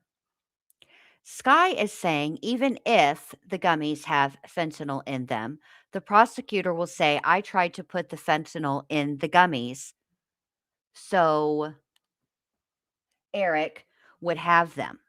Stupid, I know, but that's what she's thinking. We will still test them, though. However, underlined twice, excuse me, she wants to link Eric getting drugs and pills from Mexico, so we need some kind of connection. Her private investigator is doing some research on the ranch/cartel place Eric would stay at. Here's what I'm thinking, but you have to talk to Ronnie. He would probably have to testify to this, but it's super short, not a lot to it. He will need to tell Sky at the meeting next week. Upon information and belief, just like they say, a year prior to Eric's death, Ronnie was over watching football one Sunday, and Eric and Ronnie were chatting about Eric's Mexico trips. Eric told Ronnie he gets pain pills and fentanyl from Mexico from the workers at the ranch. Not to tell me, because I would get mad, because I always said he just gets high every night and won't help take care of the kids. There are pictures in my phone of Eric passed out on the floor or in the chair. Ronnie should have text from Eric. Okay, let's stop there. There are pictures in my phone of Eric passed out on the floor or in the chair. Kouri, you know who else had pictures? Amber fucking Heard. Did you see what happened to her? She was unsuccessful. Okay? Eric told Ronnie he keeps them in an allergy pill bottle in his work truck so I wouldn't find them. Ronnie never told me about the conversation. Eric finally told me and asked if Carmen could get him some. Eric never wanted anyone to know he had an issue, especially get caught. He always wanted Kouri to go down for him. When they traveled, Eric would put his drugs in Kouri's bag at the time, at the airlines right before they boarded. That way, if they were caught, Kouri got in trouble, not him. Once they got to wherever they were going, Eric would pull the drugs out of her bag and it would cause a huge fight. She was pissed he would risk her going to jail for his drug use. He just would laugh about it. Eric couldn't ruin his image that he had drug issues, so he would do whatever he had to. Kouri has never done any type of pills, didn't like them. Wait a minute, back up. Kouri has never done any types of pills, didn't like them. If you've never done any pills, how do you know if you don't like them? Rarely would she consume THC, only if Eric begged her because it was a special occasion. Reword this however he needs to make the point. Just include it all. The connection has to be made with Mexico and drugs. Ronnie will have the messages to prove Eric confided in him about getting high. It can be short and to the point, but it has to be done. Upon information and belief, LOL.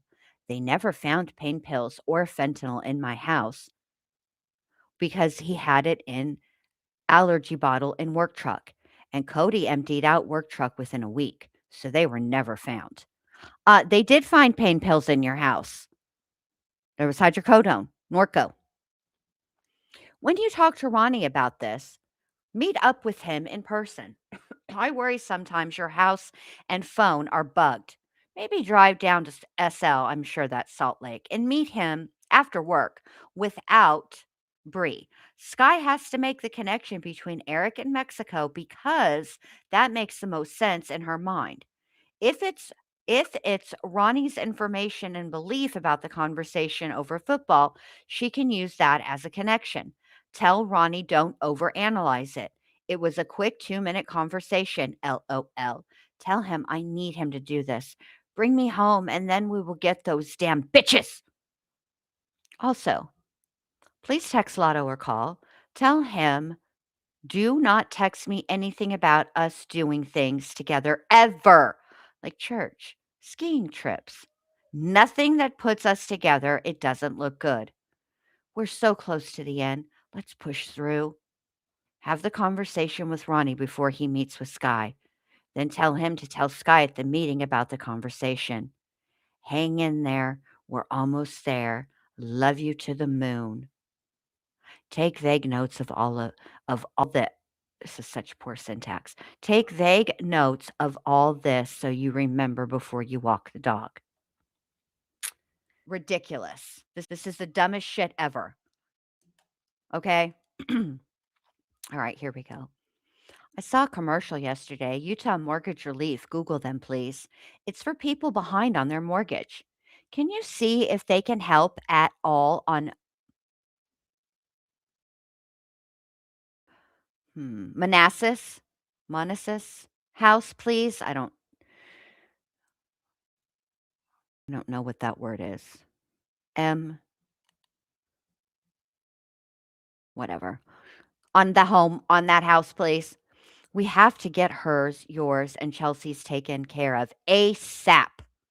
Trying to go to that place in Kansas. What about asking Lotto to do a loan solely in his name and not have you on there?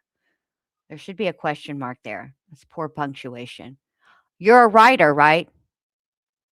I know he can do a home equity line of credit on his house in Hideout. Not sure if he would, but I know he has like $1 million in equity. Maybe he just doesn't know about a HELOC, home equity.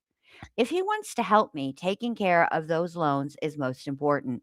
I don't give a shit about the yodels. Remember, I told you, one way to get at Katie is going through my phone and finding a picture of her girls, even with the boys. Print 15 copies out. Oh my God, print 15 copies and send them out anonymously to different media companies. Obviously, don't email the pictures so it's not traceable. She would be livid if it got out to the public. You would just have to do it sneakily. Sneakily. You would have to do it sneakily and be careful. She would try and trace it back to you. If not, no worries. Sky is having my girls do the first interview with Good Morning America. Please tell Chelsea to bring up that he hasn't been to church in the 13 years she has known him. And Eric would brag to her about how much he drank and did pills in high school. Tell Kelsey to say Eric always wanted Kouri to go down for him. For example, he would put drugs in her suitcase when we would travel together, so if anyone got caught, it was Kouri. Why are you referring to yourself in the third person? He would put it in her bag right before they left the house, so Kouri didn't know. Then when we would land wherever, Eric would take them out of her bag and Kouri would be pissed and they would argue about it.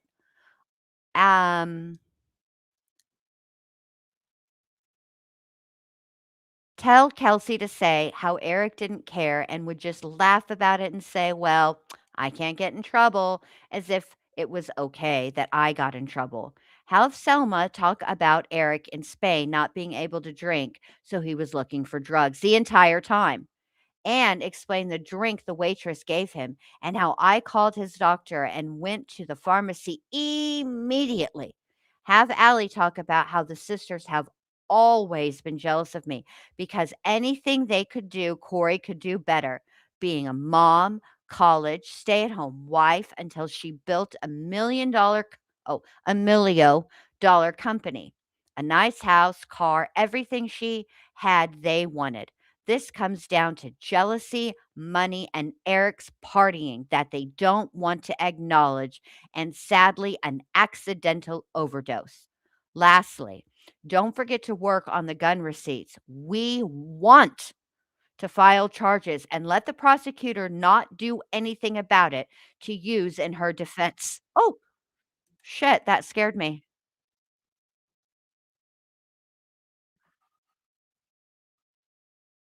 Jesse came in and did his thing, and I wasn't prepared. Okay. Lastly, don't forget to work on the gun receipts. We want to file charges and let the prosecutor not do anything about it to use in our defense. Will you buy a box of Crest white strips, open them up, put it in an envelope, and have Sky give them to me? Can you tell her what's in the envelope? I'm sure she won't care. I'll make sure they can't be found in my cell. My teeth are yellow from so much coffee and tea all day. I love you. I love you. I love you. Hang in there. We're getting there slowly. You're the best mom in the whole world. I'm so lucky to have you. Wow. This is ridiculous. Absolutely ridiculous. Girl. Hold on. All right, let me get out of here. Wonder if there's any more thing. Let's see if there's any. Huh.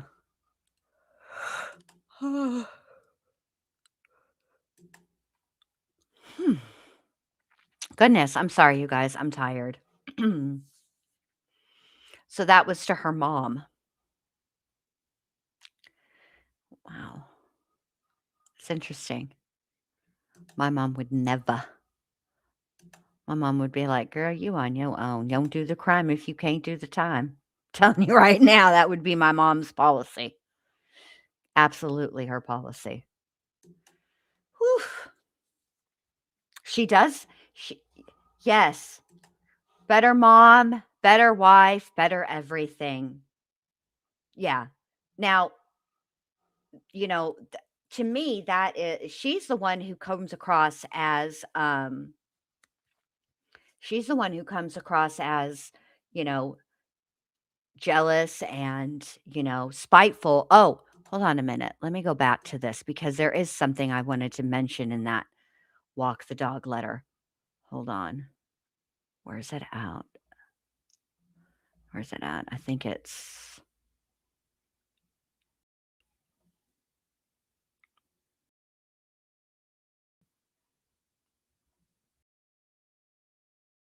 Oh, right here. Remember, I told you one way to get at Katie is going through my phone and finding a picture of her girls, even with the boys. That's really disgusting. Okay. I know that Kouri doesn't give a rat's fat kneecap about Katie's kids, which is why she wants a photo of them put out to the public because it would upset Katie so much, as it would any mother, right? But she's so desperate to get at Katie that she's willing to allow her mother to release pictures of the boys. That's disgusting. Her own children. Her own children. That's disgusting. That's really disgusting. I think, I mean, there's several, like, you know, problematic admissions and and sentences in that whole letter, right? Hold on a second. Excuse me, just 1 second.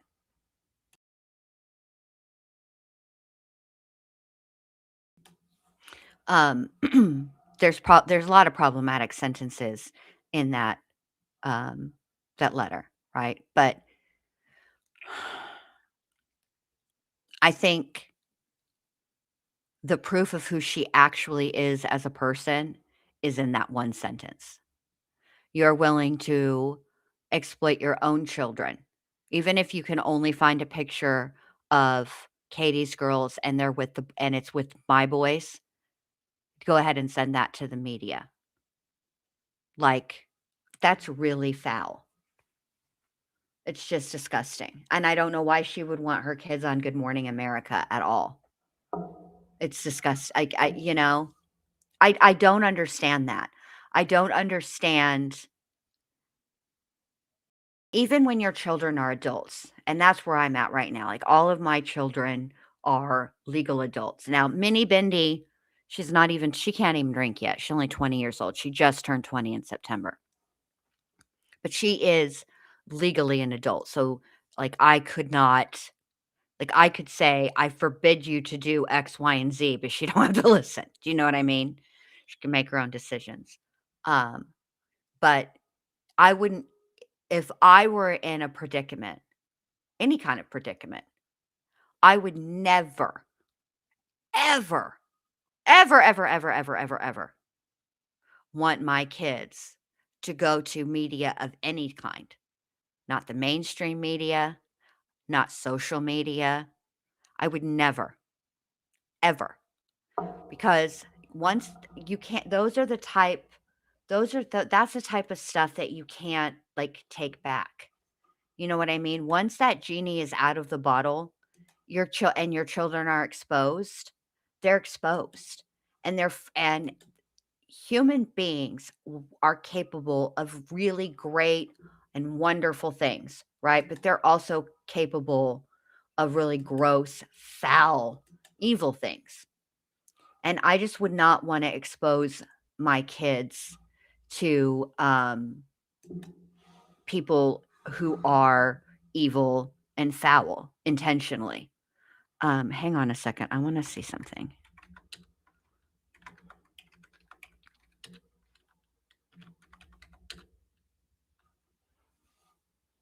Let's look at this. All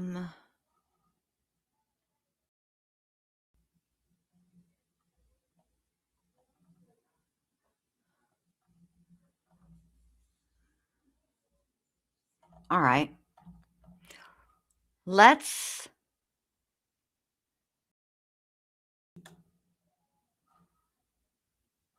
hold on a minute. Let me see.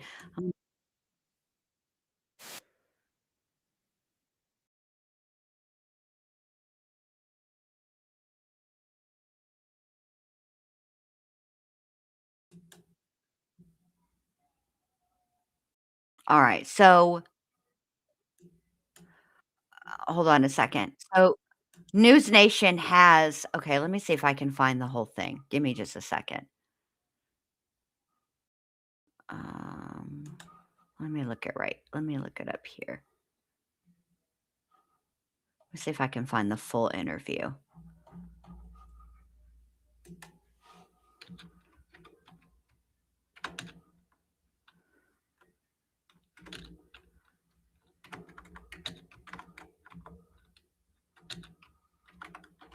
if I can find it like that. Oops, I didn't type it right way.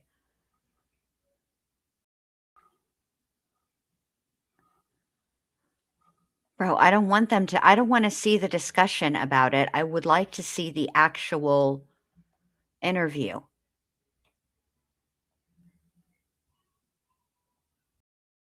Let's see. Oh, what's the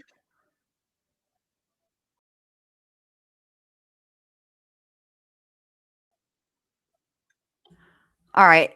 There's a interview with Kouri Richins.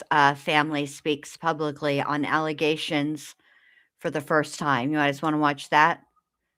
Oh, cripes. What'd I do? Torture sauce. I pushed the wrong thing. Hold on. I almost ended the stream just now. Woo! Bendy, get it together, lady. All right. Let me make this full screen. All right. Here we go. All right. Here we go. Let's play this.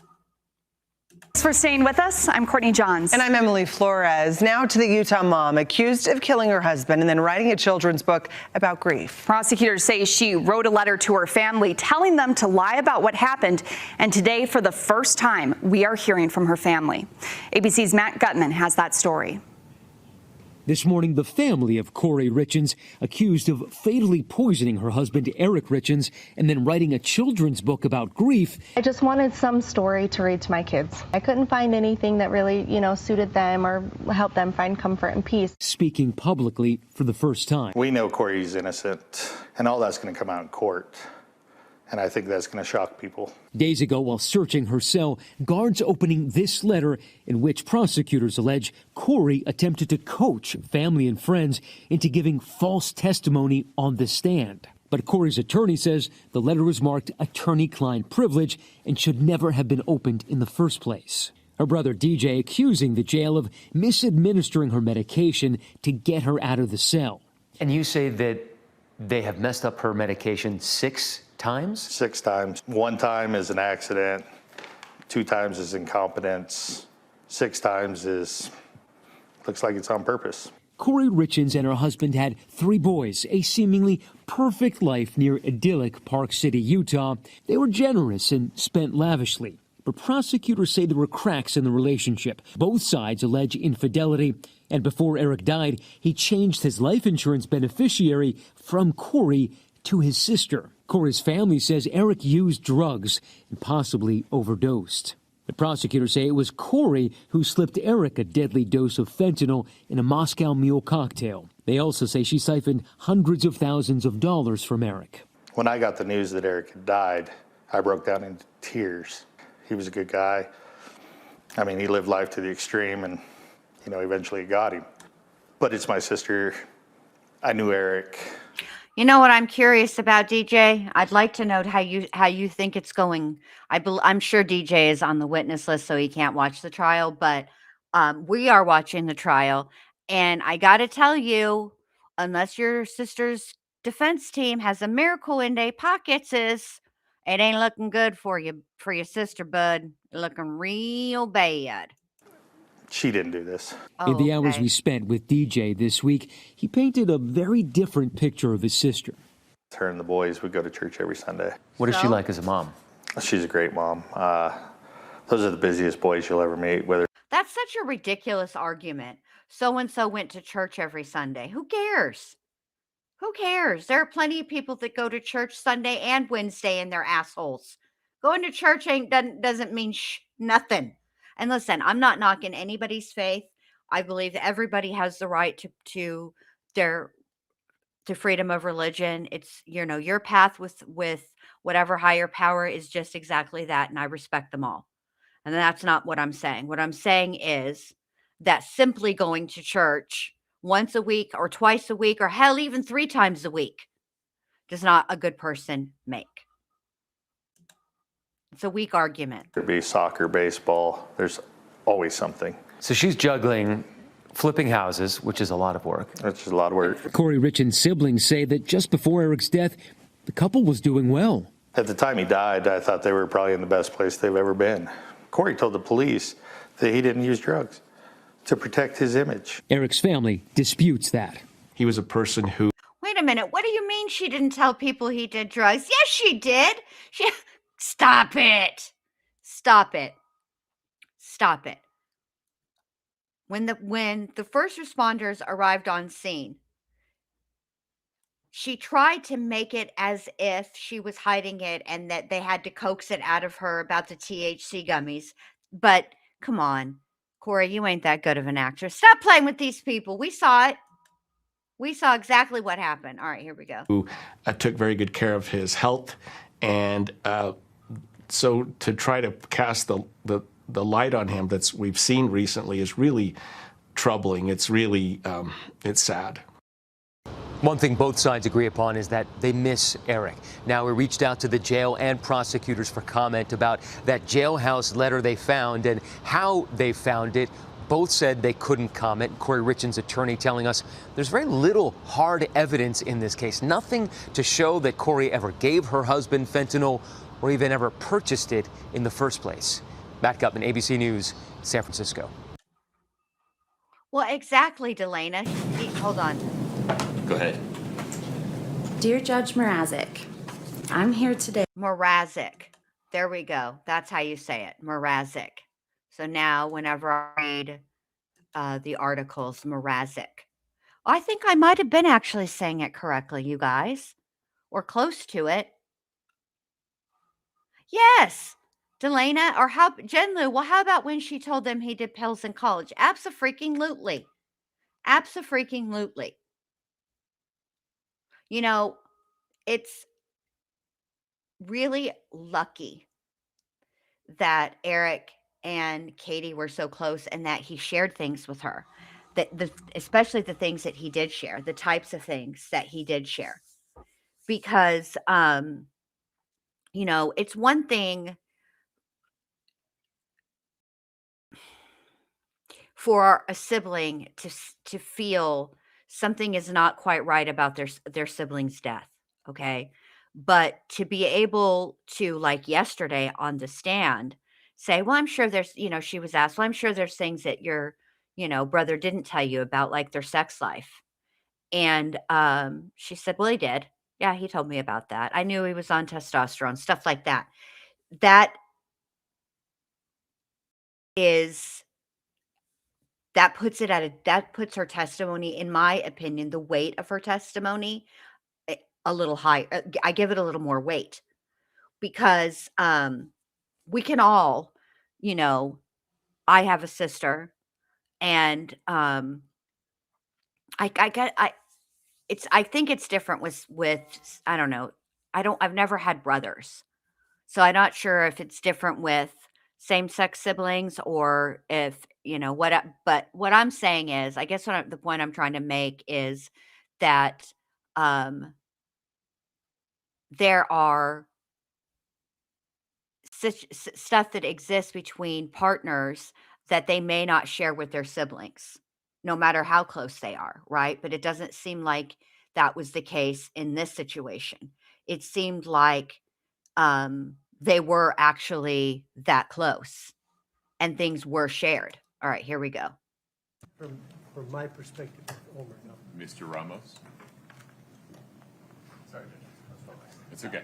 Anything on the record before we invite the jury back in? No, Your Honor. Thank you. You're still under oath. Okay, sounds good. Have some water. Okay. We're ready for the jury.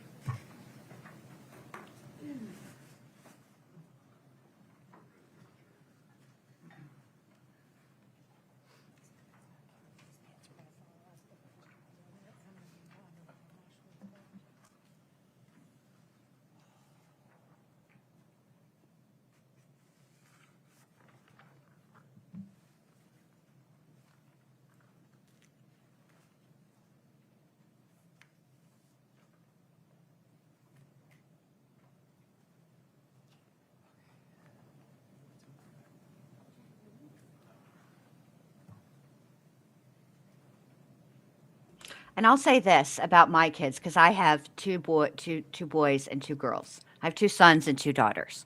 Okay, the boys are older than my daughters. Anyway, I know that all 4 of my kids talk. But I don't know what they talk about unless unless they're bitching about me. That's just facts. All kids bitch about their parents. It is what it is. So that I know that they share amongst each other. But as far as like other things that they talk about, I bet if I asked, they would tell me. But I feel like the thing is, I know that I'm not going to be on this earth forever. And that when me and my husband go, the kids will only really have each other. And so I think that them building good, close relationships where that they can confide in one another, that's very important. And so I don't pry. So that's just me. But that could also be because I'm an Aquarius, and Aquarians, we're nosy, but to a point, up into a point.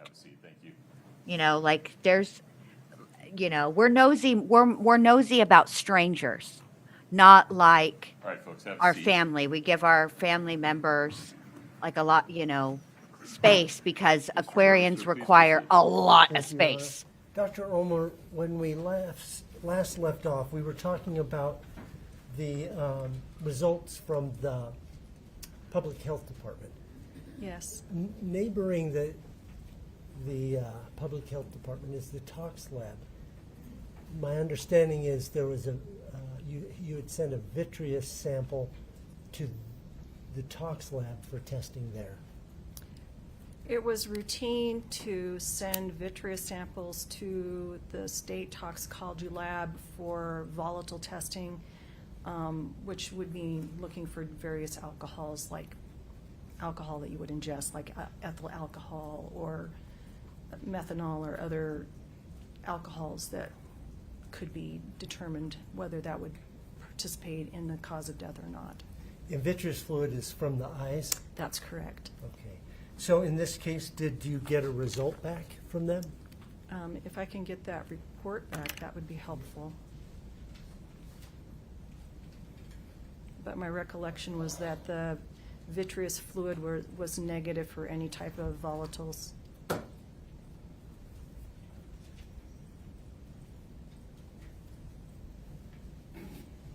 you.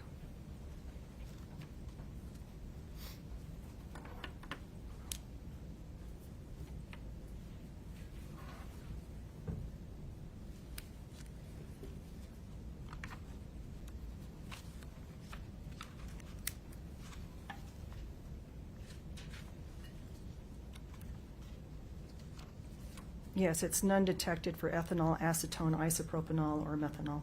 Okay. Is there something important about vitreous versus blood with regards to alcohol that you're aware of? Well, it's multiple things, actually. For one thing, it's kind of a sequestered area. You don't have direct blood flow to that area, so things just kind of pass through the membranes as opposed to having direct blood flow. And so it's kind of protected and it's delayed. And so like if you're comparing like a blood alcohol to the vitreous alcohol, the blood alcohol will be different than the vitreous alcohol depending on whether the alcohol is going up or going down in the intoxication time frame. I see. And then also because it's protected, you're less likely to have bacterial contamination of the vitreous fluid because some bacteria produce alcohols during decomposition, so you have more of this sequestered environment. Okay, so a more perfect record, so to speak. Yes. So did you, you also sent out samples to NMS Labs? That's correct. And what is NMS Labs, to your knowledge? I'm sorry? What is NMS Labs, to your knowledge? I mean, They're a reference laboratory that does toxicology testing. So they do clinical toxicology as well as forensic toxicology, and we were using them at that time for any of our more complicated cases. I see. Okay, and so you send it, and this lab is located in a different state or something? That's correct. I believe it's in Pennsylvania. I see.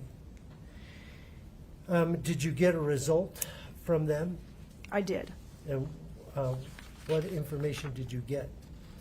So the primary information was that there was a fentanyl level of 15 and a norfentanyl level of 3.3, and those are both in nanograms per mil.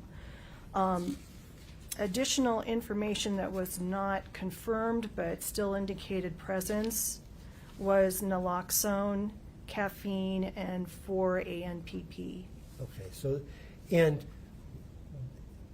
that's from the blood samples that were sent? Correct. I'm sorry, yeah. because we did 2 different stages of testing.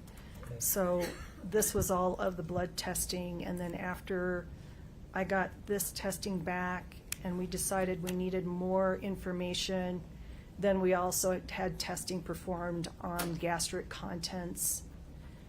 And the purpose of that was to, A, determine if there were any other drugs present in the stomach contents that weren't necessarily showing up in the blood test, and then B, to give an idea of where the fentanyl might be coming from, because the question would be, was it orally ingested, or was it injected, or, you know, trying to narrow that down a little bit. Okay. And so that was part of the rationale for doing the gastric testing. Let's stick to the blood for a minute. First of all, where did you draw the blood? So initially they probably would have attempted to do a femoral stick, but because when you die and you start going through all of these changes that your body goes through after you're dead, the blood clots. And so I'm not sure if this was specifically what happened for this case, but they probably tried to draw femoral blood, and because it's a smaller gauge needle, because they're just going down through the skin, they were probably unsuccessful in getting any of the blood to come up into the needle or any significant amount. When you say they, who is they? The autopsy techs assisting on the case with the autopsy, so that we have folks who are trained to assist with the autopsies, and so they will a lot of times do the toxicology sample collection. Okay, so it's a team. It's a you and these other personnel. That's correct. Our office is way too busy to just have the doc go boom, boom, boom, boom, and do everything. So. I see. And so, did whoever drew the blood from that team, where did they end up getting it from?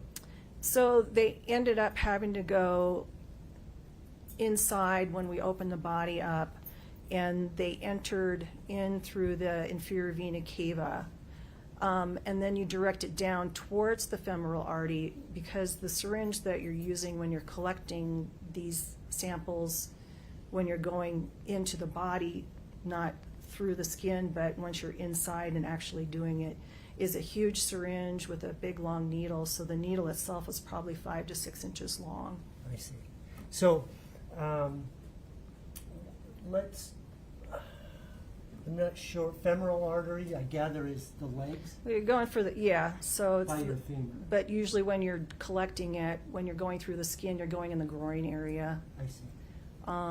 And so you kind of go femoral, inguinal region, and so in this particular case, you know, we weren't necessarily getting specifically femoral blood, but we weren't getting blood specifically from the inferior vena cava either. It was in that region. Okay, so what is the inferior vena cava?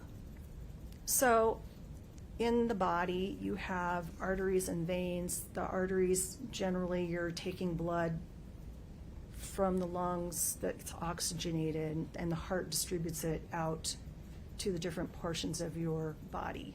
Okay. And then the veins bring the deoxygenated blood back. And so the best source for collecting toxicology samples is peripheral blood, which is further away. Okay. And so when you're talking about the inferior vena cava, the leg veins come back and they connect in the middle, and this is the inferior vena cava that then eventually moves the blood back up to the heart. And so that's the process of bringing the peripheral blood then back up. And so it's still essentially peripheral blood, but you're getting closer to the major organs. Okay, we'll talk about any problems with that in just a minute.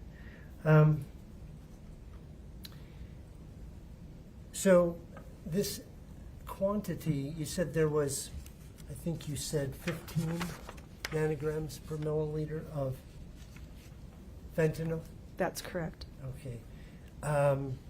As a medical examiner, is that, explain what the importance of that number is. So what you're doing is you're taking the information that you have and you're looking and comparing it to what would be expected in someone who's not taking the drug at all. You expect not to find any. Someone who's taking it as a prescribed medication, so you expect it to be within therapeutic range. And then once you start seeing above that, then you have the potential to go into a level that would be toxic, and if it's high enough, then potentially cause death. Okay.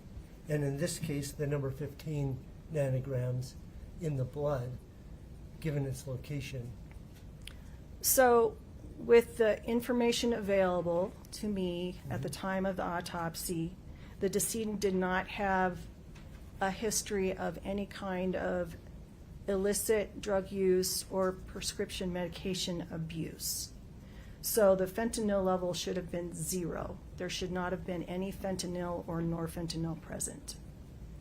The fact that I have fentanyl present tells me that fentanyl was obviously ingested at some point recent.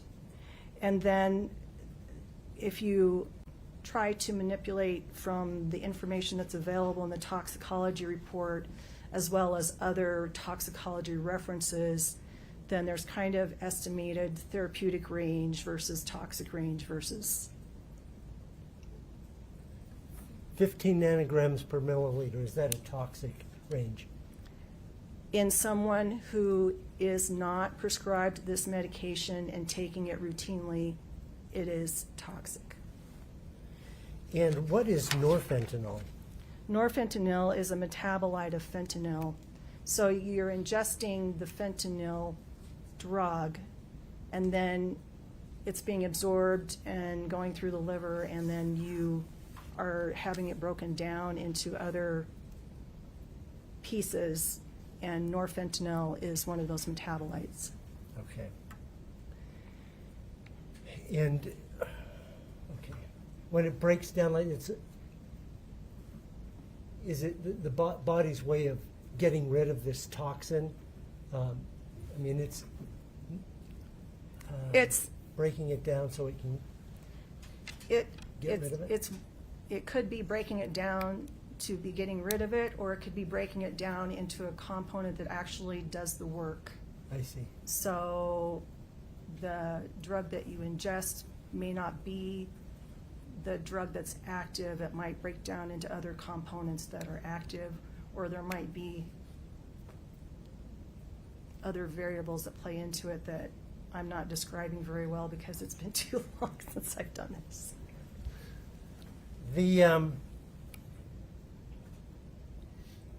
At some point in your, at some point in this process, did you request a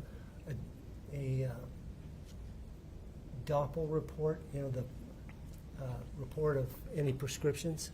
That was a routine process that we did on cases, just to review and see if there were things that we should be paying attention to.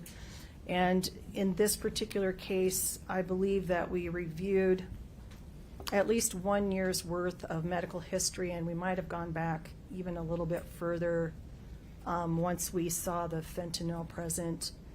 But I don't have any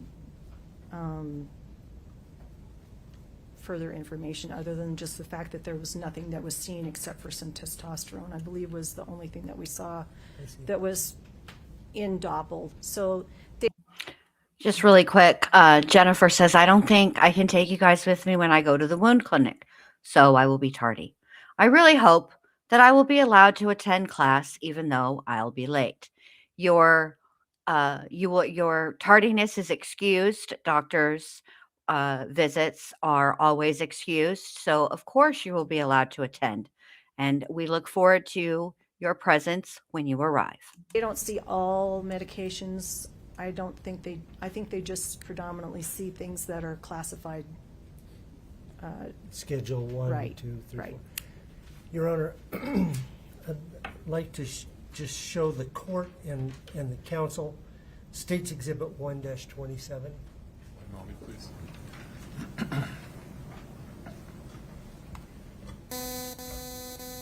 I'll fix that, I promise. Scott, do me a favor. Would you mind unplugging and plugging back in to see if that helps?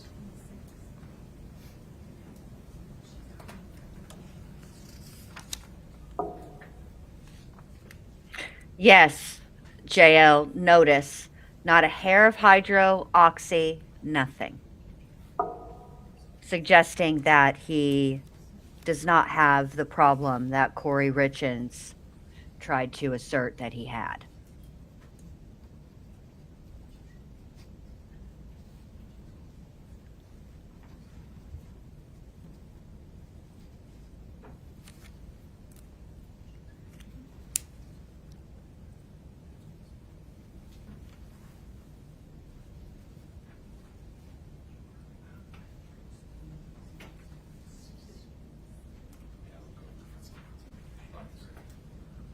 Thanks, Scott.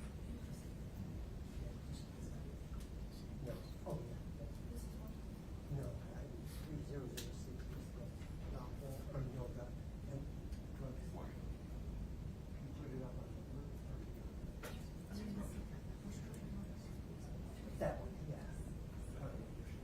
yeah. Yes. I'm just asking, is it 3006? Okay. Mr. Burmester, the witness is currently looking at states 1-27. Your Honor, the state would proffer that 1-27 is a self-authenticating document, and we would offer states 127. Is there any objection? What's that? Is this a one-page document? It should be 2 pages, Your Honor. Scott, can I see the second page? I don't know that Mr. Ramos saw the second page. I may have missed this, you guys, but did she testify? Was there THC in his system? Have we heard that yet? Because I mean, that letter and other statements that she's made, basically, she made it seem as if Eric was, two-turn Tina every single night. So, I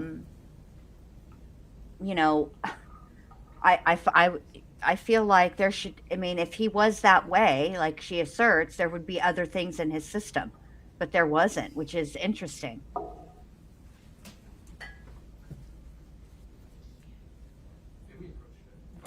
Oh, for the love of Pete, why do you need to approach? Let's have a little palate cleanser. Ready? What a bunch of a-holes. Why do you need to approach? What's the problem? This is ridiculous. Always approaching.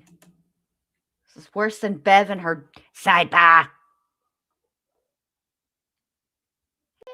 Coffee and Skeletons, you were on Top Chat this whole time?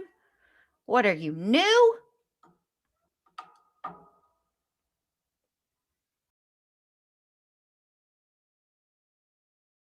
Yeah, I didn't hear it either. Hey, Katie, good to see you. I didn't hear anything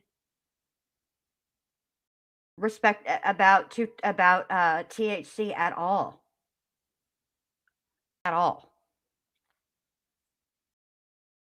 You'll notice, though, unlike Donna Adelson, her trial, when Kouri Richins' attorneys go up to the sidebar, there's no headphones for Kouri. She doesn't get to hear it. This judge is incredibly patient. I'd be like, no sidebar, no snacks, no nothing. Let's get this show on the road. You know you lose the jury. This testimony is difficult because it's real dry, even when it's first thing in the morning. Okay? Now, you get to after lunch, and people have to have full tummies, and they're ready for Mimi's. Maybe just me. I'm like a toddler like that. If my tummy is full, I get very sleepy. So, you know, at the end, like, come on. You're losing the jury here. Let's go. Rapidamente. I don't remember if Diddy's lawyers always asked for sidebars, because I don't like trials that I can't watch. This was my whole issue with the Delphi trial. I don't want to be... Mr. Burmester, your next exhibit or next question, please. Yes. I don't want to be told by somebody else what the important testimony is, because frankly, what one person thinks is important might not be what I think is important. Plus, you're hearing their interpretation, their perception of the testimony, and that's not good enough for me either. I want to be there. So if I can't see it, I don't like to participate. Excuse me. So, did the medical examiner's office receive prescription medication bottles and or prescriptions with the body? Yes, they did. And so did you or your team make note of those? Yes. There was information in the investigator's report, and then there's also a separate form that shows the inventory that would have been done by a different investigator. Okay. Can I take a look at State's or Defense Exhibit 3006, please?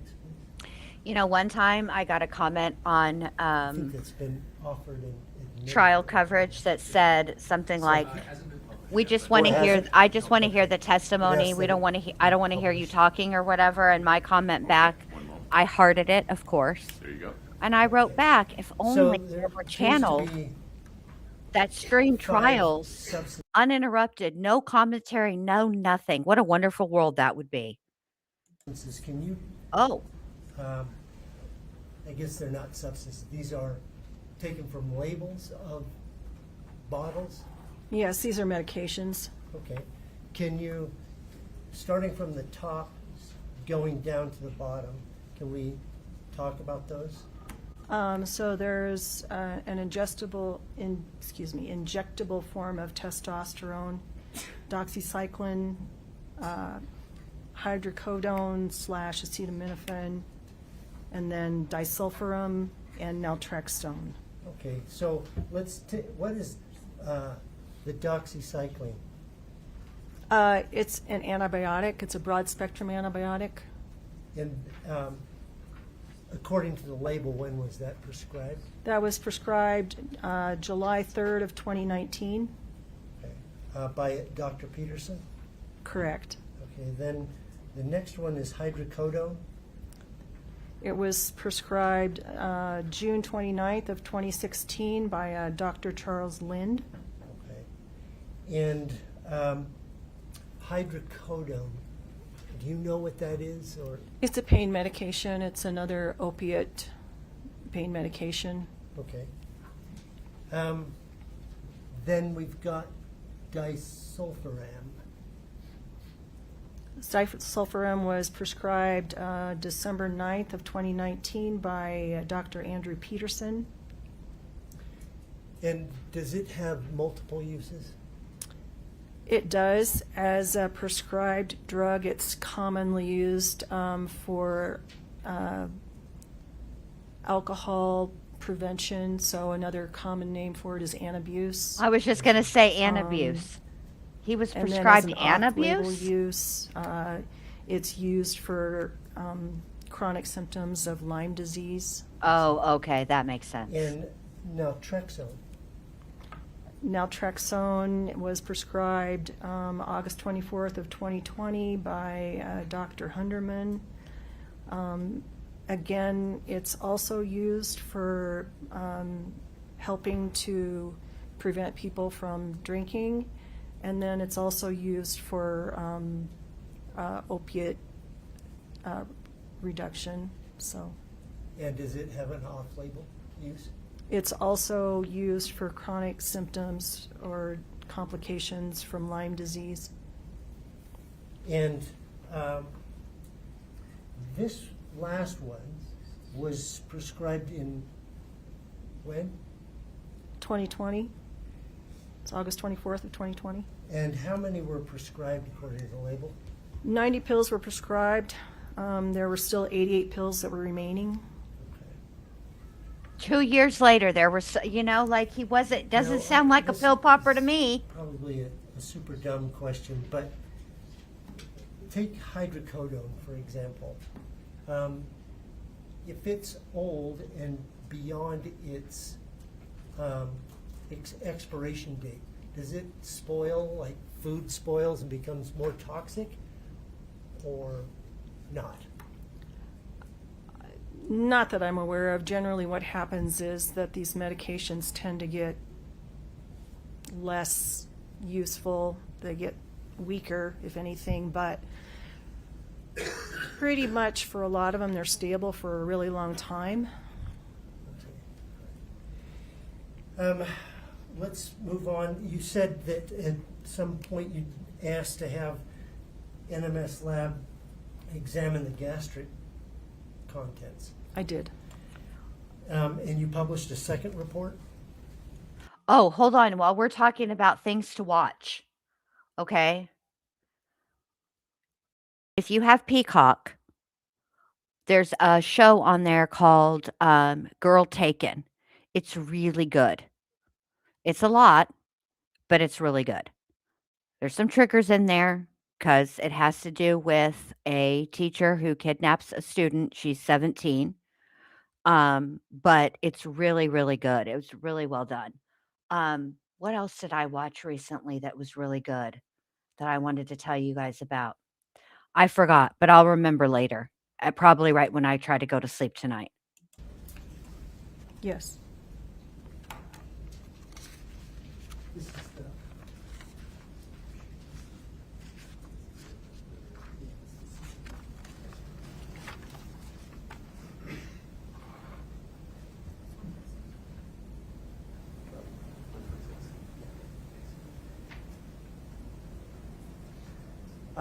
in case you have to, if you can't remember, you've got the gastric in the main one?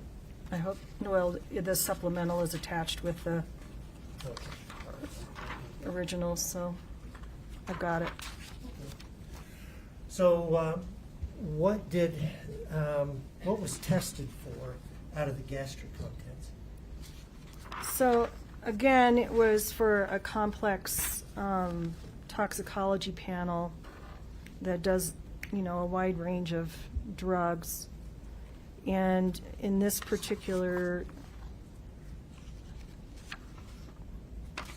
so in the gastric contents, I remembered. Okay. The other show that I watched is The Burbs on Peacock. Now, let me just say this, okay? I was hesitant because I'm really anti remakes, okay? Particularly of the 80s variety, okay? Like the original Burbs movie, The Burbs with Tom Hanks is a classic and should not be touched, okay? But this is not that. This is a series, and it's actually really freaking good. It is not a remake. There are nods and homages to the original movie, but it is definitely, absolutely 100% not a remake, and it is very, very good. Just have to be careful when I'm looking at this because they've combined both items into one report. So there was some ethanol present. That was 279 milligrams per deciliter. Okay, let's talk about that. It is Coffee and Skeletons. It's on now. There was 279 milligrams per deciliter of vodka or beer in his stomach when they tested it? Well, it's not that simple because you have to take the volume of the gastric contents and then determine a bunch of information. So in essence, yes, per the aliquot that was measured, this is my understanding of it, that's the amount that was present in that test. Now you mentioned before about decomposition. Is that a potential problem for this gastric sample? It is because you'll have bacterial contamination in the stomach, and so that could potentially create a false positive. Is there a way to determine what is alcoholic beverage versus decomposition alcohol? No. What else did you receive back? So there was a presumptive positive for acetaminophen. There was a presumptive positive for caffeine. Quetiapine, which is an antipsychotic medication, was present at 16,000 nanograms per mil. The ethanol level was confirmed. Again, fentanyl was present at 20,000 nanograms per mil, and then norfentanyl was present at 52 nanograms per mil, and acetylfentanyl was present at 29 nanograms per mil. As a medical examiner, do those numbers mean something in particular to you? They mean call the toxicologist. Okay. Basically, as a medical examiner, I can say that we know that he reportedly had a drink at bedtime, so that might explain that presence of ethanol, or it could be decomposition, either one. We know that he was not reported to be taking any medication, so then I have no explanation for the quetiapine or the norfentanyl or fentanyl or the acetylfentanyl. You've already said if for someone who is not using fentanyl that the 15 nanograms per milliliter in the blood was potentially toxic. Correct. How about 20,000 nanograms per milliliter in the stomach contents? I can honestly say, since I haven't talked to a toxicologist in over 3 years, that I would defer to them because it sounds like a lot, but without having reference ranges to go by or someone to consult, I would not jump on that bandwagon by myself. Quetiapine, did you find any evidence that he had been prescribed quetiapine, either through Doppel or through the medicines that you looked at? No, and I didn't see any mention of it in the medical records that I had reviewed at that time, so. Okay. Well, that's a good point. When you made your report, were you able to come to an opinion, a conclusion? Yes. About cause and manner of death? Yes. And at that time, what was it that you were relying on to render this opinion? So I was relying on information that was provided by family members on, you know, how he'd been feeling or how he'd been acting. I was relying on information that was acquired by our death investigator. I was relying on information provided by law enforcement. And then I was also reviewing medical records from the physicians that I knew of that I could get records from. In addition to your own observations of autopsy. Right, and then in addition to, you know, Lab reviewing Doppel and seeing what his history was. Okay, so what was your opinion of the cause of death? My opinion of the cause of death was drug intoxication by fentanyl.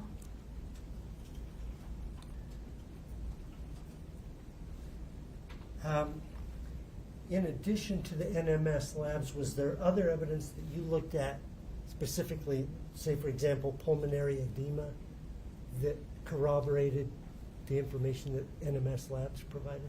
Yes, he had heavy lungs and foamy edema. You know, like I said before, some of that could have been contributed to the CPR, but it was still quite an abundant amount that was present. So I would have a hard time excluding that wasn't also caused by the drug intoxication.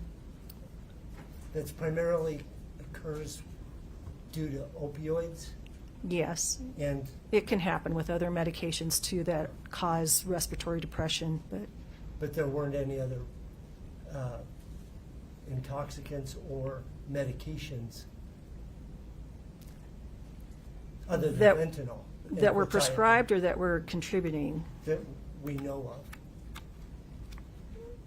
There was quetiapine found, fentanyl found.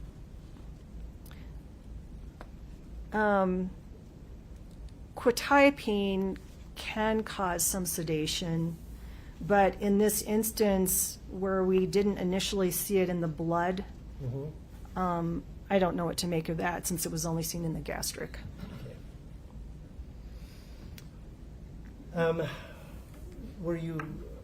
What opinion did you come to with regards to manner of death? Could not be determined. Okay, now let's talk about that determination is guided by a statutory scheme, is that true? Yes, we have classifications that it's divided into, and basically it's for statistical purposes. It's not really designed for other purposes per se, and so we're limited to natural, accident, homicide.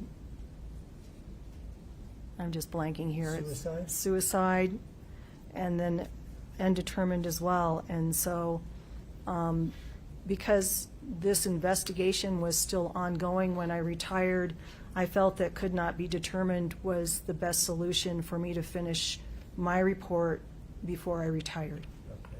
So were there some, since the investigation's ongoing, you didn't have access to certain things? Correct. Did you have access to the forensic examination of electronic devices? No. Did you have access to financial documents investigation? No. Okay.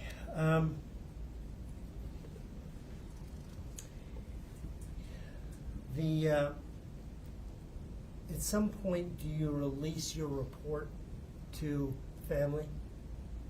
Or yes, unless there's some reason not to. Okay. Yes. They need it for insurance purposes and just other documentary reasons. okay. So on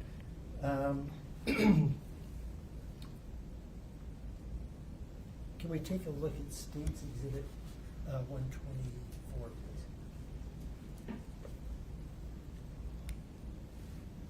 The witness has it. Do you recognize this? No. Oh, it's scrolling through, so I'm, Oh, okay. it's a records request form. Okay. There's some notations on it about ready for pickup and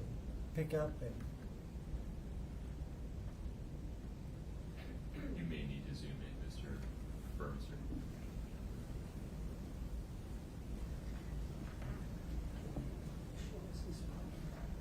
this record is from the Office of Medical Examiner, is it not? Yes, but it's not something I would normally be looking at, so. I see. Okay. We can, let's move on. During the course following the death of Eric Richins, until the records were released, did you have an occasion to talk to Kouri Richins? Yes, multiple times. Okay. And how did that, mechanically, how did that operate? She would call and leave a message with the front office staff. The front office would leave a message on my desk, a written actual message form. Can we see States Exhibit 122, please? And then I would call her back. Okay. Do you want her to see 122? 122. My apologies, one moment. Witness can see it.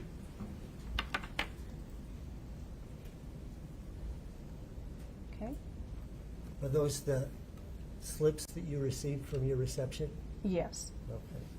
And then, is it the policy of the OME to document when you talk to people, such as when you call? Yes, Kouri we have a Richins? log form that we fill out. Okay. I see States Exhibit 123, please.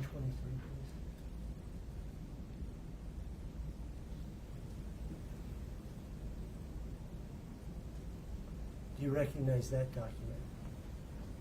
Yes, it would have been information that I typed in from a conversation.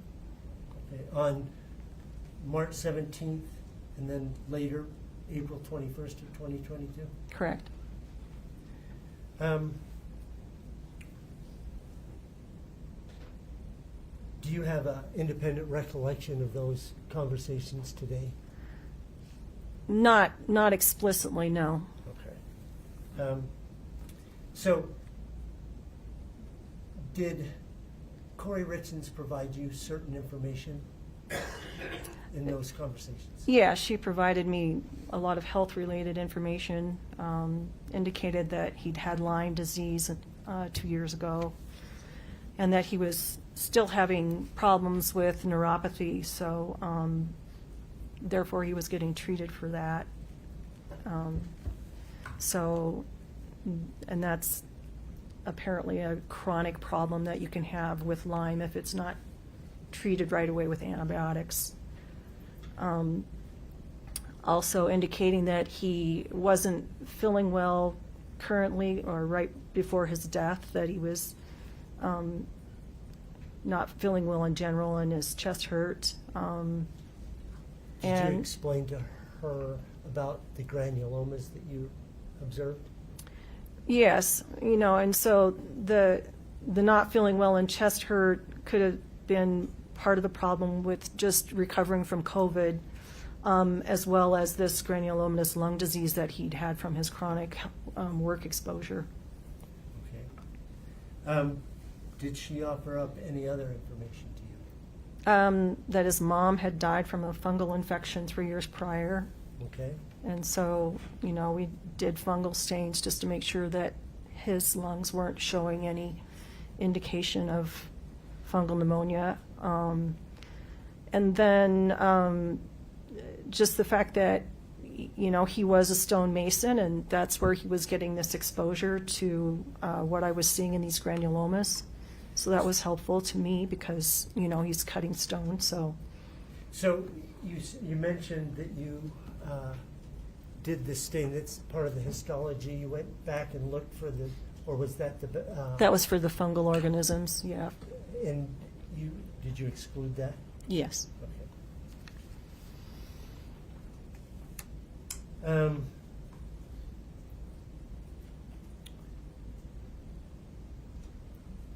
On April 21st, you had another conversation with Kouri Richins? Yes, I did, and I believe that I indicated that the case was still ongoing. I asked if he ever had any history of drug use, and she said, other than just using some THC gummies, he had no history of drug use. So, so that was helpful. Never used drugs is what your note says? Correct.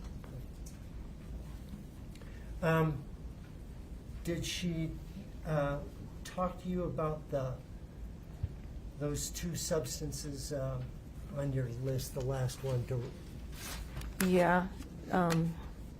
EPOH tests? Yeah, the medications that are used for helping people not to drink. Is that what Yes. you're talking about? Yes. Yeah, basically he was being prescribed those medications to try and help with his chronic Lyme symptoms. I see. Did she say he hadn't used those for a while? Yes, that he hadn't taken any of it for 4 months.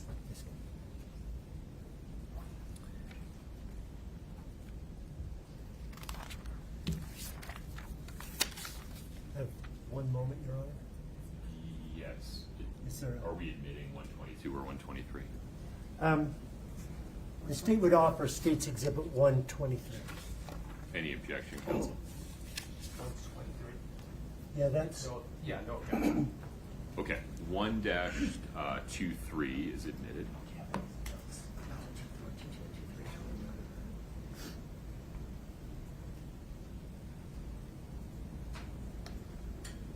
No Mr. further. Ramos is witness? Okay, very good. Did water? Okay, very good. Thank you.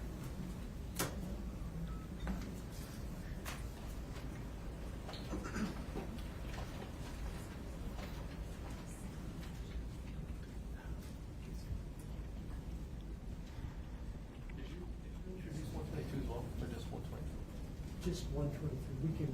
I have no problem with doing 123. Yeah. Just Can we do 122 as well? Okay, very good.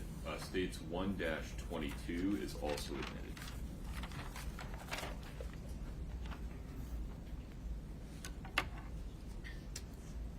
Good afternoon, doctor. Hi. How's retirement? Besides today. It's good. Good. I recommend it. I'll get there one day. We talked about a lot, and I'm trying to kind of drink out of a fire hose, so I'll try to follow some semblance of a good timeline. But I want to talk about what you just left off on. You indicated chronic Lyme. I just would like to point out, Nate, that Nate, in response to my saying, well, I wonder why she didn't tell the ME about his use in college. And Nate said, because she didn't think of it then, Jen. And it's her memory is, and the things she thinks of and when she thinks of them are very suspect in my estimation.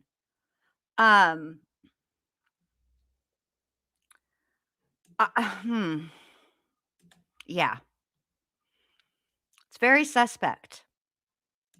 Could you explain what that is? So with Lyme disease, you can get kind of an antibody response that then also affects your body as it's trying to ward off the Lyme infection. And so you can end up with like chronic fatigue syndrome or peripheral neuropathy or things like that. Things that maybe more recently people would associate with long COVID. So Okay. Is it painful? Bless you. I guess it can be. Okay, he does get points for saying bless you to people when they sneeze, because you'd be amazed at the people that don't actually do that. I just want to point that out. Also, I think I'm good to stream for about another hour, you guys, and then I think I'm going to have to call it good because I'm like getting really sleepy and I don't need a situation. Okay. So let me push play. Yeah, you guess. Yeah, I mean, peripheral neuropathy is definitely can be painful. So some people will just have tingly pinpoint feelings. Other people, maybe they just can't feel anything. So it varies from person to person. So. And did you gather more information about Eric's Lyme disease and the pain that he was feeling? No, I have not had the opportunity to review any of his medical records that I reviewed 3+ years ago. So my current recollection is limited to reviewing the information that I have available to me. That's fair. Did you confirm that he actually had Lyme disease? No, but it was in his medical record, I do believe. Okay. Would you have been able to, having what you had at the time, you doing the autopsy, the records you had, would you have been able to confirm that?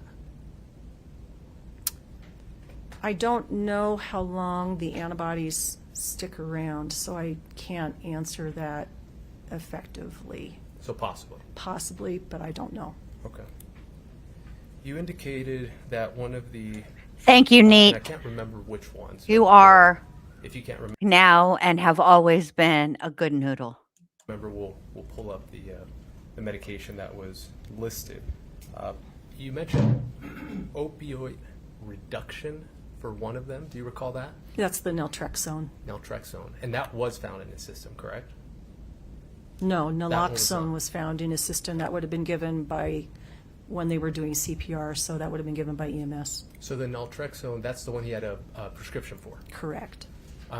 Tell me about opioid reduction. What do you mean by that? So for people who are chronic abusers, whether it's using too much of their prescription medication or using illegal narcotics, and when they want to stop, then they might need something else to help them stop. Okay. And do you recall how many were left? Of the naltrexone? Correct. Would it be helpful to pull it up? Yes, it would be very helpful. Just publish it just to I want to say it was like the doctor. 88 out of 90. So 90 were prescribed and there were still 88 present. And how do you know, with the information you have, do you know how often they were, or Mr. Richins was told to take it? If I were to go back and review the scene photos and look at the bottle, then yes. But not with what you have? Not with what I have, no. But this prescription was from 2020. And do you know if those who are prescribed naloxone, is it something that you need to take daily, or does it vary just whenever you feel the urge, I guess? I'm sure it's supposed to be taken on a certain time frame, but I don't know what that time frame is. No problem. Mr. Burmester was talking to you about the blood alcohol level, or rather the presence of alcohol. I'd like to talk about that now. Mm-hmm. So you mentioned that initially there was no presence found in the initial testing, but then there was an expanded panel done, and it was at that point that it was found. Well, it was found in a different sample. Correct, the gastric. So the initial testing was done on the vitreous fluid, which was negative. And was it found in the blood? No. So in the vitreous and the blood, no alcohol found, correct? Correct. But then when with the expanded one, it was the gastric, is that correct? Correct. Now, does that tell you in your profession, and you had mentioned earlier that maybe it's a toxicologist world, so let me know if that's the case here. That, does it tell you, those two things that you have, or I guess three, blood, vitreous, right, and then gastric, does it tell you kind of chicken before the egg, which one was ingested first? Can you tell me that? I can tell you that there was no measurable intoxicant related to alcohol that was in his blood or vitreous. And with your knowledge, if it's in your gastric, does that indicate timing-wise whether that was first and then it goes to the blood? If it's from ingestion, I would say possibly. If it's from bacterial decomposition, then it doesn't tell us much. Okay. And did you do any I don't know, additional tests or studies to try to determine that in this case? No. Okay. Was that asked of you? No. Okay. At any point, was it asked to determine whether or not the fentanyl was taken along with alcohol? These are questions that I would not be able to answer because I don't think that they are answerable.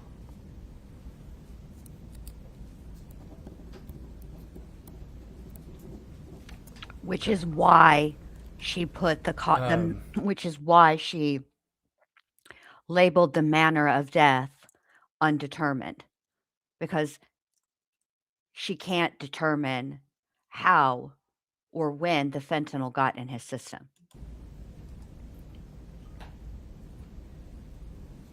Oh, Jennifer, thank you so much. Thank you, Jennifer. Thank you, Jonah, sweet boy, for gifting a membership. Monica, you're the one that received it. Congratulations. I hope you have fun over here at the ward. Thank you, Jennifer, for supporting me. Thank you, Jonah. Sweet little boy. All right, here we go. Let's go to the, was it 122, the calls, the messages, Katie? Can you just show that to just the witness judge? And page 2, please. Do you recall that?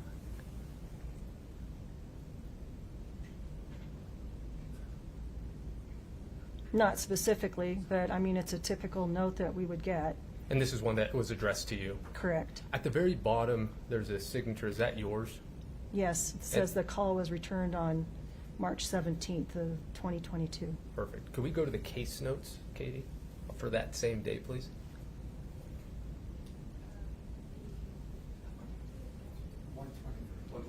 It's over here. 123, you can do it. Delana, are they turned on, babe? Sorry, I didn't know.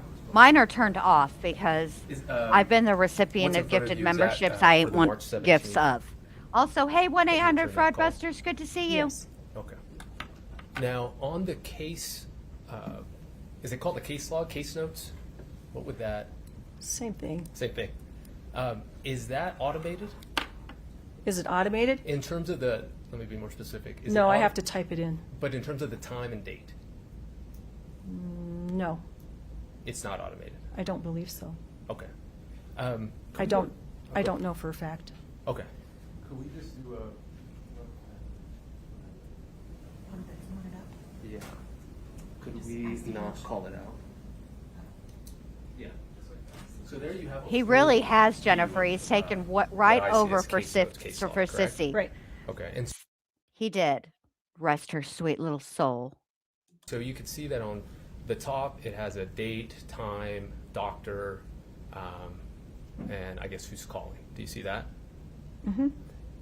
Do you know, I know you're retired, whether you would have inputted that information, not the contents of it?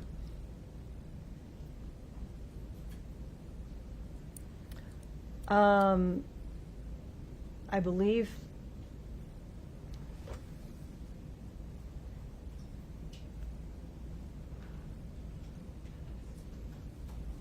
I certainly would have entered the date and time. So yes, I think I would have entered that. Oh, thank you, Neat. I know you were trying to get Delana.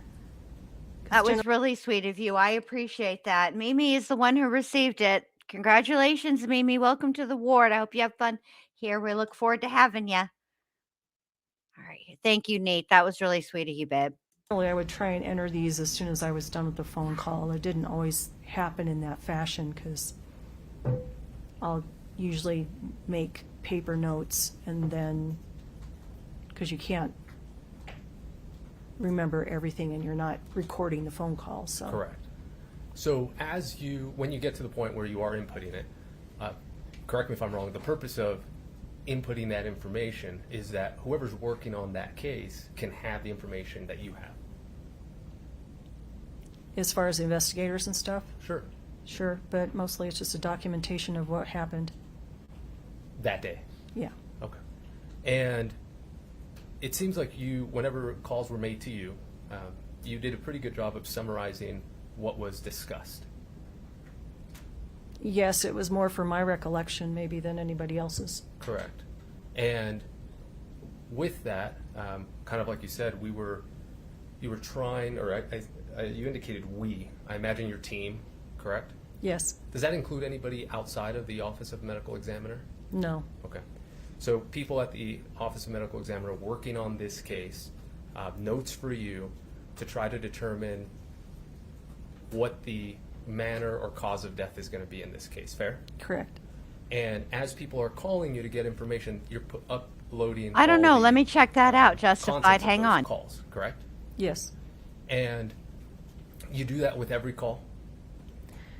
You try to do it, but sometimes you might be someplace, you might be in a situation where you can't, like if, for example, when I was in the process of retiring, I might not be working from the office, I might be working from someplace else, and it just may not be feasible to do it because I might be making phone calls on my personal phone, for example. Sure. So. And so in this case, you did get a note that Ms. Richins called on March 17th, and then you did speak with her that day, correct? Yes. And then you put that information in there. Yes. And in that discussion, you talked about the lungs and how Eric's mother had died previously, correct? Yes. And I want to get the timing right. Mr. Burmester asked you about the fungal testing that you had done. Was that before or after this call? I'm sure it was before because since I already knew they were granulomatous lungs, I wanted to look at what might be causing that problem. Okay, and when did you get the results back from fungal?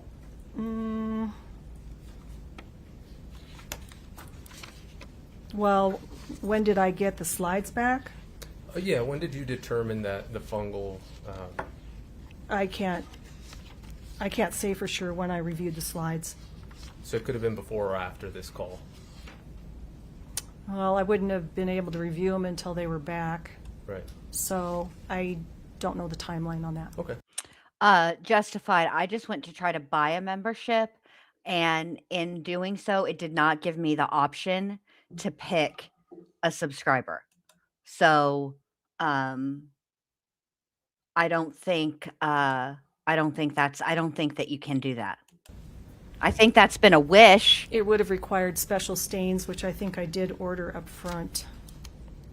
But I'm not sure that I have that information in front of me.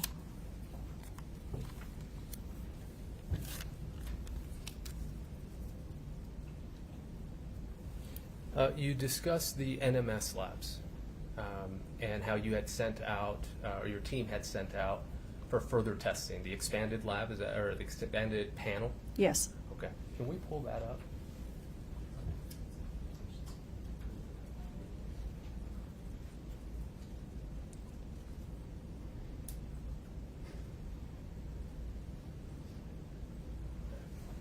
Is that up on your screen? Yes. Okay.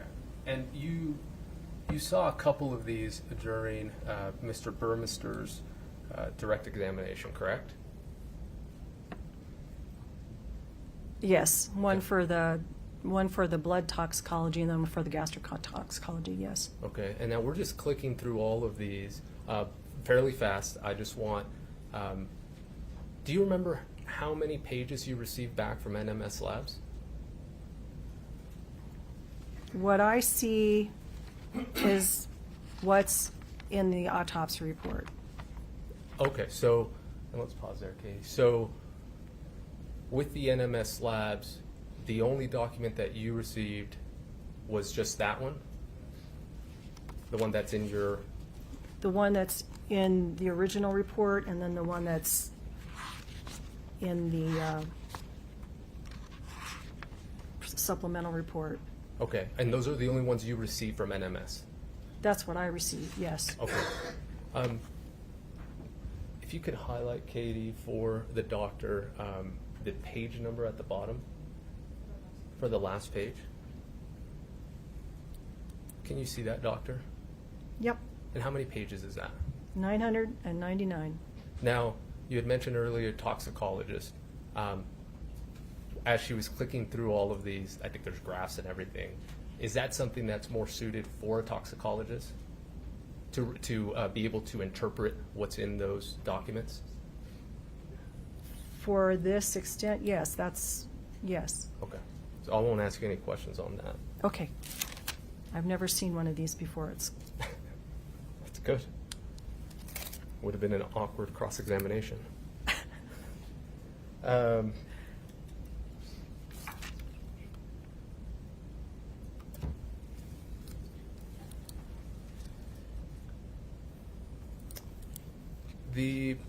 I'm going to talk about that. I'd like to talk to you about I think it was before the lunch break, you talked about the anaphylaxis, kind of like a reaction.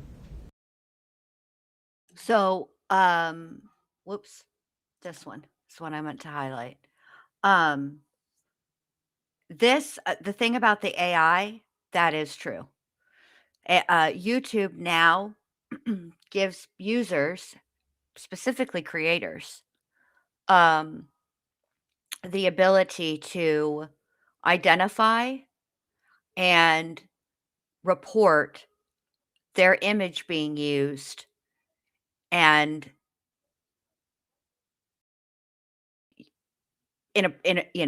yes, that's true.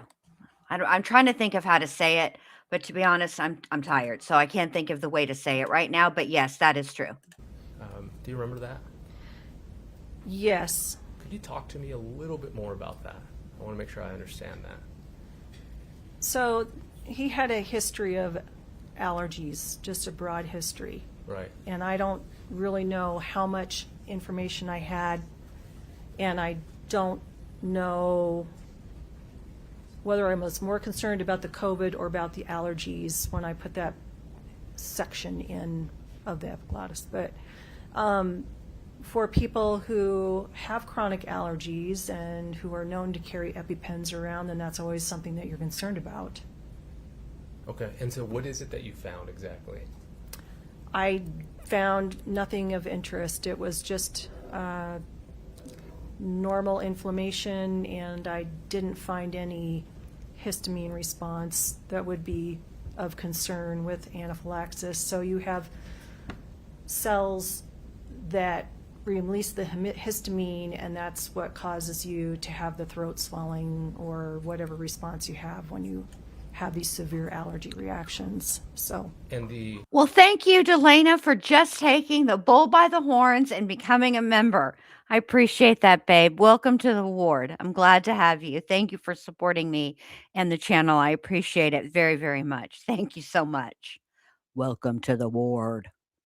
Allergy reactions, they could be for plants or trees. yeah, I mean, the one that we classically see is for peanuts. Peanuts.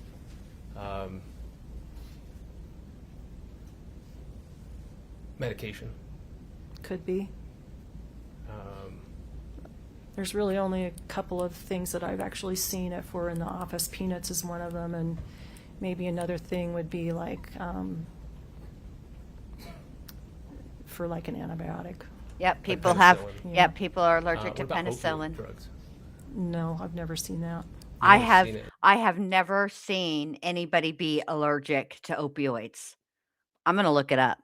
Does it exist? I don't know, but I'm gonna look it up. We'll find out right possibly now. could. I mean, there's always going to be somebody who's allergic to stuff, but I've never seen it, so I can't answer intelligently about it. That's fine. If somebody were to have been, I'm allergic to, well, I shouldn't say this. This is fine. If somebody's allergic to a medication, and you, it would come up, right? And so that medication or that nut allergy, you would think that you would see it every time that individual ingested whatever that was. No. So a nut allergy could happen once and not again. Could happen. Usually what happens is it doesn't happen and then all of a sudden it happens. I mean, it's going to vary, and this is, again, getting a little bit out of my realm, That's but you may have a mild response to it, but you never know when you might have a maximum response to it. All right, so here's the answer according to the Googles. Yes, you can be allergic to opioids, though true immune-mediated allergies are rare. Most reported allergies are actually pseudo-allergies, where the drug triggers, this is probably what they were talking about yesterday, where the drug triggers histamine release, causing itching, flushing, or hives without an immune response. Common symptoms include severe hypotension, breathing issues, rash, and in severe cases, anaphylaxis. True versus pseudo allergy to opioids. True allergy, which is rare, an immune system response requiring prior exposure. Symptoms include severe hives, swelling, angioedema, wheezing, and anaphylaxis. Pseudo allergy, which is common, a non-immune pharmacological reaction where the opioid directly triggers mast cells to release histamine, leading to intense itching, flushing, and sweating. Commonly involved opioids, morphine, codeine, and mepridine are the most common causes of allergic type reactions. Management. If a true allergy is suspected, doctors may switch to a different chemical class of opioids, such as fentanyl or methadone, which are less likely to cause cross-reactivity or use non-opioid medications. But they happen, but they're rare. But the range of drugs or whatever that would cause that type of reaction are beyond my purview, and so you can't say sitting here today that fentanyl causes an allergic reaction in anybody. I cannot. I'm not saying it doesn't. I'm just saying I can't say it does. If it had, you would have seen it here. I don't know what type of allergic reaction it would cause. Not all things that cause. So most of the medications that your doctor says you're allergic to, it's just that it didn't work for you. Like they'll switch you from your one high blood pressure medication. Hey, Rainbow because Bee, now good to you've got see a you, cough. babe. Okay. And so they're saying, well, we need to put you on a different one. And it may not be that you're allergic to that medication. It may just be that that medication either A, isn't working for you, or you have a side effect to it that's undesirable. And so when you have all of these things that you're listed in your medical record that says allergies, it may not really be an allergy. It's just where they document that stuff. Understood. The food particle that was, you indicated that you saved it. Is that correct? Food particles? The gastric contents? And the gastric contents, correct. We saved a portion of it. Okay. And did you locate any THC gummies in there? Nope. Okay. Did you look for them? I should have asked that first. I'm sure they would have melted by then. That's fair enough. And there was no measurable THC in the toxicology analysis either. I don't know that I would have had to order that specifically. I can't remember. Okay, fair. Can we pull up the...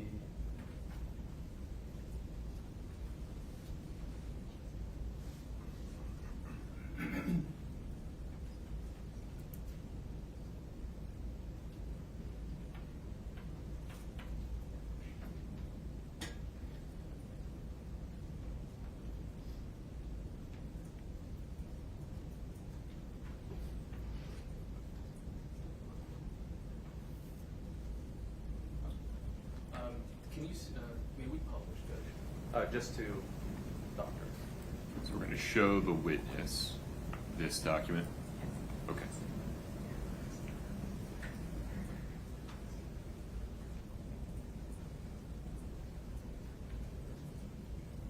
Can you see that, doctor?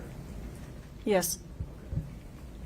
The time of death, that is, you are referring to the time that it was called, correct? That's correct. Okay.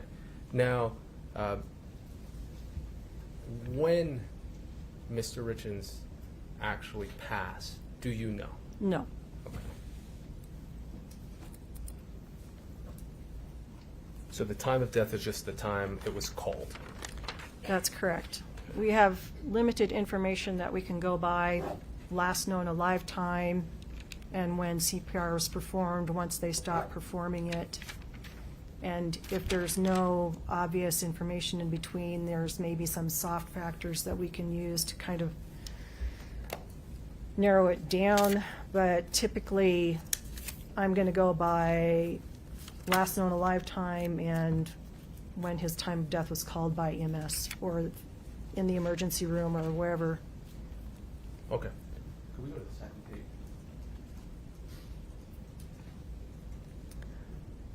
Another possible explanation would be time found. So those are the three kind of guidelines. Okay. And now, with what you have there in front of you, I want you to just review that real quick.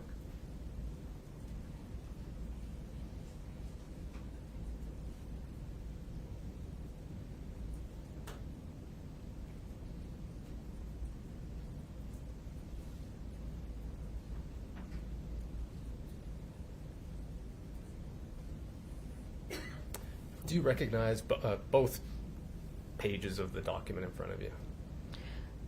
Yes, this is the form that when you request a death certificate, this is what it looks like. Okay. And is that the final one? We could, Yes. Okay. Move to admit. Is it 3? 300? No, 7. 3007. Do you want to use defendant's exhibit for the time? Oh, yeah, sure. Yes. Mr. Burmester, defendant's 1088. We do not object. Okay. Defendant's 1088 is admitted. Are we publishing to the jury? Yes, Judge. Second page of that highlight. Or Will that you show call the out. first page before we get there? Just so they understand what they're looking at. Thank you. So this is a certificate of death here, correct? Correct. And now the information that's contained in it, this was, I don't know, like for a better word, you signed off on it. Yeah, we do a preliminary death certificate initially. Just you have to have a death certificate of some form in order to initiate a lot of things that occur after death for, you know, the funeral home and whatnot. So we'll do a preliminary one that's basically just says pending. Okay. And then once we determine what the cause and manner of death are, then we amend it. Okay. Let's go to the second page if we could do a call out. And so this is the pending on that first line, correct? Yes. Now, the amendment, it seems to just track the same day. I imagine that's not obviously how it went. Maybe this was internal. Could you just help explain that? Is that just when the amendment was? That's the amendment when that was done, yes. Okay. Now, initially, the immediate cause of death was pending, as you said, and then it changed to drug intoxication, fentanyl. Correct. Now, that was the cause of death, and now the manner of death was pending to not determined. Correct. Okay. Now, that never changed, correct? The manner of death, as I'm reading through it.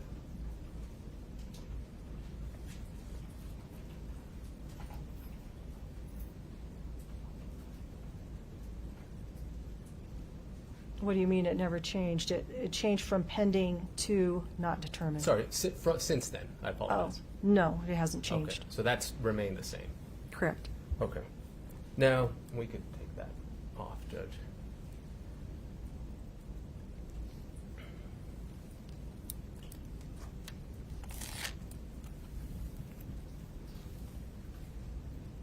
You indicated that as you're working specifically on this case, you are gathering information from everywhere. Correct. So from NMS labs, correct? Yes. Getting fungal slides or testing done, Yes. speaking with law enforcement, Yes. and using their reports Yes. from your OME investigator, correct? Yes. From calls that you've received from Ms. Richins, Yes. from calls you received from other members of the Richins family, Yes. and those are all documented as we saw in the case log, correct? Correct. Correct. Now, did you have meetings with Summit County Sheriff's Office? Yes. I mean, I certainly had phone calls with them. I don't know whether I had in-person meetings or not. I can't remember. Okay. And during those calls, what did you learn, or meetings? I don't know off the top of my head. Okay. Were you told that law enforcement believed that it was a poisoning?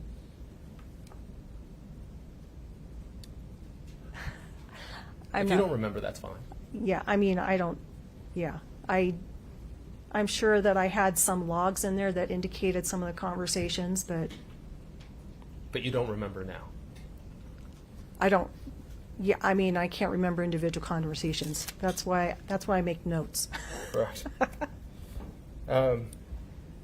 Now, regardless, with all that universe, right, of information, you can also ask for follow-up, correct? As far as what? Anything. So let's say Ms. Richins indicated something to you, you can have a conversation with her. Yeah. Try to get a little bit more. Correct? Yes, And when you're speaking with, did you speak with Detective Woody? I did. And so with speaking with Detective Woody was giving you information, correct? Yes. And you could also have a conversation with Detective Woody and say, well, could you follow up on X, Y, or Z? Correct? I usually don't. Yeah, I mean, I guess I could.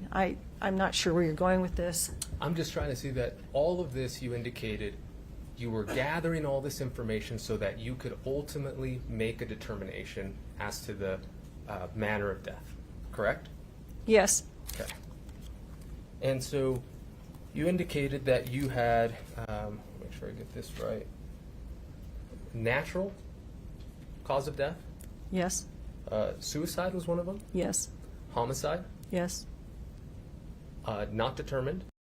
Start from a presumption, I would assume, that you look at all the evidence before you make, and you go off of the evidence that you receive before you proceed in any direction. Correct. You might have a working hypothesis, so you have a direction to start in. But yeah, you have to be receptive to all of the additional information. Okay. And by June 6th, then you. Hold on. Did it just skip ahead to us? Am I crazy? It did, right? It did skip. Why does the YouTube do me like that? Oh, well. That's correct. Do you consider motive evidence when you're making a determination of homicide, suicide? Not typically. Did I also just cough in y'all's ear? If I did, I'm sorry. I didn't mean to.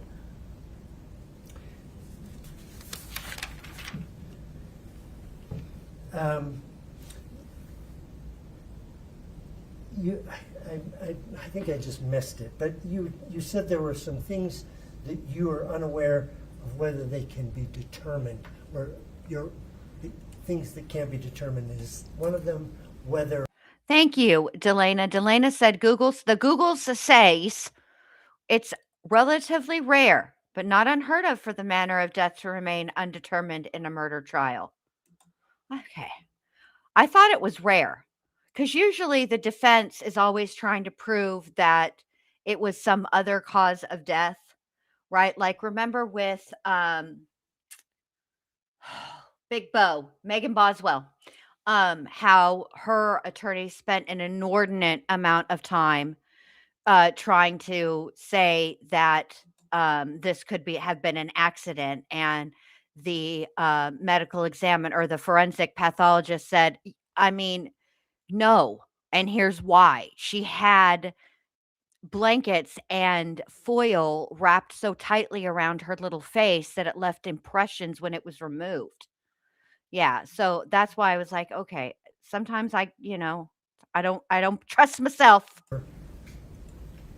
The alcohol found in the gastric fluid, ingested or decomposition, to sort those two out?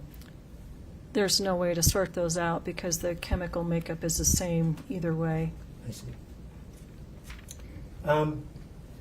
Lyme disease, is it fatal? It can be. I see. Did you see any evidence that Lyme disease was fatal in this case? No.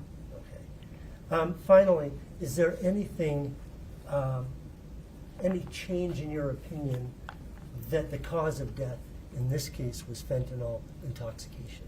No, I don't have any additional information to provide otherwise. Thank you. Yeah, that walk the dog letter Ramos, is anything bad. within the scope of redirect? Yes. Oh, come on, Ramos. I'm ready for you to be done with this witness. I need to get off of here. I'm exhausted. From Hurry up. June, when that change was made, until you retired in January 2023, you had the opportunity to change anything if you felt it warranted changing, correct? It was discussed with law enforcement that if they had additional information that they would let me know. I was busy. Yes, the Elvin vibes, like when oh gosh, I know her name. It's Kate Blanchett. It was her character that she played, and why can I not think of her name? Because I've even watched, not only have I watched all of the Hobbits, all of the Lord of the Rings, but I also watched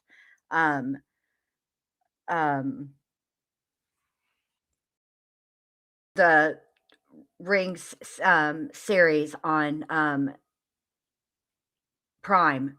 What is her name? And I can't think of it. But when she's in the forest and she resists the ring and she gets all dark and kind of scary looking, like that. Yeah. I don't know. She might actually give off a little orc vibe as well. Signing out hundreds of other cases. I was still cutting cases, and this was not the only case that I was working on. And during that time, you weren't provided with any additional information from the law enforcement that did cause you to change anything? No, because my understanding was the investigation was still active. Okay. And from that point on, obviously you have nothing else to do with it, correct? Correct. Perfect. Thank you for your time. Sure. I have nothing else, Your Honor. for this Dr. witness. Ulmer, thank you for being here. You can step down. Okay. I'm Googling it right now. Folks, let's take a restroom break, please. Please rise for the jury.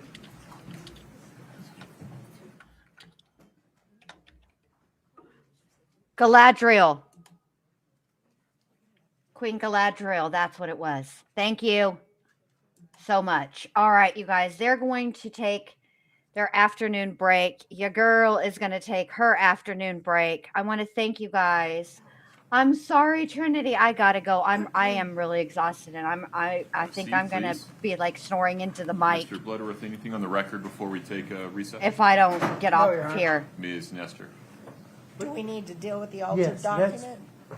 I'm going to talk about that now. You know, Let's Yes, step at a time. But yeah, So, let's deal with altered document. Hold on a Do we minute. need to deal with this now, or do you want to keep running with? while they're on a break, I don't mind talking about it, but if the court chooses to, that, as we were preparing for trial, I recognized Hang on, that though our subpoena had asked for the full year, they got us a random month in March. So I sent them to, or I asked them to give us the information we had asked for. Then they send us the correct time frame, but in the header, the caption labeled Eric Richins defendant. It's not appropriate. So we said, okay, can we try and get the information that we asked for? They finally provided it, and that's why what they had received prior, though we've continued to send out the reports as we receive them. Can, forgive me, I've already forgotten how this document was marked. What's the number? It was 1-27. Can somebody put 127 up for me? I want to.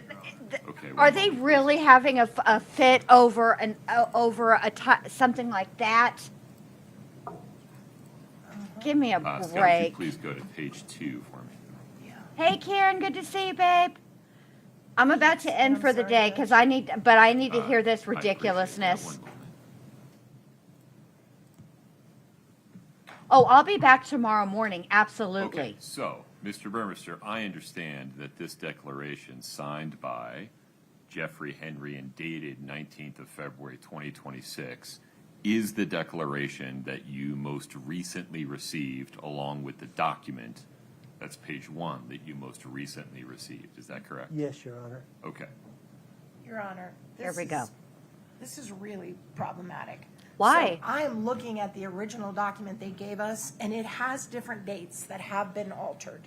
Well, And hold on. Why isn't it just different documents produced at different times? What indication do you have? For example, the one that you're looking at. Look at her. The declaration that's page 2. What's the date on the declaration? 3/1/21. No. What's the date on the Oh, declaration? it's dated January 9th. January 9th, the exact same date as, I'm sorry, this one's dated 19th of February. So they're not seeking to admit the one that you're looking at. They're seeking to admit a different one that is authenticated on a different day. If you would please have a conversation with them about whether you have any objections to that one during the break, we can pick it back up after that. All right. Thank you. Folks, back at 2:50, please. See? You're always trying to pull some stuff. Nestor, what's your damage, lady? It's always, the thing is, it's very problematic. And then he asks her for the receipt. Like, why do you think that it's nefarious when it could just be something completely innocuous? And she closes her hands and then brings them to prayer, puts them over her mouth like she is just trying to be so patient with this man, but she does not have the time, the inclination, or the crayons to explain it to him. Girl, go on somewhere. All right, you guys. Thank you guys for being here. I will see all of you lovely people. Hopefully, please be here tomorrow morning. Bright and early at 9:30 a.m. Central, 10:30 Eastern. And we will continue with, so what we'll do tomorrow is, if you want to, what we can do is, I'll stream from where we left off today, which is after the break, until they adjourn. And then we'll pick up after that where the judge, or from tomorrow's testimony. And if we do it that way, then we can completely skip through lunch and all the breaks. We'll have no breaks. Like we'll skip through it all. It'll be a little bit longer of a day, I think, if we do it that way, kind of, but no breaks. If you guys want to hang out, hang and not watch ahead. Do you know what I'm saying? If you just want to watch with me, let me know when I go live in the morning. You let me know, and I'll do whatever it is that you guys want to do. All right. You guys have a great rest of your evening and our afternoon and evening, and I will see you all tomorrow, and let me know what you guys want to do. All right. Bye.